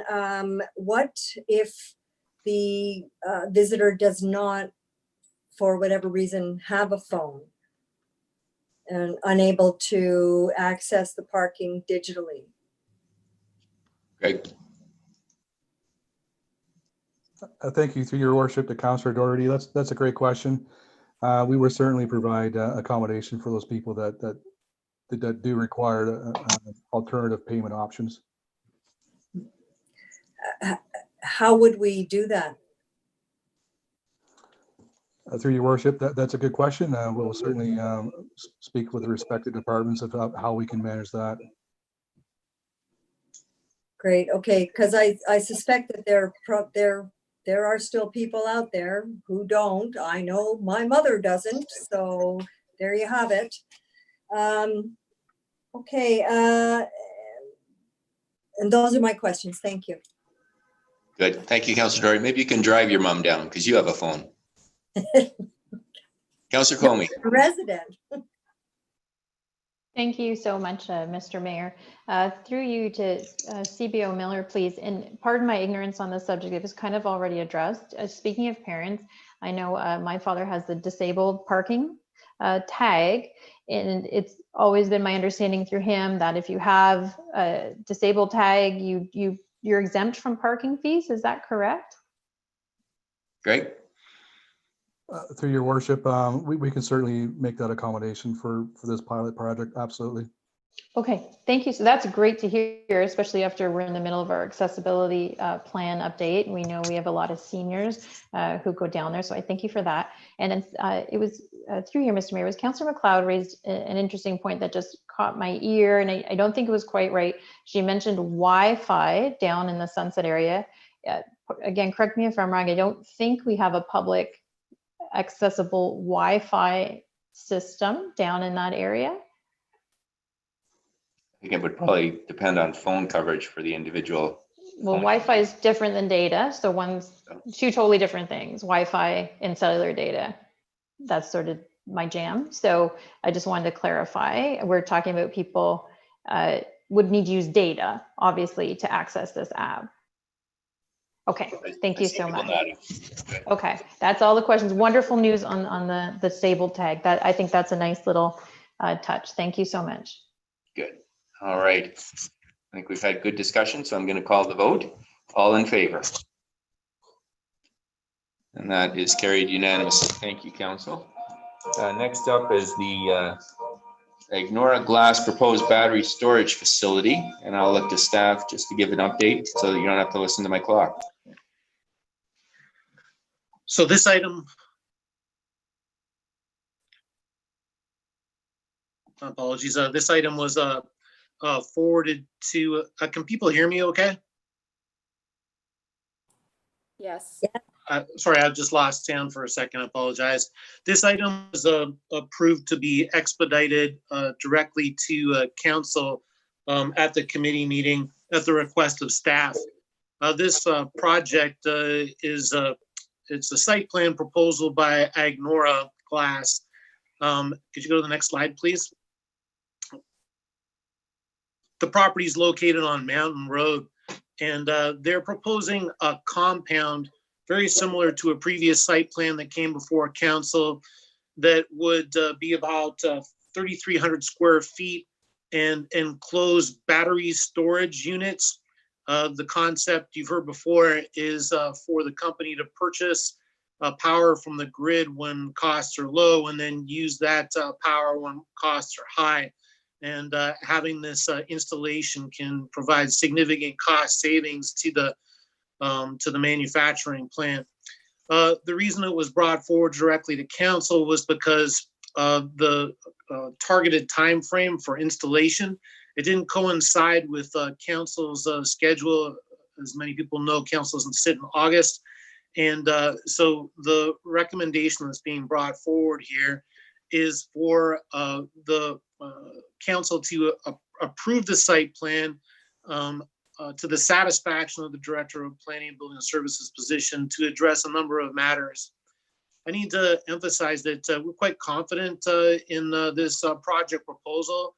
Agnora Glass has been a very good partner to work with in moving through this approval. Could you go to the next slide, please?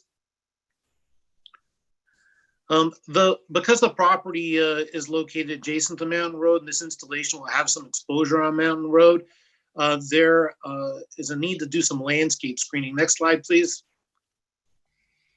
You can see that there's exposure through and into the property. There's also some other equipment in between Mountain Road and the building face. Could you go to the next slide, please? In a nutshell, Agnora has wowed us by making significant landscape screening commitments that are going to have the effect of beautifying that stretch of Mountain Road. And not only will they shield this infrastructure, but they'll shield existing infrastructure as well. And with that, I'd actually consider our recommendations for approval. Thank you. Thank you, Adam. This is an exciting project and one similar to what they've been doing over at Pilkington Glass. Any questions or comments, council? Seeing none, I will call the vote then. All in favor? And that is carried unanimously. I think we may have, oh, there you are. Thank you. Okay. You know what? I'm not sure I put that on the floor properly. It's moved by Councillor Doherty and seconded by Councillor Jeffrey. Be it resolved that council approve the processing of the proposed Agnora battery storage facility as a minor adjustment to a site plan control agreement, and that council approve the site plan development drawings for the proposed Agnora battery storage facility municipally addressed as 200 Mountain Road, subject to the following conditions. Point 1, receipt of the following materials to the satisfaction of the Director of Planning and Building Services: drawings showing fencing and screening and landscaping, securities to address any needed fencing and landscaping. 2, receipt of clearance for the development proposal from the Nottawasaga Valley Conservation Authority. 3, receipt of any revised drawings required to resolve outstanding issues, including the NBCA clearance, to the satisfaction of the Director of Planning and Building Services. And 4, the resolution of any related matters as deemed appropriate to the satisfaction of the Director of Planning and Building Services. So now that we've got it properly on the books, I'm going to call the vote again. All in favor? And that is still carried unanimously. Thank you. So next up is 10.3 P2020-15 official plan update status report. This was deferred from the last meeting. So Director Farr, now's your big chance. Well, thank you very much, Mr. Mayor. Mr. Mayor, Mr. Deputy Mayor, members of council, it's my pleasure to give you this update on the official plan project. Next slide. The project, as you know, it's been underway since January. You can see in the middle of this yellow dot, that's where we are. It does give a relatively true representation of where we are on the project. We're just approaching the halfway point. Next slide, please. But since January, there's been a number of important activities that have occurred. In early January, we met with council, our consultants carried out interviews, and we had a workshop with council that was televised. On March 4th, we had a community workshops. There were 3 sessions that occurred throughout the day. We had 150 attendees. We've recently completed an online survey that's been posted between May and early July, where we've had over 500 responses that tested out some of the issues that were identified through the community workshop and assessed how people felt and prioritized issues that had been brought up. we're about to release that survey for people to review. We've also had a number of community group presentations where planning staff have gone out to meet with community groups to talk about the official plan. Next slide, please. The phase that we're in right now is the release of the discussion papers phase. This official plan update's been oriented largely around 8 key topic areas: growth management, sustainable development, housing options, community design, green lands, refer to natural areas, the downtown and waterfront, transportation, and municipal infrastructure. Next slide, please. These discussion papers have been released. We have neared completion of all of them. There's a few left, and I'll speak about those in a minute. This discussion paper phase is really important, and we're sending a kind of a guidance piece out to the public when they review these documents to ask the public, have our consultants accurately captured the issues important to the town? Given the information that people are reading, how do they see the town best developing over the next 20 years? And we're asking people to try to think about the next solutions, or the solutions that respond to the ideas that are presented in the discussion papers. Next slide. It's important to understand the context around these discussion papers. What they do is they delve more into the issues of that the consultant has developed, and they're intended to kind of set the stage for the options and directions report. So we're kind of in an intermediary step right now. We expect that what we'll do is we'll release these documents. We'll be providing some guidance material through our Engage Collingwood website, and then we'll simply be inviting people to respond back to us. We have a vast network of some 600 different contacts throughout the community. We'll be sending this directly to individuals and organizations. We expect at this stage, because these discussion papers present interesting and relevant information to groups and individual property development interests, that there will be focusing and an intensified interest in the project overall. There will be a temptation at this stage to leap to conclusions, read these documents and say, well, I have the solution, or it's clear there's a solution evident. It's important for people to understand that we need to go through the options phase. On the one hand, we could do nothing. On the other hand, we could take significant and radical steps, and there's probably some ground in the middle. In October, we plan to come forward with some more intensive public consultation around options and directions. And this is a really critical part of the whole project, because that stage becomes the precursor to drafting the first draft of the official plan. Next slide, please. Engage Collingwood is really our resource hub for residents to participate in the project. All the content that I've described tonight in this official plan update is available on Engage Collingwood, where you can find presentations, reports, project status updates, contact information for how to reach the planning team and our consultants, and opportunities to be involved. We're seeing incredible pickup and use of the Engage Collingwood tool. We expect that, as I said shortly, we will be releasing the online survey results, and there are already a number of discussion papers posted. We have 3 discussion papers left to release. Those are the growth management, natural heritage, and municipal infrastructure papers. The growth management paper is a particularly interesting paper that deals with future land demand in the commercial, residential, and employment lands categories. We expect there to be significant feedback and comment on that document.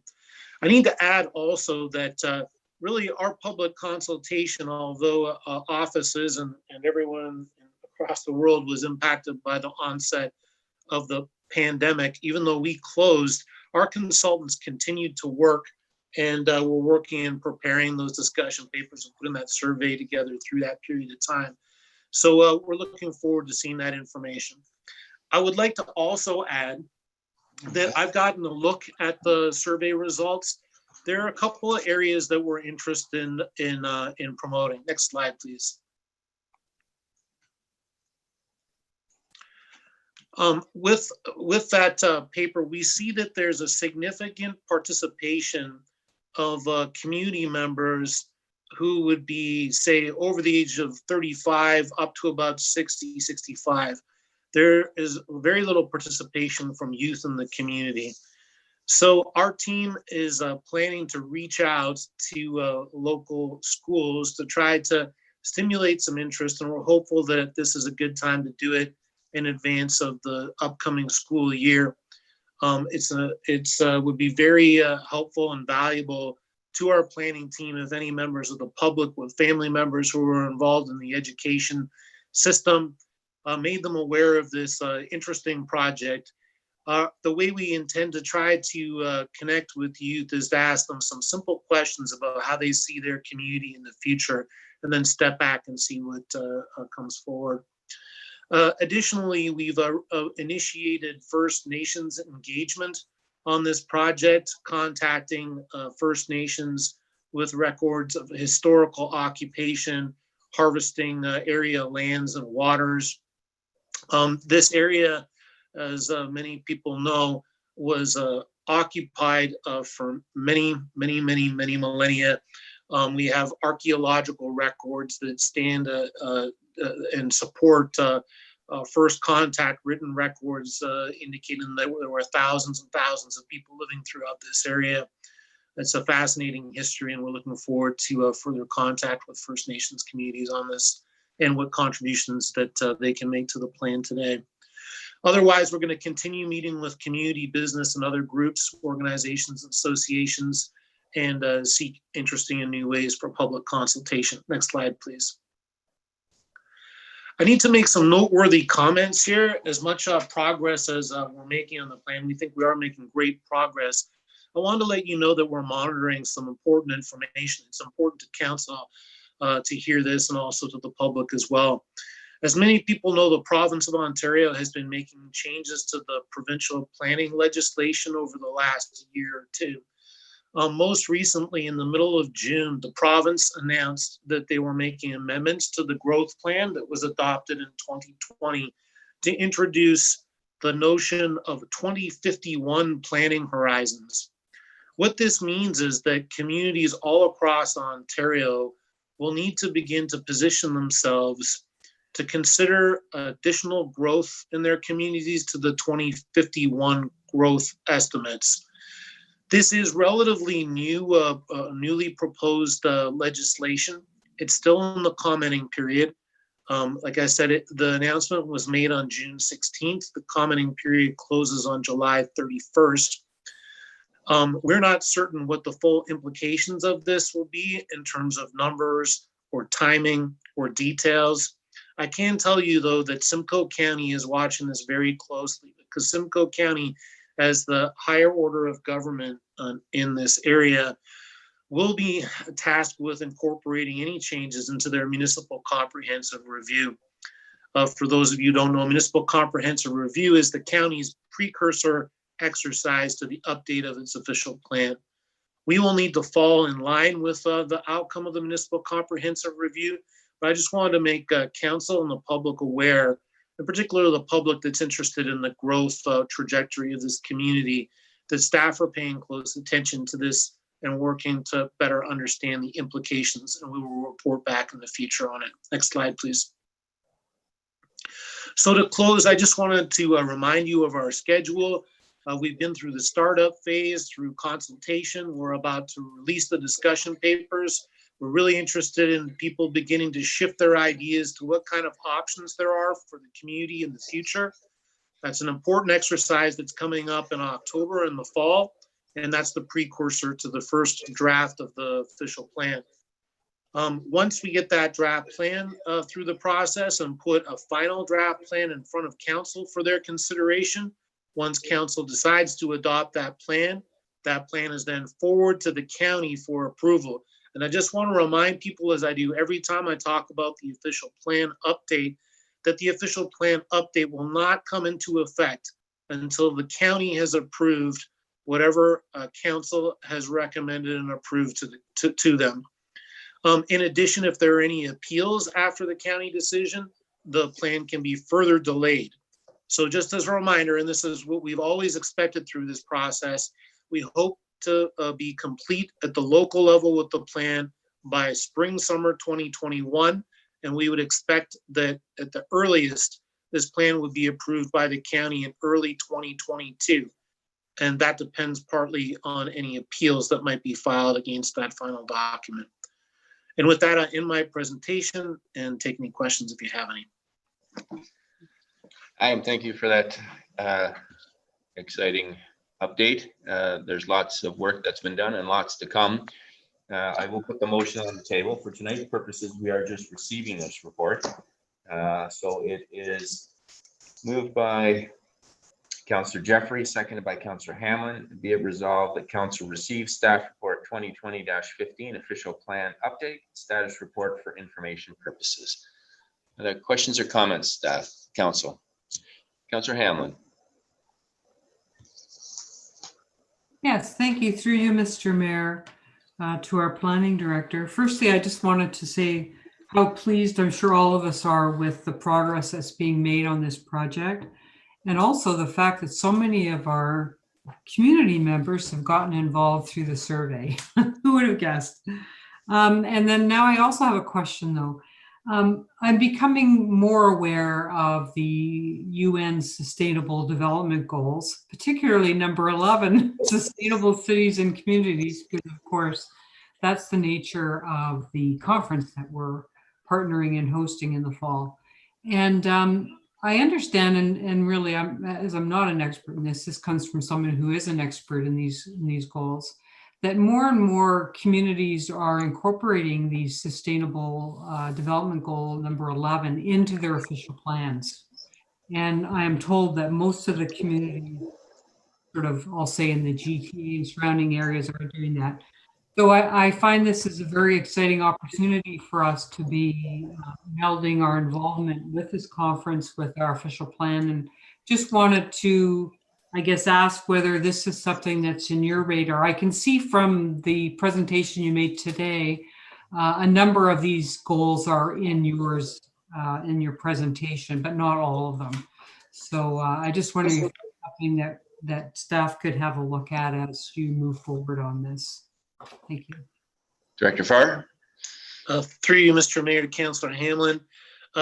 There are, when people begin to read this document, the synergies will be leaping out at them. We've been sluicing through and gathering a lot of information. What our progress on the update tells us to date is that this community is very thoughtful. They're interested in innovation, looking at new innovative ways of doing things, and there's a particularly strong interest in the environment. So I expect that through the TAN's work on the UN project, that this will become even more clear, and staff will be having internal discussions. When we get into this options stage, I think there'll be even more input. It's quite an exciting project, and it's quite exciting to see how this community is naturally aligned with some of the things happening internationally. That's Thank great. you. Thank you. All right, council, any other questions or comments before I call the vote? Seeing none, all in favor? That is carried unanimously. Thank you very much for that, Director Farr. It's great work and we're looking forward to it as we continue on. So now we have another bylaw. It's another parking bylaw, but this bylaw is to affirm the paid parking pilot for Labor Day, and it is moved by Councillor Madigan and seconded by Councillor Berman. Be it resolved that bylaw number 2020-51 being a bylaw to amend bylaw number 2003-62 parking control bylaw for the regulation of parking within the corporation of the town of Collingwood be enacted and passed this 27th day of July 2020.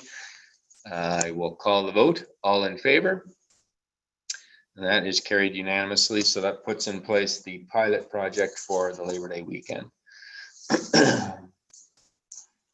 And that brings us to notices of motion, item 12. Are there any notices of motion to be put on the table? Seeing none. Item 13 is the county report. And I don't know, Deputy Mayor, given the lateness of the hour, if you have anything to add for this week. I don't tonight. Thank you. Okay, thank you. Old and or deferred business, item 14.1.1. Seek council's input on options and approach for asset sale proceeds decision. This item was deferred from last week's meeting to today. And I don't know, CAO Skinner, if you have anything you want to add before we put this on the floor. Thank you, Mayor. Nothing to add except that they're both valid approaches. One would make the decision a little sooner, but I think with a good amount of information, if it's just past budget, when we understand have an update to council about the asset management and the potential for a capital levy, and the other one makes a decision a bit later in 2021. Once we have understood a couple more large items. So the one that has been endorsed is the one that puts the asset sale proceeds on the table later in the year of 2021. Thank you. Okay, thank you. So it is moved by Councillor Doherty and seconded by Councillor McLeod. Be it resolved that the Council of the Town of Collingwood support approach A, learn more first for the asset sale proceeds decisions. Are there any comments or questions before we call the vote? Councillor Jeffrey. Thank you very much, Mayor Saunderson. At the meeting previous to this, I was unable to vote on it. I did make comment, and then for a family matter, I was called away and couldn't vote. And my comments had been that I was landing somewhere between A and B. And I really think it's important that we get to this sooner than later. I was of the mind that we would have gotten to this a lot sooner, but certain things have circumvented that. But option A puts us 6 months beyond what I think is reasonable. And I think, and I guess I'll put this question through to CAO Skinner, is that the timelines that we determine will not impact our ability. Nothing's locked in. We're going forward right now and gathering information. So for me, I can't support option A. I just think it puts us too far down the road, and we've been sitting on this money for a long time, and it's time that we plan for it and get it in place as best we can. So I'm not going to support option A, but hope for an opportunity to support option B. Okay, and I don't, if you had a question in there for. I did. I did. You did? I did. Okay, yes. Then I will put it over to Sonia. Go ahead, Sonia. Thank you, Your Worship, through you to Councillor Jeffrey. Yes, everything you've said is of course valid. This is really about starting the discussion with council. The entire presentation as it was presented previously was about the two questions. And in fact, I didn't ask for a resolution at the end of either, which was really about, can I please get your input on whether we have the right list, which I did receive. And also if there were strong arguments to proceed earlier rather than later. And I think what you've said is true. If council would like to proceed earlier and you feel that with the right information, you'll be ready to make a decision, I could happily carry out option A or option B upon council's direction. Thank you. Councillor Hamlet, did you have your hand up? Yes, I did. Thank you. I just wanted to speak to option A briefly. What I liked about option A was that it contemplates us waiting for the outcome of potentially the Arts Center feasibility study, updated staff accommodation study, and perhaps more information on RFP results and so on about the grain terminal. All useful information, perhaps, because we may be, depending on the outcome, choosing to put money into any of those projects. So I do understand the urgency of moving this forward, and I am totally in agreement with those comments of Councillor Jeffrey, but I would like this additional information. So I would vote for A. Thank you. Okay. Any other comments, Council? All right, seeing none, before we call the vote, I have given the matter some thought, and it is a 6 month. My understanding is we'd be under option B, getting the, starting to talk about picking the baskets to put the money in the first quarter of next year versus the third quarter. And I think it is important for us to start moving forward on this. I do appreciate the need for the information, but I think we're not really assigning dollar values as much as we're starting to create the baskets to put the money in as we get more information. So I will be supporting option, well, not supporting option A. And so with that said, I'll call the vote. All in favor? Sorry, can you just clarify what it is? Yeah, please. Option A is to Option A, okay. learn more first. So would get the results in the third quarter of next year versus the first quarter of next year. So show me your cards again, sorry. All in favor of option A?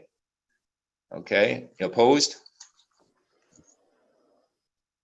All right, so that is defeated. So I've looked at the clerk. My understanding is then that the report would come back to the SIC at the next meeting. Is that the process, Sarah? Through your worship to council, I think the process would be to come back to SIC for a further update on this matter, unless CAO Skinner has another plan. Okay, Sonia, any suggestions? Thank you, your worship. I am a servant of the process. If it must go back to SIC, then I think it must go back to SIC. Both decisions would not be precluded by a delay. I see Councillor Jeffrey with her request to speak at the ready, because both decisions would be after the September SIC timing. Right. In anticipation of potentially Councillor Jeffrey's question, is there any reason why we wouldn't proceed to consider another option tonight?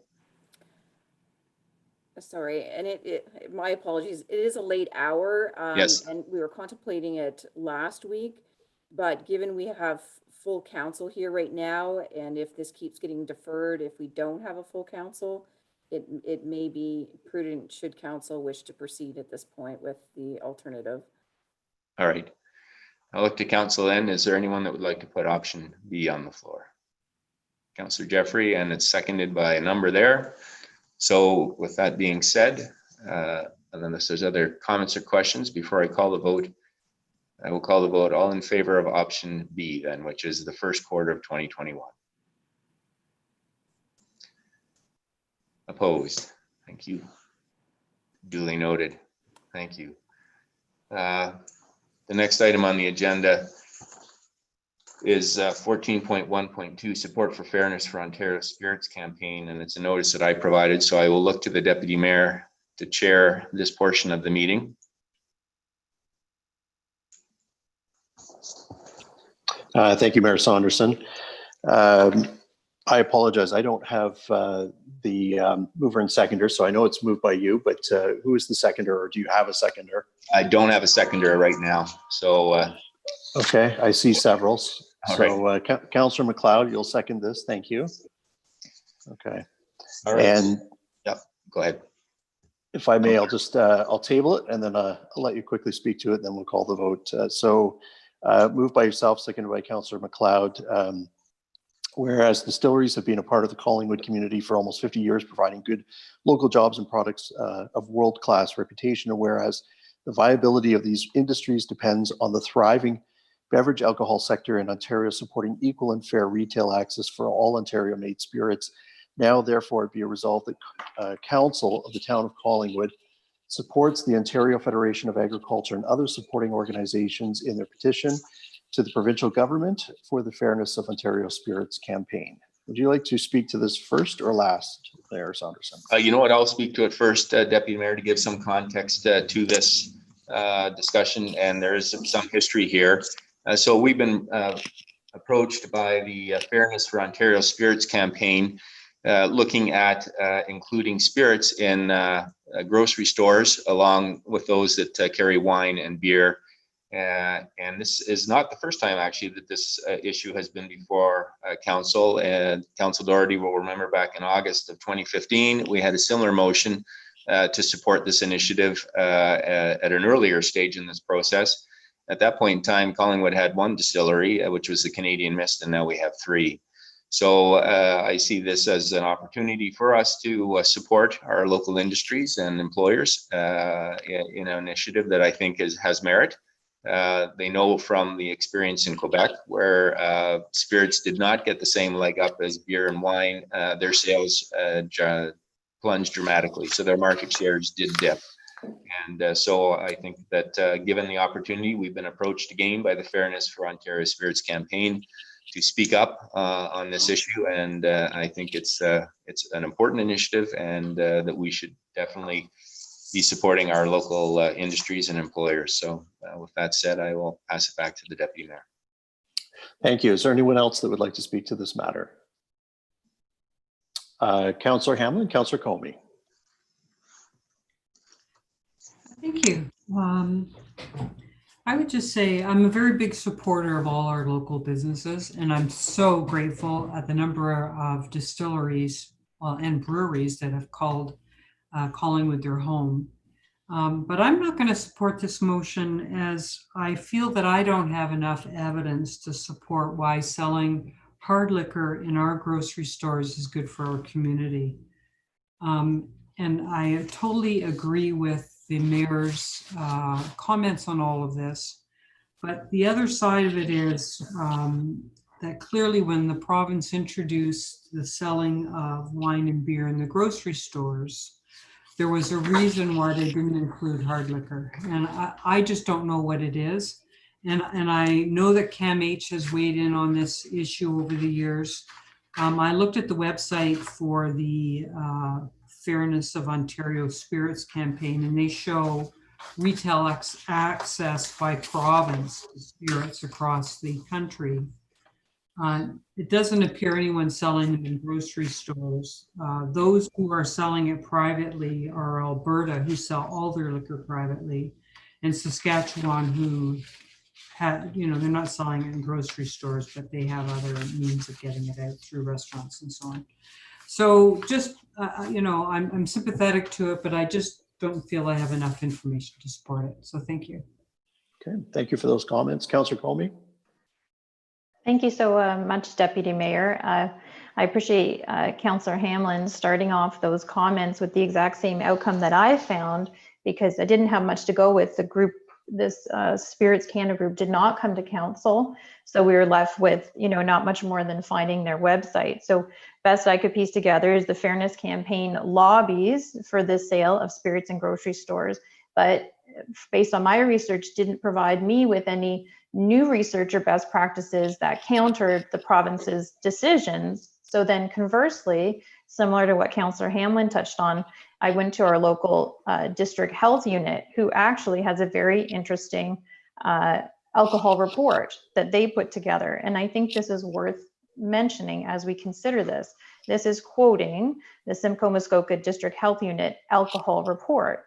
What they say is the alcohol industry, which is a variety of for-profit corporations engaged in the production, distribution, and marketing of alcohol products, plays an important role in sustaining consumption levels and consequent problems.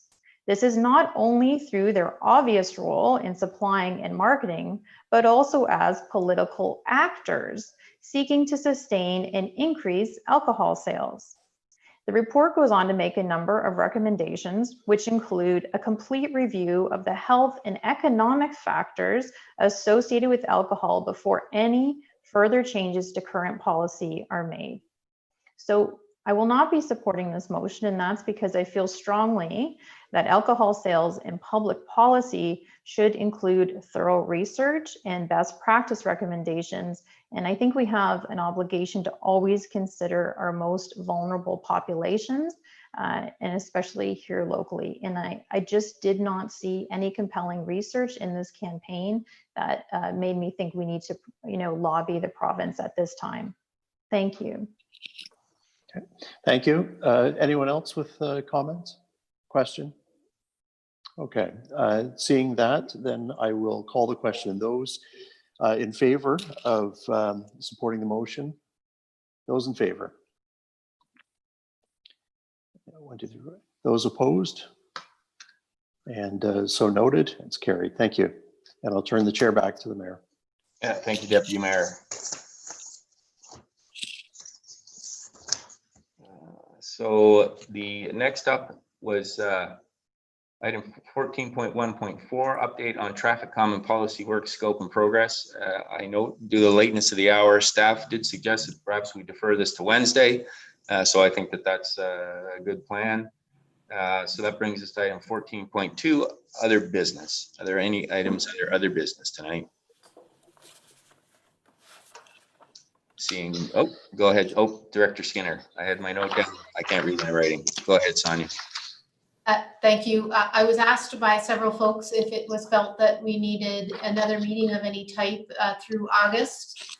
And there was one thing that had been deferred from a closed session, which was a council training about just a refresher on the code of conduct and question processes and that kind of thing.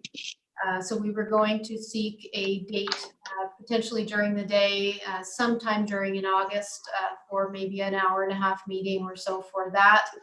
As well, there may be the material available for the BIA members' decision. And if that was available, it would be also included. So we hope that that would be very flexible scheduling to meet everyone's timeframes, but it was an important item to keep on track with our regular training. Thank you. Thank you, Sonia. Any questions or comments? Seeing none, then we will move on to the confirmatory bylaw. And it's moved by Councillor Hamlin, seconded by the Deputy Mayor. Be it resolved that bylaw number 2020-52, being a bylaw to confirm the proceedings of the regular meeting of council held July 27, 2020, be enacted and passed this 27th day of July, 2020. All in favor? That is carried unanimously. Thank you. And I'll look to Councillor Jeffrey for a motion to adjourn. All in favor? Thanks very much, everyone. Another productive meeting. Take care, and we'll see you Wednesday. Well done.